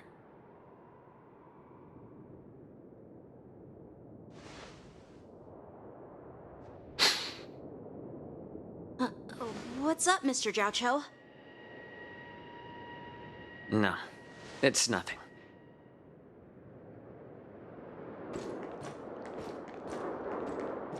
Do you see that airship in the distance? That's the Sky Splitter, the venue for the war dance ceremony. It doesn't look all that impressive from this distance. The Sky Splitter is actually a decommissioned Luofu military vessel. People aren't allowed on board until the war dance officially commences. Tomorrow, when the bell rings and the ceremonial cannons roar, I'll be there representing the Cloud Knights of the Xianzhou Luofu, standing in the ring, ready to take on challengers from all over the cosmos. Since I was a kid, I've been training in swordplay and the art of war under the general. Every day, I'd swing my sword 10,000 times, and then thrust it 10,000 times, repeating the process over and over. I understand that I'm not like other kids. I never envied the toys and freedom they all had. I never found sword practice boring or hard. Even in the thick of battle, facing down savage abominations, I never felt scared. Each day, I could feel myself getting stronger and stronger, and I racked up countless victories. It's the best feeling in the world. But then, I faced a really tough opponent, and just one slash shattered my confidence into 1,000 pieces. That's when I felt true fear for the first time. Maybe that's what Mr. Jiaoqiu meant by life and death hinge on a singular moment. Every idea fades into nothingness. After that, I had to pick up the pieces and try to put myself back together. But no matter how hard I tried, I couldn't seem to find my old happy self again. I often ask myself, why do I wield my sword? If defeat is inevitable, why do I continue to fight? Is it to reclaim the joy of victory? To meet the General's expectations? Or to secure my honor among the Cloud Knights? While the General could teach me the art of swordplay, he couldn't teach me why I should keep on going. He said the reason must come from within myself. I've been struggling to find that reason. But after talking with you, Mr. Jiao Chou, I think I already have that reason in mind. As a member of the Cloud Knights, and the General's apprentice, I've had a weight on my shoulders. And I know there's still more to shoulder. But when I wield my sword, it feels like I'm letting go of everything. I love the feeling of giving it my all, facing any obstacle in front of me, pressing forward. That's why I wield my sword. Oh, Yanqing. So young, yet so grown up. By the way, how old are you exactly? Age doesn't really matter. All swordmasters will understand how I feel. I get it. Looks like all the kids on the Luofu live tough lives. So, how about you, Miss Yunli? It's not polite to ask a girl her age, no matter which Xianzhou ship you're on. I'm not asking your age. I'm asking like Yanqing has. You don't talk like a cook. You sound more like a TV host or something. Need I repeat myself again? I'm a healer. Well, I don't have a dream like Yanqing does. The only reason I'm participating in the Ringmaster's Challenge is because I made a promise to my grandfather. I want to win the precious sword he's contributed to the war dance. Sounds like that mind of yours is just filled with swords. I bet you've got nothing better on your mind. My father was a craftsman on the Xianzhou Juming. Because of his foolishness, many innocent people fell victim to the cursed swords he forged. Since I was a kid, it's been clear to me that not everyone deserves to have a weapon in their hands. Giving them a sword is no different than being cruel to the innocent. So, whenever I come across someone unworthy of a sword, I can't help but want to take it away from them. Given that Yanqing is the war dance ringmaster, I'm stepping up to challenge him. To ensure the precious sword doesn't fall into the hands of an unworthy master. Hey, what do you mean by an unworthy master? I see. It's not easy for kids on the Juming either. Well, it's better to have a reason for wielding a sword than to be lost and confused. I've saved countless Cloud Knights in my life, and there are plenty of exceptional warriors, just like the two of you. What happened, Mr. Jiao Chou? Oh, nothing. I was just reminded of some old friends and old tales. Judging from my professional perspective as a healer, both of you possess remarkable vitality. Your energies flow like raging fires and mighty gales. The upcoming fight will definitely be impressive. Well, we've seen the Sky Splitter and toured the Stargazer Navalia. I guess it's time to say goodbye for now. What? You're leaving already? But you haven't asked me about my dreams. I've been working hard too, you know. It's getting late, Miss March.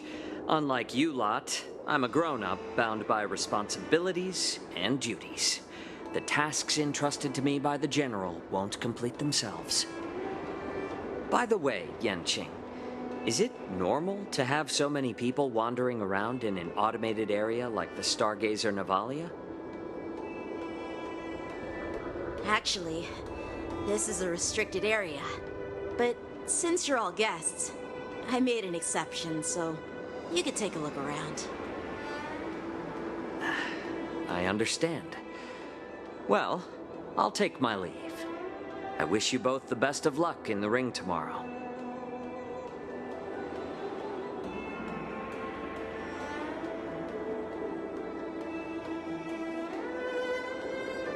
Seriously? I just spent so much time thinking about my dream that he didn't even ask me. Now that we're done with our tour of the Sky Splitter, shall we continue with our training? Why don't we take a day off? What? You want to secretly practice swordplay by yourself? Dream on. You know cramming before a fight never works out. For some reason, seeing the Sky Splitter has boosted my confidence. So, I've decided to conserve my strength for tomorrow. All right. I'll take you out of the Stargazer Navalia.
Let me see.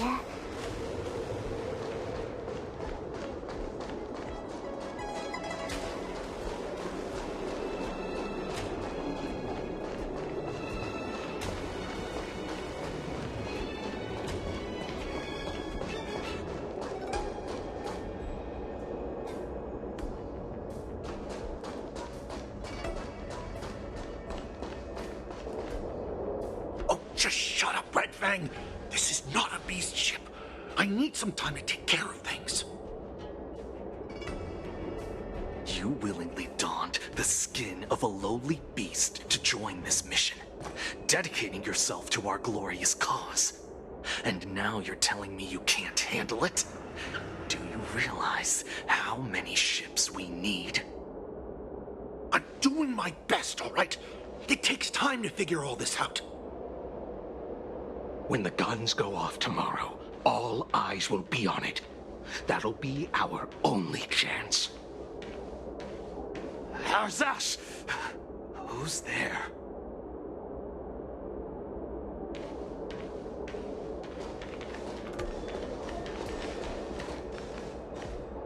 Who are you guys?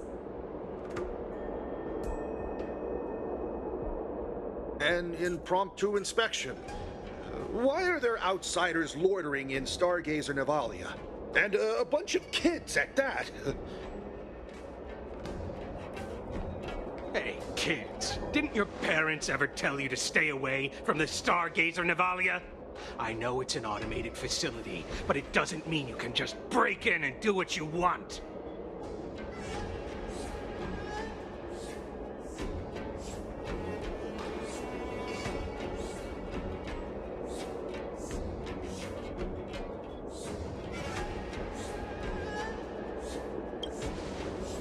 of all, I'm an adult. Second, I didn't just break in. Yeah, we flew here on a star skiff. Like, whoosh. Well, I'm not trying to tell you off, but this place is off limits to the public, you know? Big sis, let's go. I want to play in Ever Hunt Planes.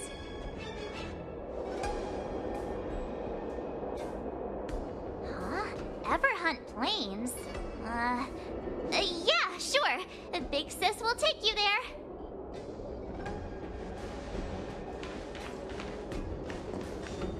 Shuha! You should have let me. Shh, the overhaul is done, and everything looks good. We should leave.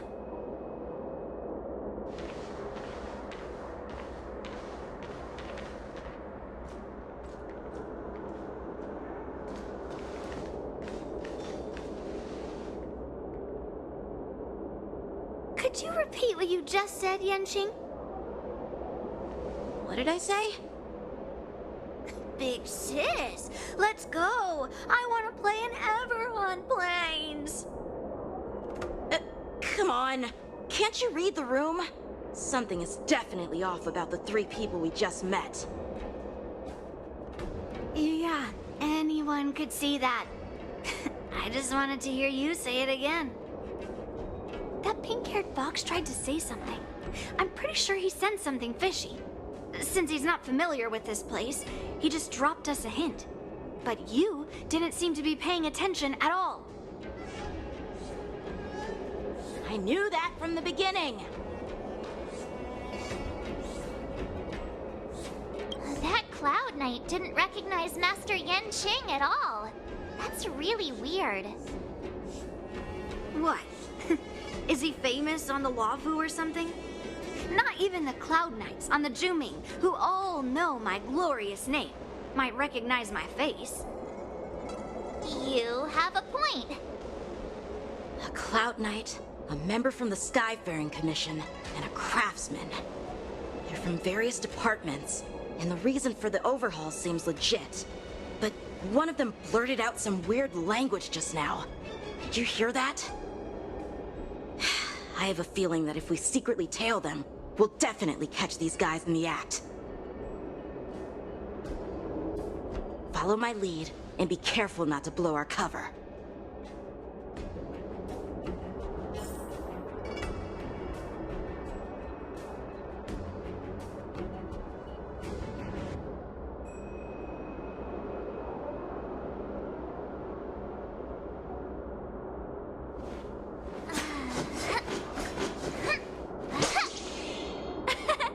We did it! This is what they mean by no pain, no gain.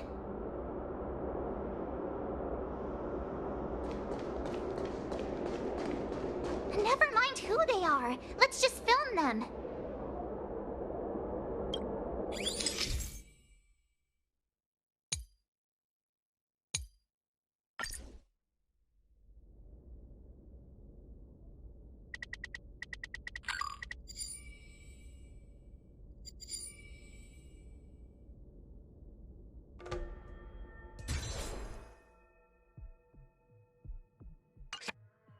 We should have just killed those lowly beasts.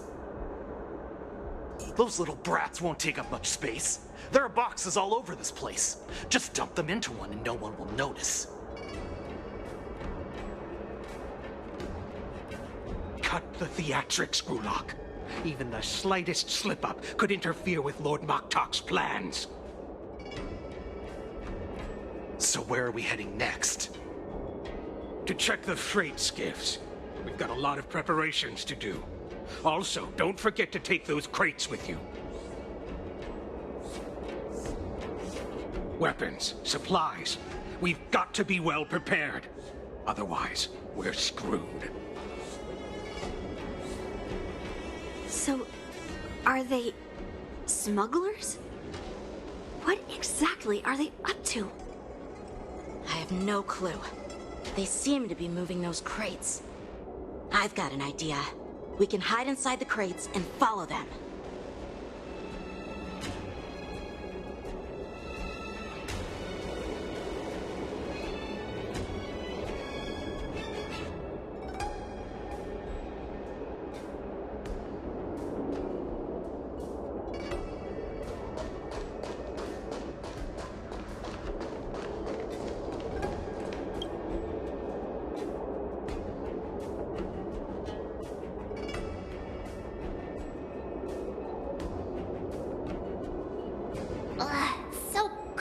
trapped in here. I can hardly breathe. Just hang in there.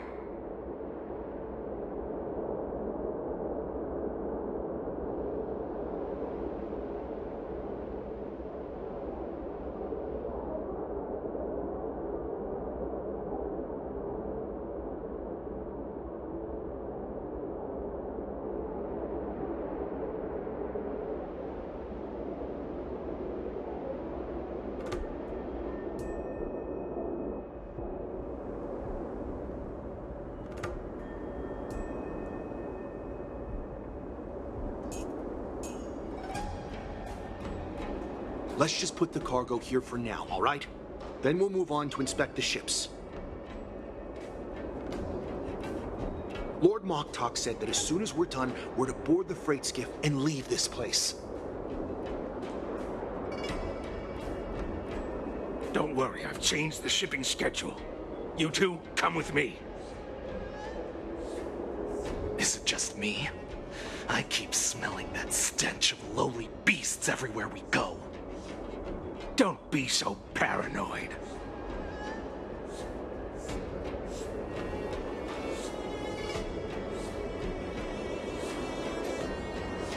Looks like they're planning to escape on the skiffs in Stargazer Navalia. They keep talking about their plans, but where do they come from? And what do they want to do on the Xianzhou? They're definitely up to something bad. Wait, they disappeared. Let's catch up to them.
Tread softly, breathe quietly, and make sure to keep an eye on them. Hide out of sight as soon as there's any sign of activity.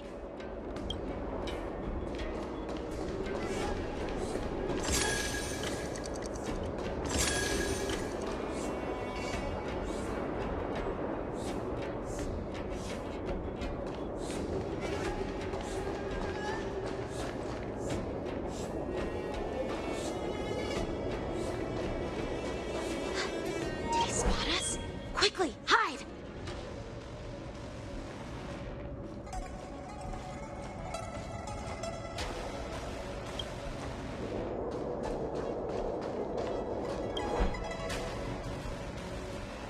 Don't be so paranoid. We're running out of time. Get over here! Shuhart, I'm coming!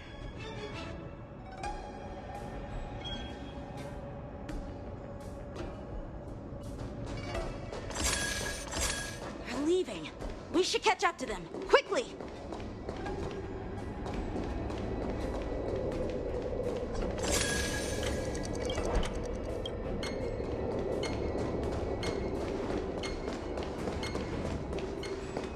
What are they up to? They're all wearing official uniforms, but I'm pretty sure they're not members of the Skyfaring Commission, the Artisanship Commission, or the Cloud Knights. This is way too suspicious. Never mind who they are. Let's just film them. That way, if they do anything bad, we'll have solid evidence against them.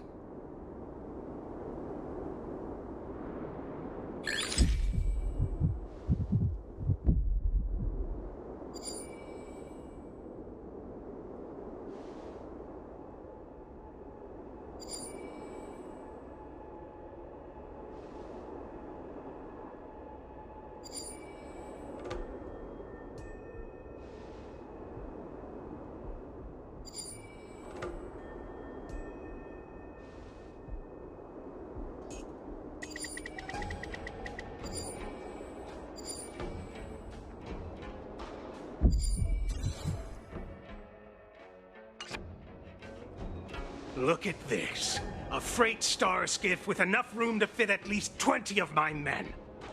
I'll let the others know and have them prepare more star skiffs. Once we're past the checkpoint, there will be beast ships waiting for us.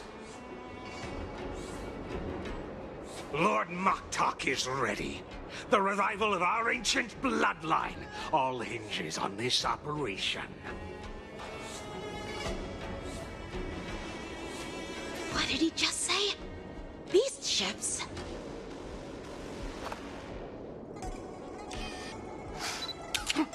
Who's there? It's those brats! I told you to get rid of them, but you didn't listen, you idiot! Wipe them all out!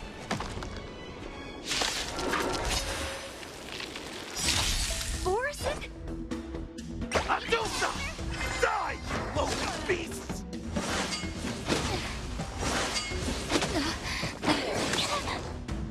Just a little something. Turn it up! Still waters of oblivion.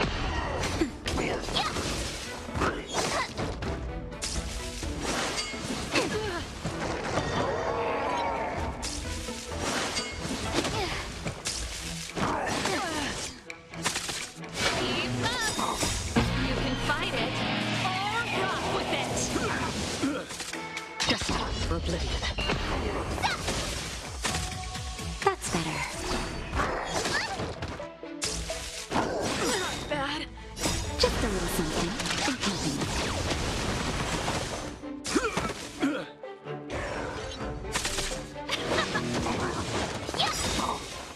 Azure Dragon, White Tiger, less cards! Watch this!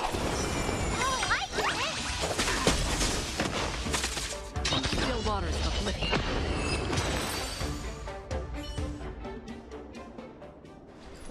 How is this possible? How did these Foxians change their appearances like that? They're not Foxians at all. They revealed their true form. They're Borison, just like the bandits I defeated on the IPC ship. Wait, that means...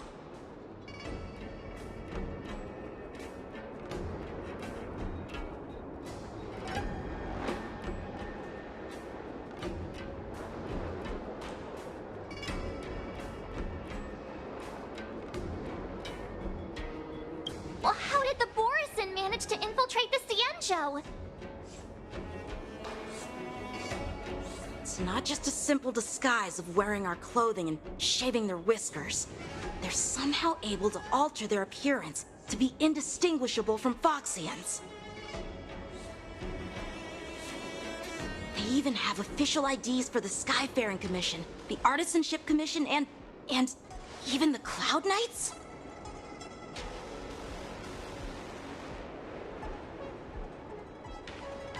Let me check this fake Cloud Knight's tag. Maybe it'll give us some clues. Lujun, an officer of the Patrol Defense Squad? Wait! What's the matter? I encountered a patrol officer named Lujun before. It was a few weeks ago, when we were transporting the Borison prisoners. If they can forge official identities and move around the Cienjo without raising suspicion... Oh no, this is bad. Even worse. If you find one cockroach on the Express, it usually means... There are more Borison hiding on the Cienjo. I bet their plan is much bigger than just stealing information. We've got to report this to the Seat of Divine Foresight.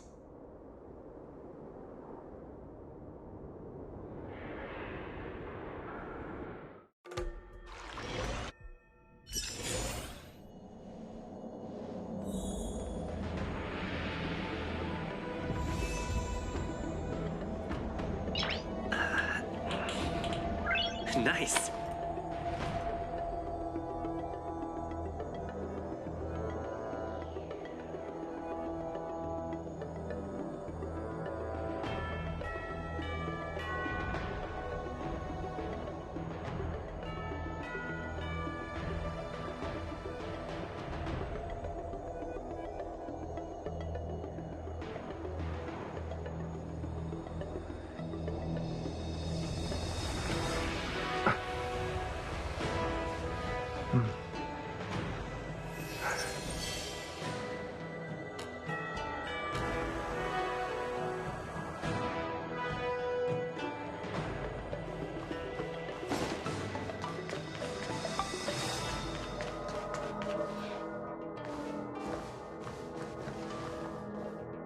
I am glad to finally meet you in person, guests from the Astral Express.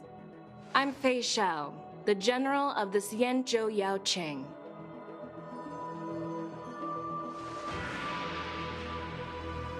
Let me introduce our guest to you.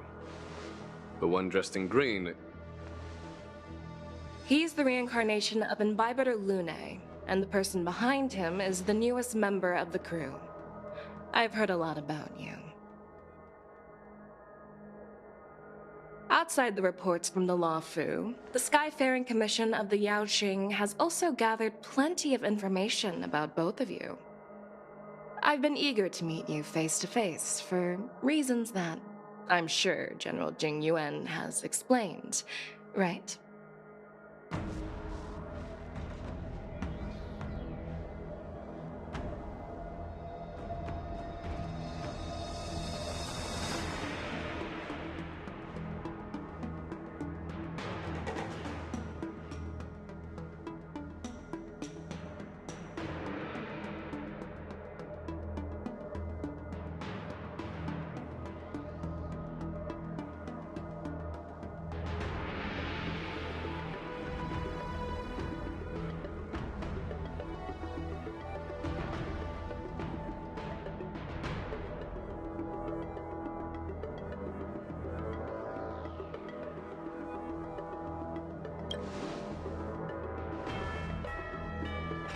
Straight to the point.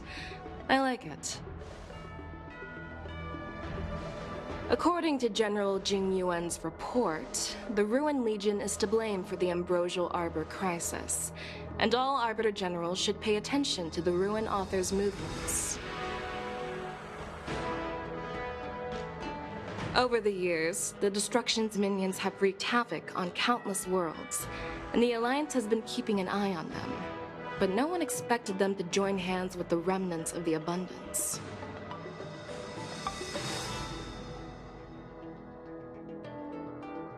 The damage caused by the Ambrosial Arbor crisis was far less severe than expected, which is good news for us. However, it was quite different from the Ruin Legion's usual style of destroying life wherever they go. While I trust the bravery of the Divine Foresight and the Nameless, I'm curious about some details missing from the report. I'd like to take this chance to have an exchange with both of you.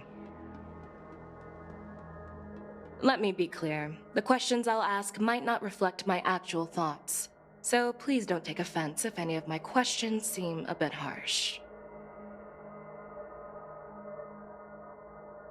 Please go ahead, General. But keep in mind, we can only answer based on what we know. And perhaps you already have the answers to your questions in your heart. You have a clever tongue. I like it. The Merlin's claw is quite articulate. Right now, her intentions are unknown, and Jing Yuan wants us to be honest. Maybe I'll just stick to the facts we know. Let's cut to the chase.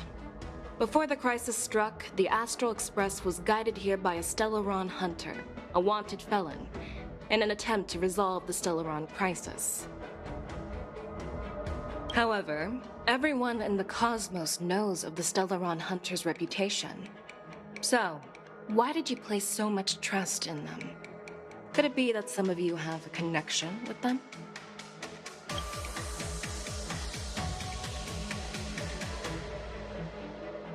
Apart from the La Fu, there are many other worlds suffering from Stellaron corrosion.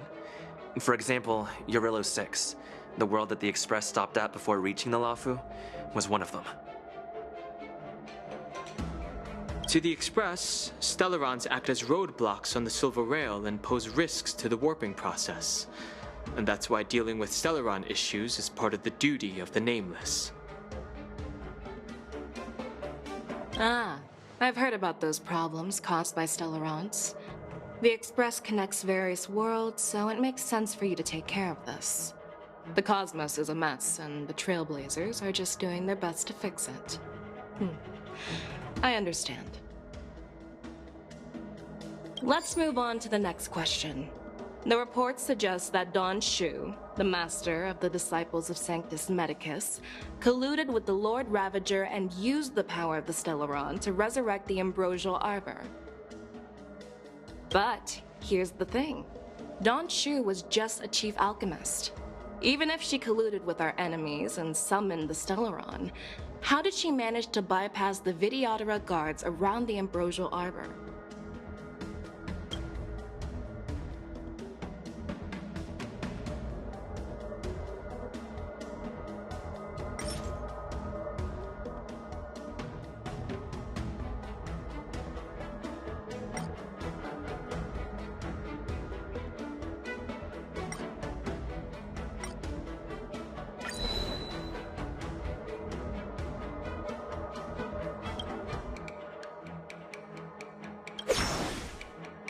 According to the report, Lord Ravager Fantilia is the mastermind behind the entire conspiracy.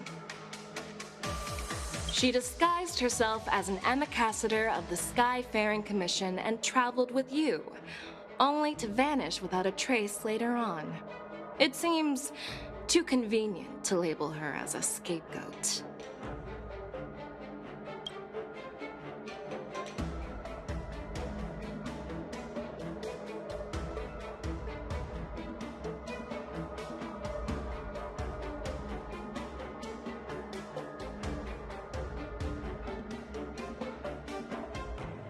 I was there, fighting Fantilia alongside General Jingyuan, but she absorbed the power of the Ambrosial Arbor and gained an almost indestructible physical form. Perhaps that was her intention all along. So, a pawn of the destruction wanted a flesh and blood body to live in. Interesting. That's quite a new perspective. Oh, it seems that your answers have addressed all my questions. Generals, I am finished with my questioning. So, what do you think, General Fei Shao? Have the doubts in the report been cleared up? The two nameless have been honest in their answers. Even though there are some tricky details, my intuition tells me there is nothing wrong.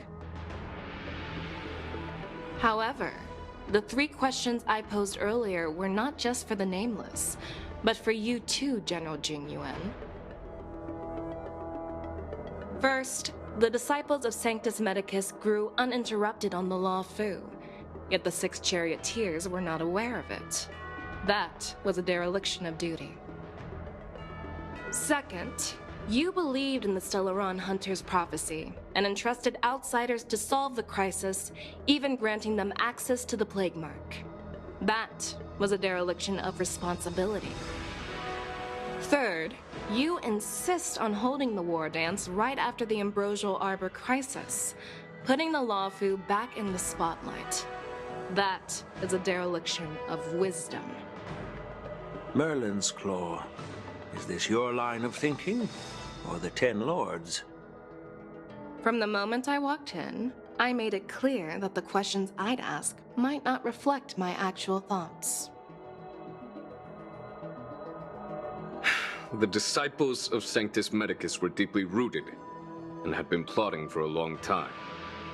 I admit it was my negligence for not noticing it earlier. As for the Stellaron Hunter's prophecy, I didn't believe all of it, but in the end, the Law Fu did survive the Ambrosial Arbor crisis. So, I think it's safe to say that Elio's prophecy about the future holds some merit. And as for the war dance, do you think I'm unaware of the risks? However, risks can also be opportunities. The Law Fu has lain low for too long. I believe it's time to stir up the dregs hidden in the depths and wash them away once and for all. Just as I expected from our sophisticated divine foresight. You have a way with words. I like it. But, unfortunately, ever since the report was submitted, the Alliance has been filled with rumors and speculation. Even within the Lawfu, there are people accusing you of neglecting your duties, resulting in the Ambrosial Arbor's resurrection. So what are your thoughts on all of this, General Fei Shao?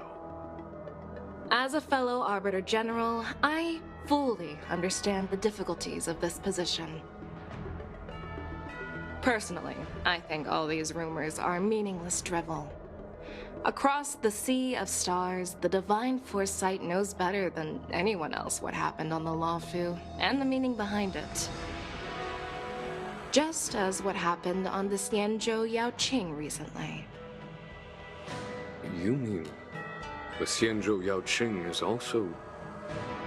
The scouts of the Verdant Knights have sent back reports that Borisin are making trouble again. The Borisin packs that were once divided and scattered have started swallowing each other up, forming larger and larger packs. Moreover, there's an entity named Mongus behind it all. An entity? According to the report, this entity isn't actually a Borisin. It's a woman claiming to be the messenger of the Master of Immortality. She's described as having 12 faces and 12 pairs of fangs, as cruel as poison and as elusive as quicksand. The Borisin believe she'll give them a chance to rise again. That's Ventilia. That's right. You're lucky that I'm the one who came this time. If it were the Patina Justice or the Seer Strategist, this conversation might not be so friendly. I've always had faith in my instincts, so I don't doubt your good intentions. But the Alliance has its fair share of questions and doubts about the Lawfu. So, my plan is to come up with an acceptable answer to satisfy the Alliance. What's in this plan, General Fei Shao? General Jing Yuan, you already know what has to be done. But since you don't want to be the bad guy, I'll take care of it for you. You need the final word from the Ten Lords Commission to quell any doubts. And for that, I'll have to ask the two Nameless to visit the Shackling Prison.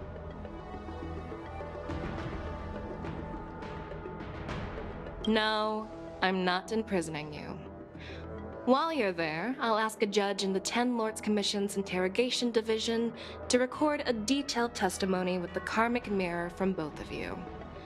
We'll fill in the gaps that weren't covered in the report, and silence any protests within the Alliance. I'm okay with that. Your willingness to help is truly heartwarming, youngsters. Then, as the Merlin's Claw requests... Oh, there's one more thing. This testimony is for silencing the voices of opposition within the Alliance. But I would like to urge General Jing Yuan to listen to the pleas of the Foxians on the Xianzhou Yaoqing. So, you are here for Hule. Exactly. Hule is locked up in the Lawfu's Shackling Prison. Since he is the Broodlord of the Borisin, I want to transfer him onto the Xianzhou Yaoqing and imprison him there. The recent movements of the Borisin suggest they're planning something big, so we must act preemptively. It makes sense to have the Foxians keep an eye on their arch-nemesis. Since you trust my judgment, I'll repay that trust. What do you think about all this, General Huayan? I was worried this would turn into a heated argument, but it seems like both of you are on the same page, solving each other's problems. I couldn't have asked for a better outcome. And as for Hule, I'll send my lieutenants Zhao Chou and Moza to check on his condition in prison and ready him for transport.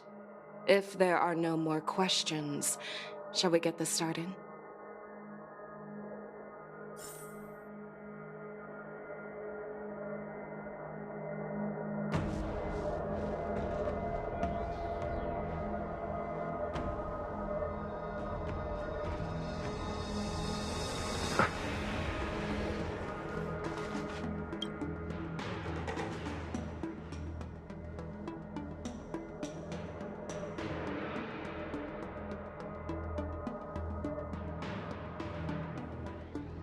Do you actually believe in the Stellaron Hunter's prophecy?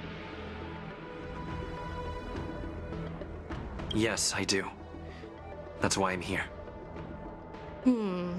I understand.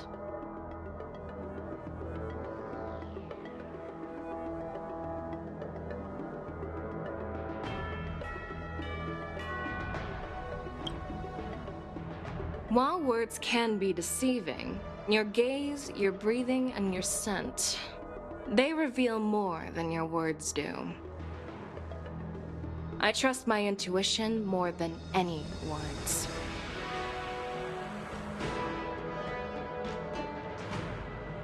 Well, I'm glad we managed to talk this out.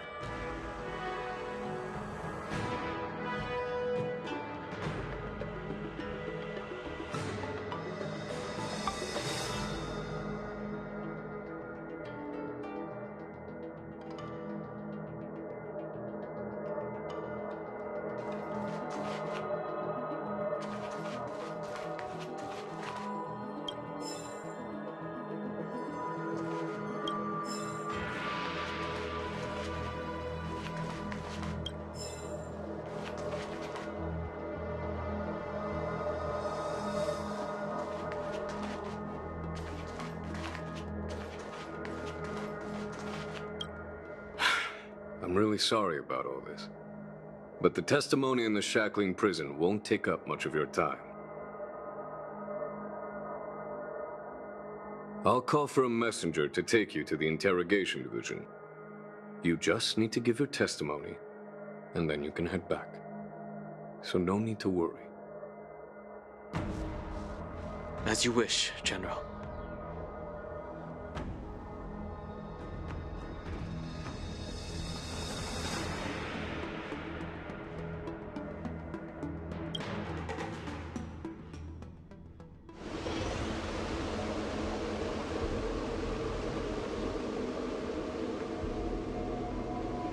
As General Jing Yuan requested, everything is prepared for your arrival, and I am here to receive you. The judges at the Interrogation Division also know your purpose in coming.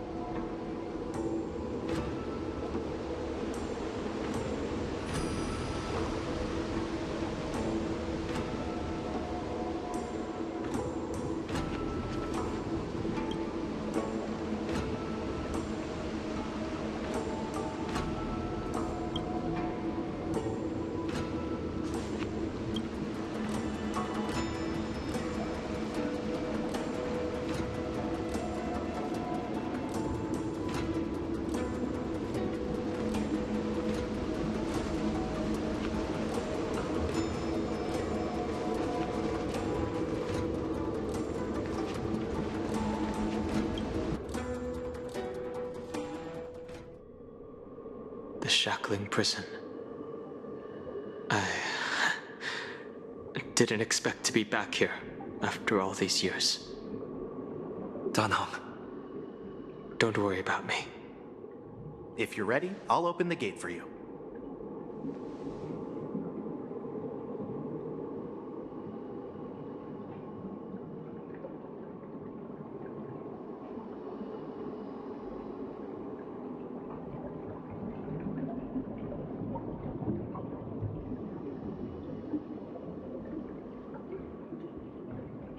Well, technically, the shackling prison is spread out across multiple delves, and the ancient sea is just where they overlap. Please, come on in, dear guests.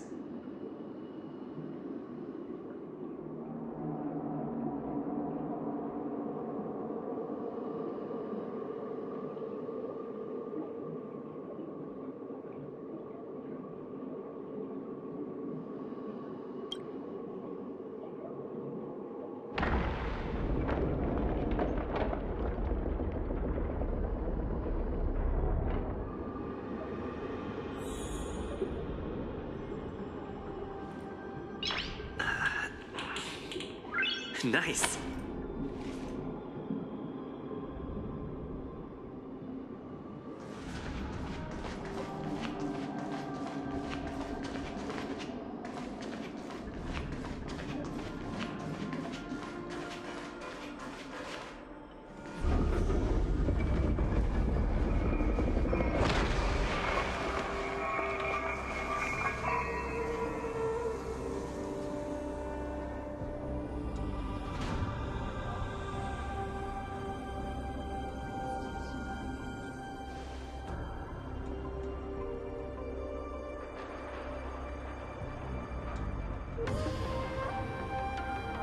What are you looking at? The shackling prison on the Luofu is completely different from the one on the Yaoqing. It's completely underwater. Whether it's in the clouds or underwater, breaking free would still be a piece of cake for me. Still thinking about your old jailbreak tricks, huh? Forget it. You're free now. Just don't do anything stupid, or the judges will throw you back in there and lock you up for a few hundred years. You'll see me again in just a few days. Taking Hule back to the Yaoqing means a lot to the Foxians on the ship, and to the General herself. So stay alert.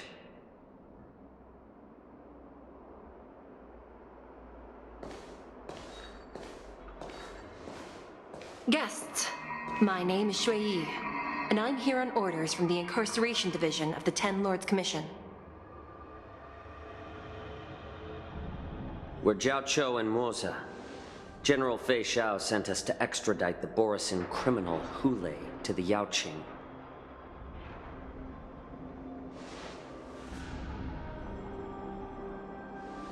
We're here to inspect the conditions of his imprisonment and make preparations for the handover and transportation. I assume you've been briefed, Your Honor. Your visit request has been approved. I'll be your guide for this trip.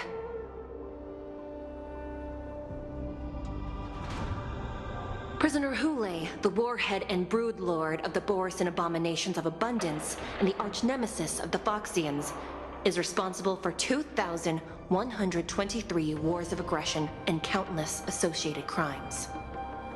Due to his heinous acts, he has been imprisoned in the depths of the shackling prison and subjected to the punishment of the Forest of Swords until the end of time. He shall never be pardoned. No need to repeat his crimes and sentence, Your Honor. He is the greatest enemy of us Foxians. The stories of his atrocities are used to terrify our children. I'm well aware of every crime he's committed. Let's move on to the next step. When it comes to visiting criminals, there are rules in place to ensure your safety. I know you've heard legends about Hule since you were children, but your knowledge about him is likely very limited. Only the judges of the Ten Lords Commission truly know what kind of abomination is locked up at the bottom of the shackling prison. It has been centuries since Jing Liu, the former sword champion of the Luofu, captured Hule. And during all those years, we never provided him with any food. Yet he somehow managed to stay alive. It defies all the documented physical characteristics of the Borisin. The Forest of Swords, forged by the Punishment Division, is a device of intense torment, used to execute sinful abominations. Most Borisin die within 3 days in the forest, but Hule is different. Every time the blades pierce him, his body instantly heals. Despite the brutal punishment, he somehow manages to survive. The complex rules are there because of his abnormal characteristics. Do you understand now? I apologize for any offense caused. Please continue, Your Honor. I've given you the instructions regarding Hule's visitation. Please make sure you read them carefully.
And please, take this pellet before proceeding.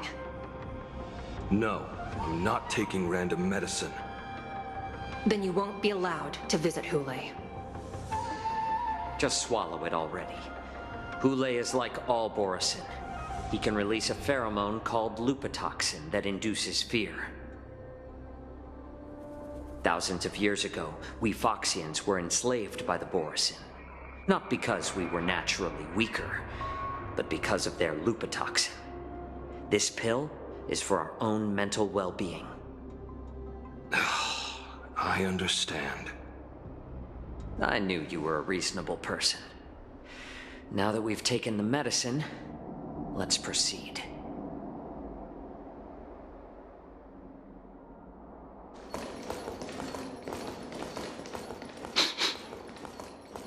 Your Honor.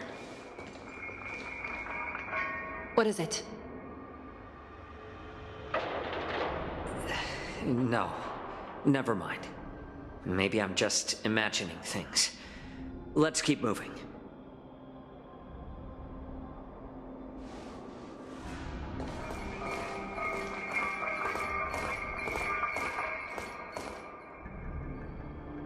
Here we are. Her Honor hasn't arrived yet. Please wait a moment.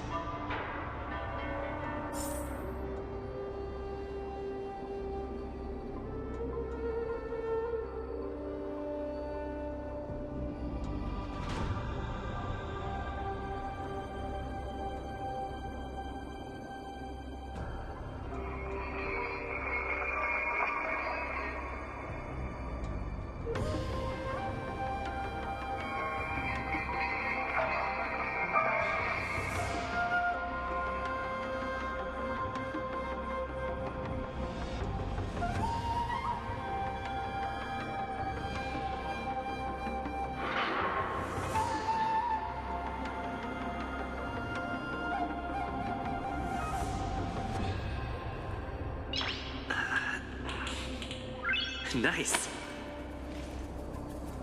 Her Honor hasn't arrived yet. Please wait a moment.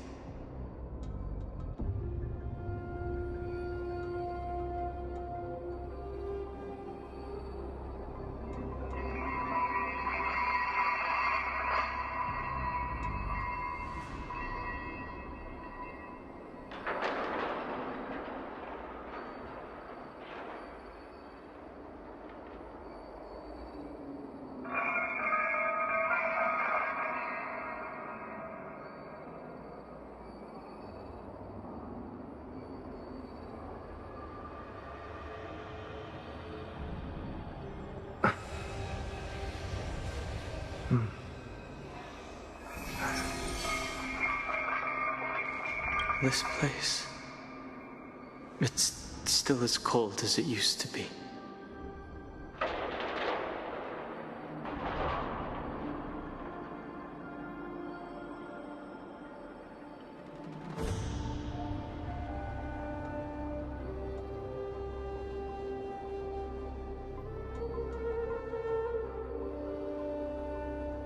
The 6 charioteers might have more power over the rest of this Xianzhou ship.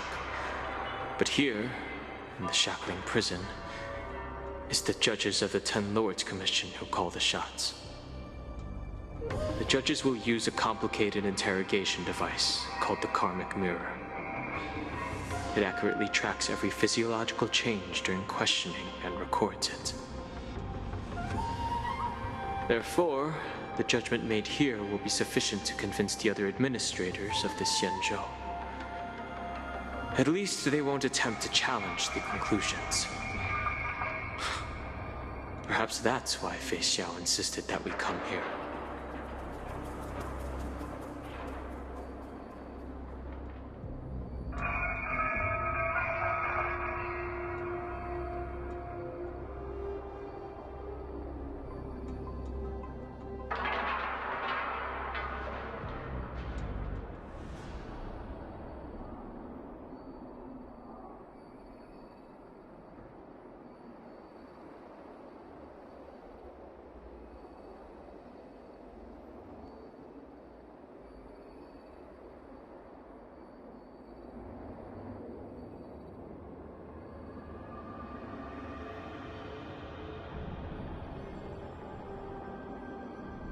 Sorry. I was just reminiscing about some unpleasant memories.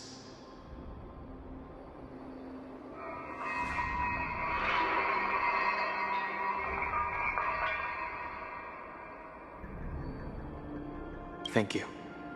It's all my fault that you were involved in the Shenzhou's problems.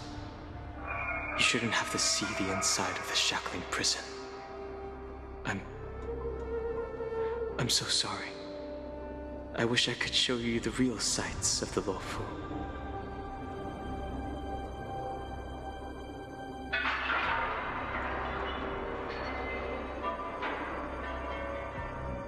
Okay. But watch your step. This place is not like the others.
Welcome, dear guests from the Express. Judge Hanya of the Interrogation Division. We've met before.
You don't want to see me?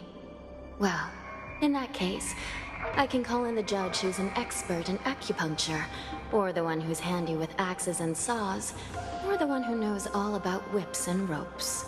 We've got plenty of options here, and we'll find one that suits your taste. Just kidding.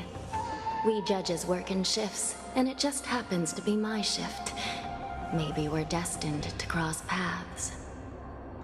Please allow me to express my gratitude to you again for subduing the demons in the Fixtral Garden.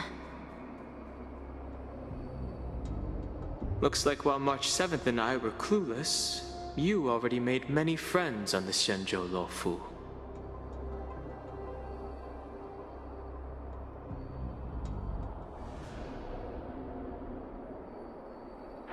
Even though you and I have met before, we can't show any favoritism under the 10 Lords.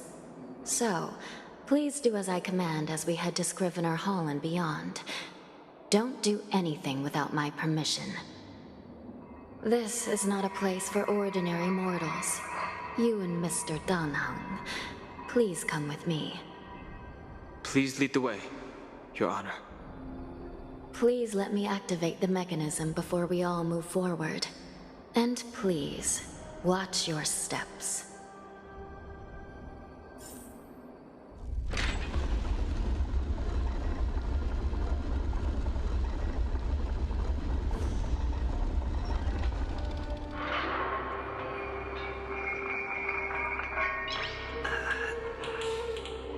Nice.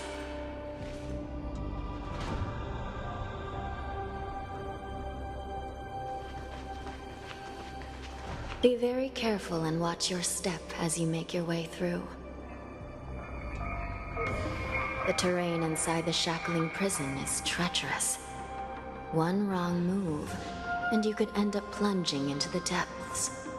And if you're really unlucky, you might be frozen solid or burned to a crisp before anyone can help you. Gee.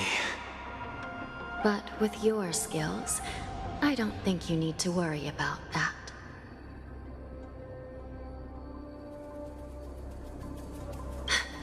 You're funny. This prison does contain many layers.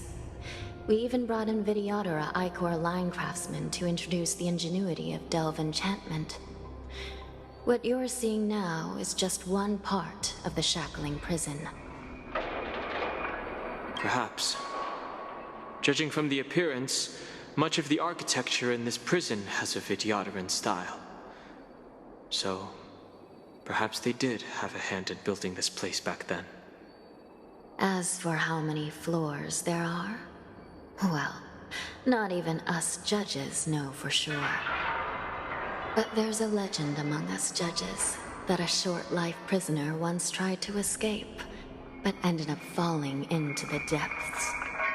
And when we found him at the bottom, he was already an old man on the brink of death. Did he spend his whole life falling? Or did some long-life prisoner drain his life essence?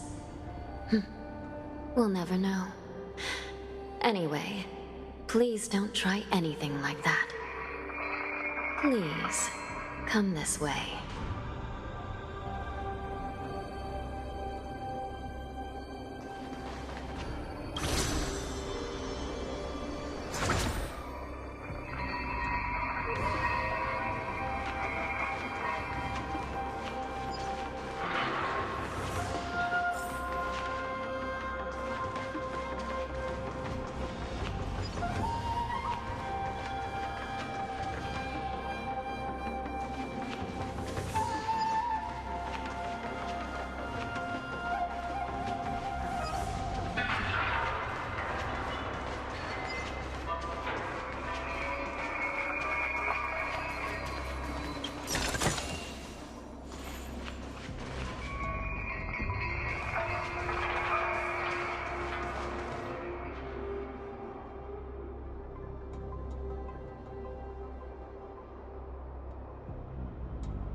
I heard the war dance is about to be held in the mortal world.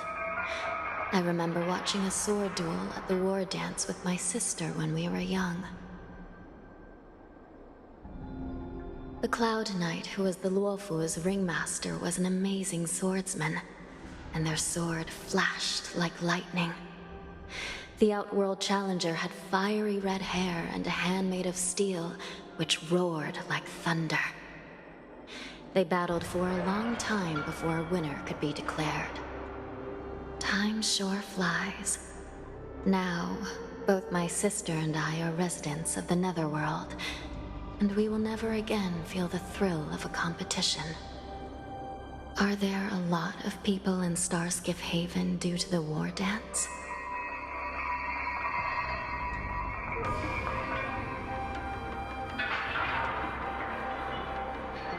Sounds amazing. It's a shame I'm too busy to attend. But even if I could, I'd probably just scare people off with my current appearance. Let's get going then.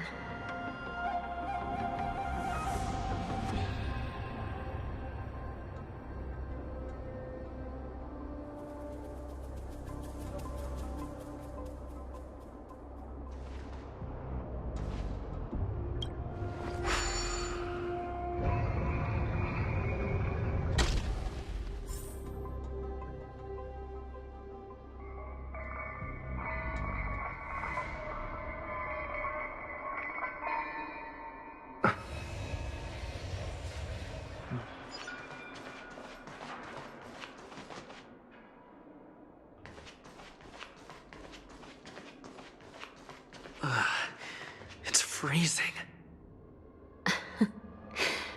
This place is filled with the cold air from the northern peak of the polar delve. Even the toughest long-life species would have a hard time enduring this.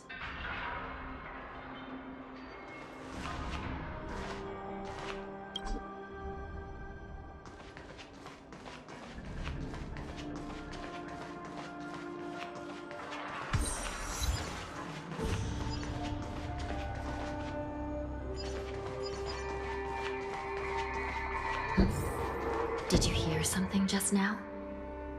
Let me check it out.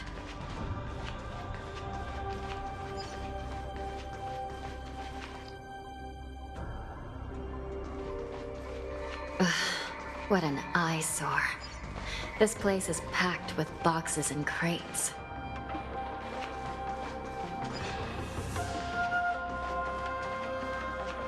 These crates, they look oddly familiar. A few days ago, the Spiritfarers received reports about an IPC transport ship that was attacked by Borison. Then, a bunch of those abominations were dumped into this place. I had a feeling there would be trouble during the war dance, but throwing both the pirates and the cargo in jail? That's a new one. I heard the Intelligentsia Guild crafted something dangerous. We have many records in the Hall of Karma about these wise ones. They love to tinker with forbidden technologies, always trying to push the limits of ingenia. I caught a glimpse of the mechs in those crates, and they bear a striking resemblance to Borison. I wonder what they're planning this time. Well, business first. Let's keep moving.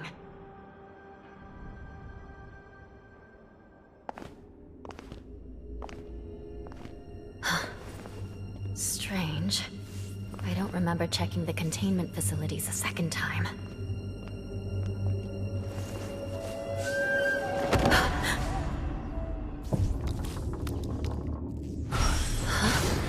Watch out!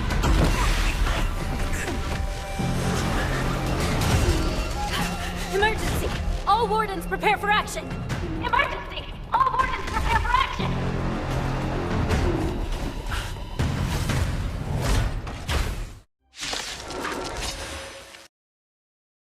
What's happening here? Why are these things moving on their own? Something's wrong. The guards aren't responding.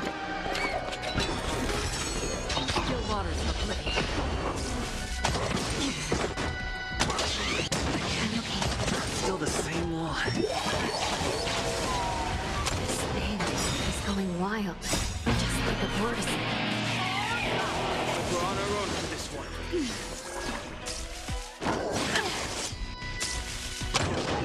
Still the same wall. Just a little something.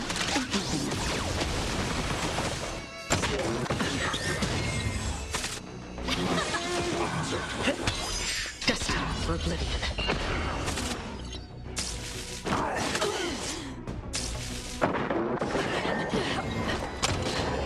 Still the same wall.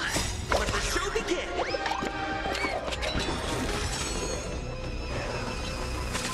Let's rock! You can fight it, or rock with it! But I'm a doctor.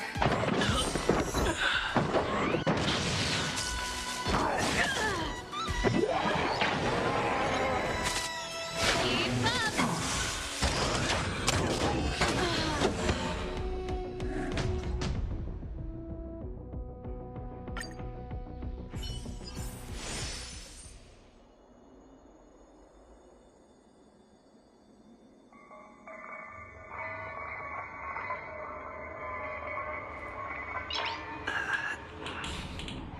Nice.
It's still early.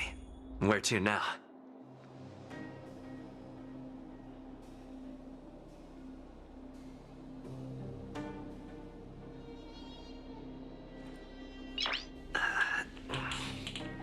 Nice.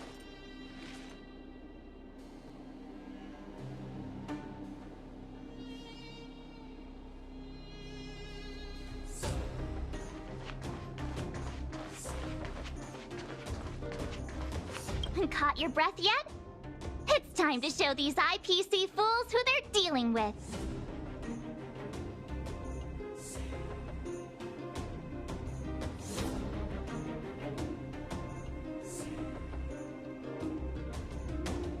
Right after we finished chatting with Topaz in the museum. Did it take you that long to notice? I thought you were supposed to be the observant one. The quicker we handle the IPC, the faster we can get back to enjoying the celebrations. Let Zila know when you're ready to go.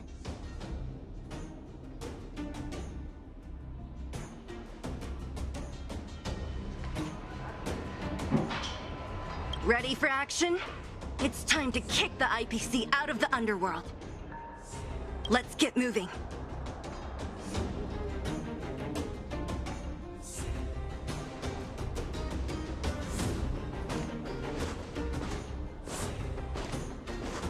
Hello, it's Mr. Svarog, isn't it? And this cute little girl must be Clara. Hello, miss. Are you... I'm Topaz. I've come to have a chat with Mr. Svarog. Clara, go inside and wait for me. Huh? But if you have a guest, maybe I should... She is not a guest. Neither is she a friend. Go, Clara. Everything will be fine.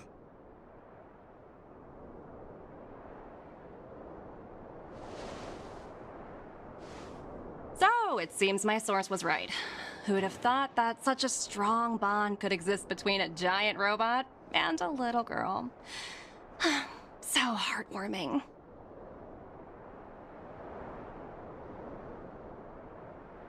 You bear the insignia of the Interastral Peace Corporation. What is your motive for coming here? Straight to the point, huh? I like your style. Eurillo 6. Are robots familiar with that term? Anyway, it refers to the planet we're currently standing on. It's about to become the property of the IPC. No one can reverse this outcome. Not you, not the Nameless, nor any power in the galaxy. I only care about one thing right now. Demonstrating to the shareholders of the IPC that Eurillo 6 can generate value. In the long run, this is a way, the only way, to ensure Belobog's long-term interests. I need your help to achieve this goal. Long-term interests undefined. Analyzing objectives. Analysis failed. Tell me, Emissary, how do you plan to convince the IPC leadership? That's simple. I'll show you. This is... Source code, or to be more precise, source code that is able to take control of all mechanized units in Belobog. I'm sure you're familiar with this. All mechanized units manufactured in Belobog over the last 700 years utilize the underlying systems created by the IPC. The code is so refined that the engineers never saw any reason to change it. I assume you're also aware that there was once a large automaton factory in the underworld. Thousands upon thousands of automatons, enough to crush the Legion's vanguard, lay dormant within. This is my bargaining chip for negotiating with the higher-ups. I'll convince them that Eurillo 6 has a place in the company's long-term strategies. But first, I need a guide to show me where these automatons are buried. I understand. Your long-term interests can be defined as the survival of civilization at a macro level. What are your intentions for the people currently living here? Their future has already been purchased. All I can do is make them accept this fact, using a relatively peaceful approach.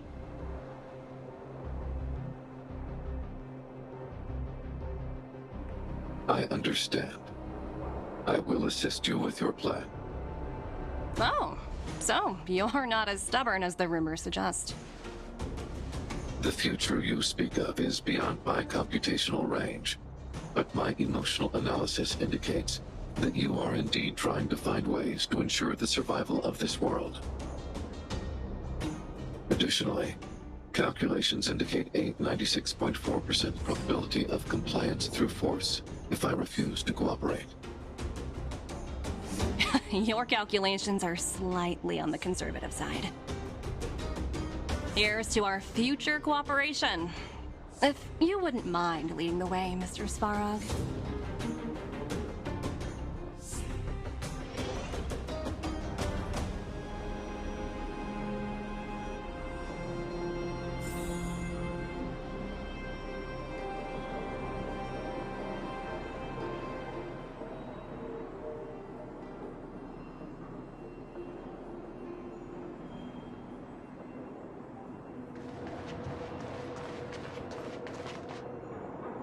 all the miners here, huddled together. Anyone else getting deja vu?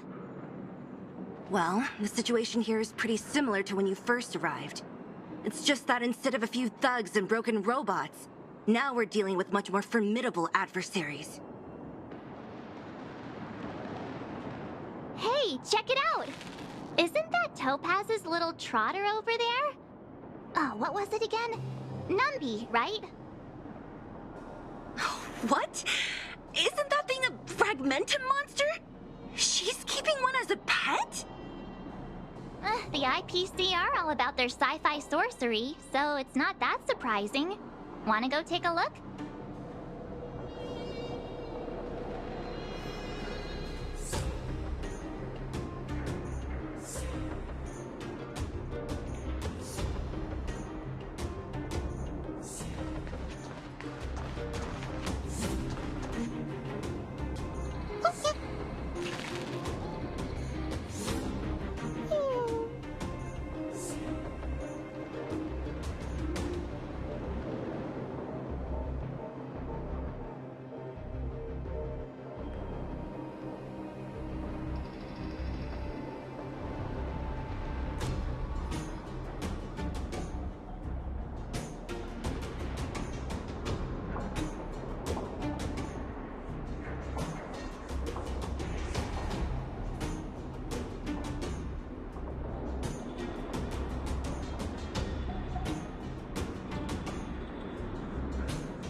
Sounds like you two are getting along.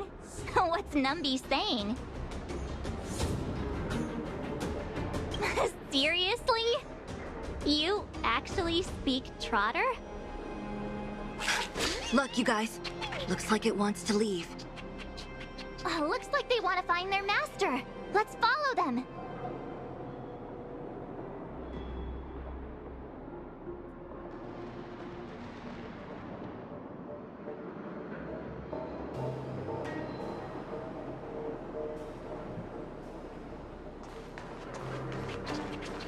Help! Those people dressed in black are attacking us! Hey, I'm talking to you. Where do you guys store the Geomarrow? I really don't know anything! This place is filled with nothing but incompetence. Those cowards! I guess they want to do this the hard way.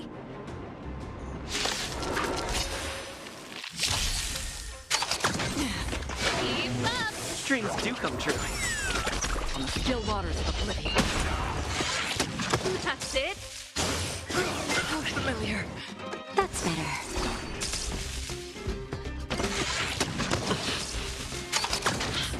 Let's rock! Destined for oblivion.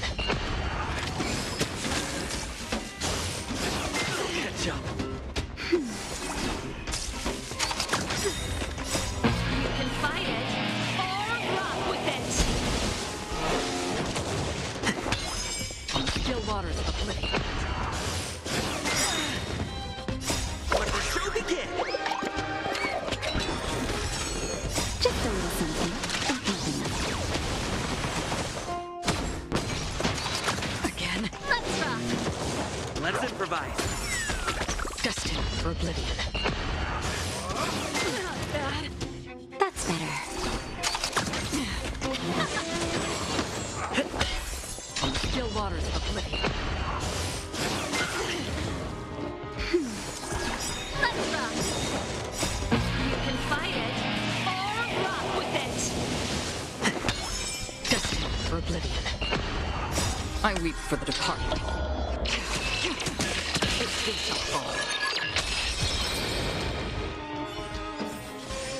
Reach the end of the story in your own way.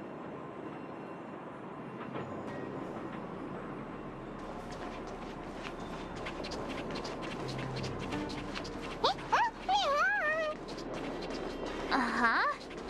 Looks like Numby's in a good mood. But aren't they on the IPC side?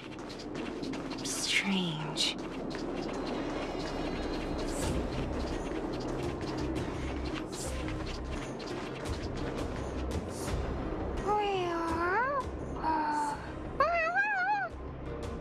Look! That big guy down there. Is he the one in charge? We'll see who's really in charge. Let's go! Huh? Where'd Numby go? Wow. For something so short and stubby, they're surprisingly nimble. Well, guess that's that. We're on our own now. Let's keep going.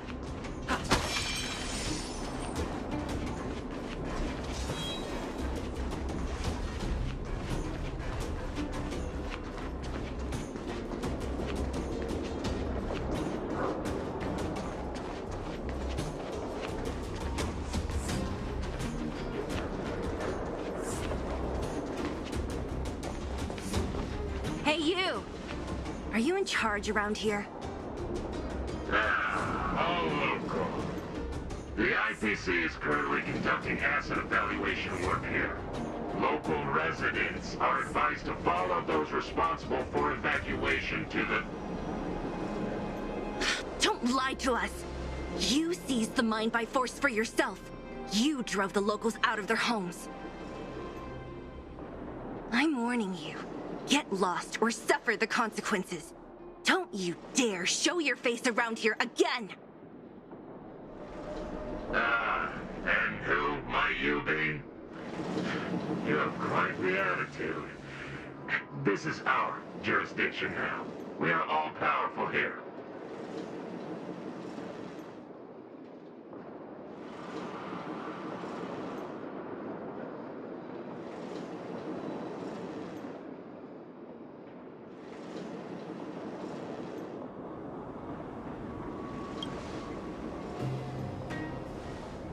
You know Topaz? Interesting. It doesn't matter. The Strategic Investment Department has no obligation to talk to anyone not related to this project. In cases where debtors fail to repay within the set time frame, the IPC reserves the right to skip negotiations and take over all assets. We're simply following the rules. What exactly is your problem? You know, it's funny how the rules always seem to work in your favor, don't you think?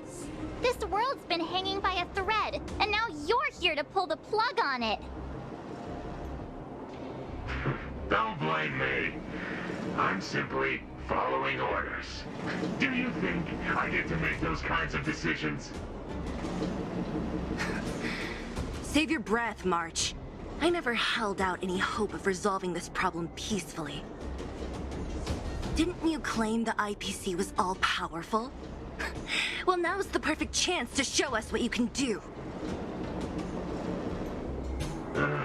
If I knew things were gonna get this heated, I'd have applied for overtime. Anyway, since you seem intent on settling this matter with violence, prepare yourself for my heavy laser cannon!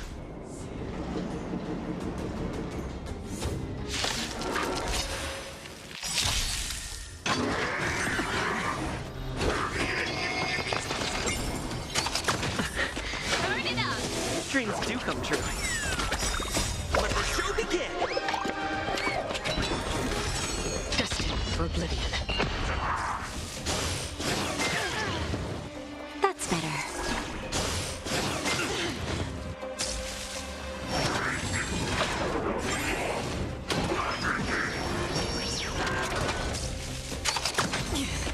Just a little something. In keeping. Let's rock! On the still waters of oblivion. Nap time. Catch up. All will eventually rest on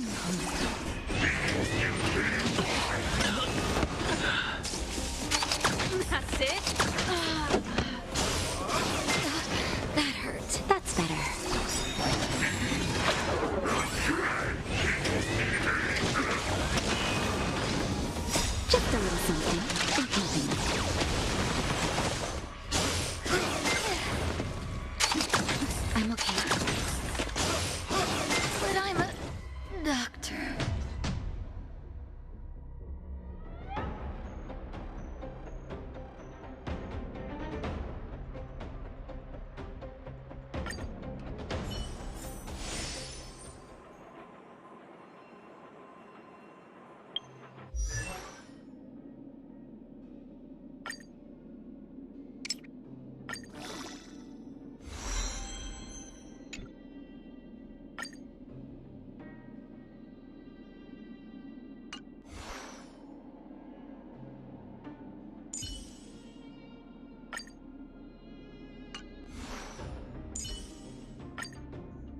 Hey, you! Are you in charge around here? All local. The IPC is currently conducting asset evaluation work here. Local residents are advised to follow those responsible for evacuation to the... Don't lie to us! You seized the mine by force for yourself. You drove the locals out of their homes. I'm warning you. Get lost or suffer the consequences. Don't you dare show your face around here again! And who might you be? You have quite the attitude. This is our jurisdiction now. We are all powerful here.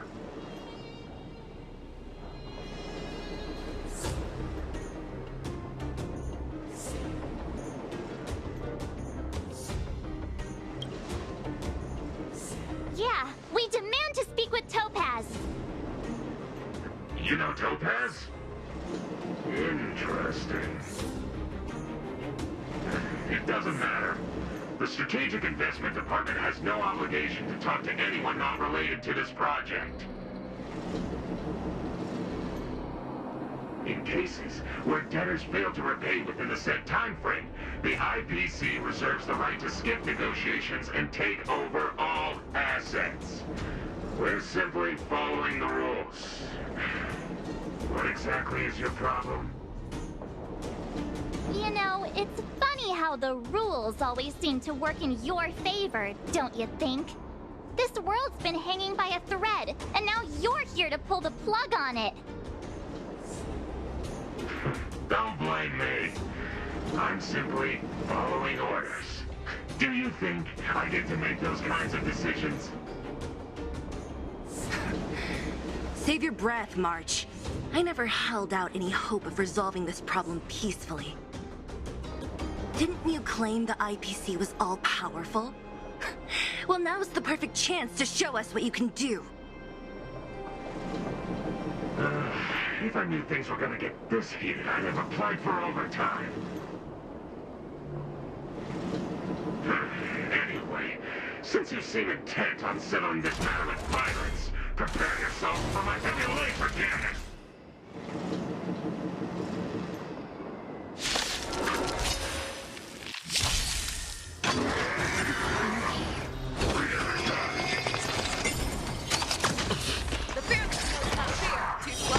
Let's improvise. Still waters of oblivion. Come here.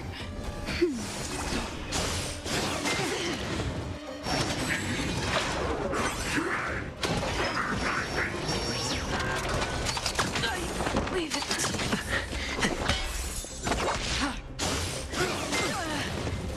That's better. Just a little something. Familiar.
Hey, you!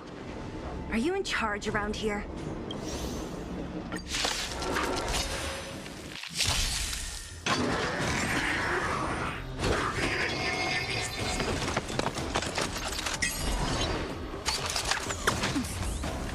You look pretty lively. How about a one? That won't do. Dreams do come true.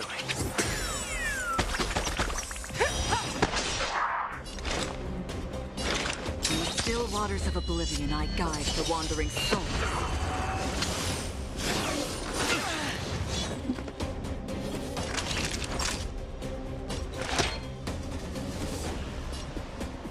All better now?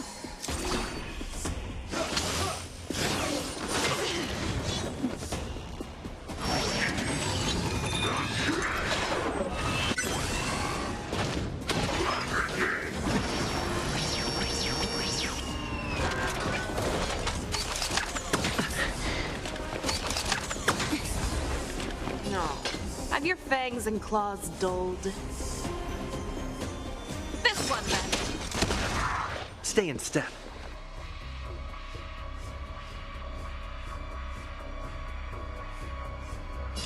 Let's improvise. Another journey begins. Where are you going?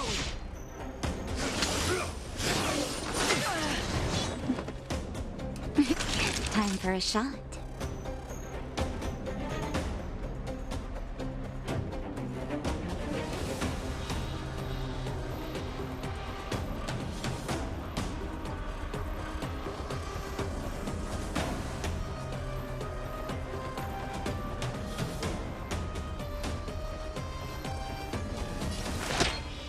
Here comes the medicine.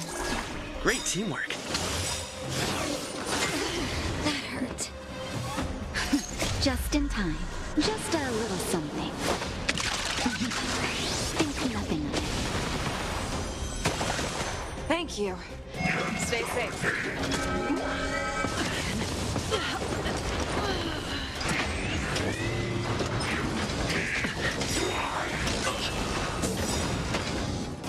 The mood is set just right.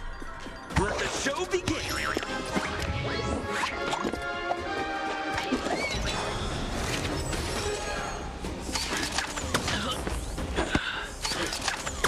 I'm okay.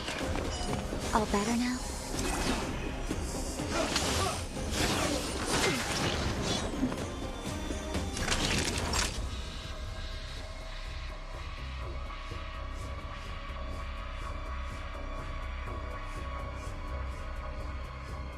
Savor the vigor of it.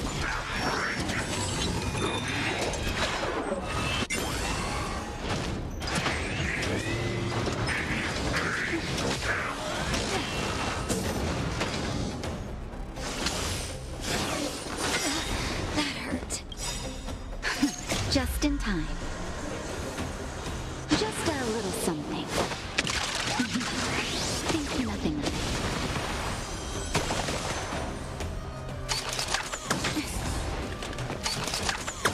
I'm okay.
rock and roll might be my only true companion.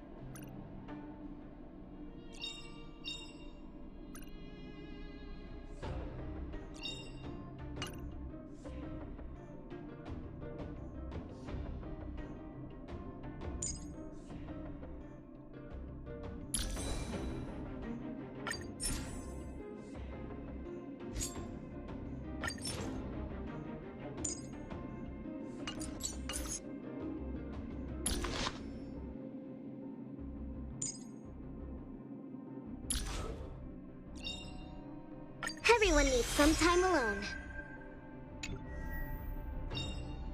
Everyone needs some time alone.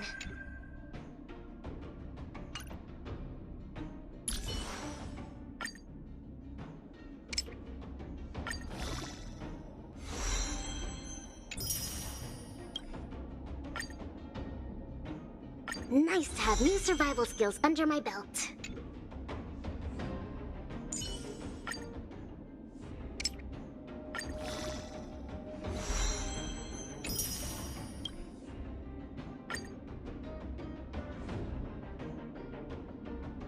The passion of yesteryear isn't all that returned.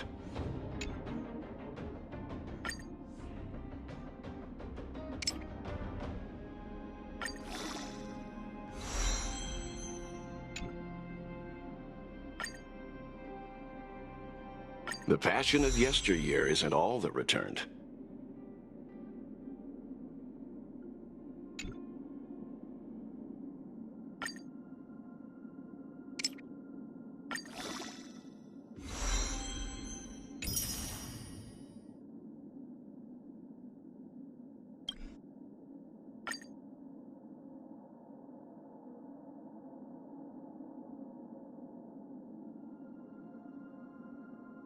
The passion of yesteryear isn't all that returned.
Nice to have new survival skills under my belt.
Nice.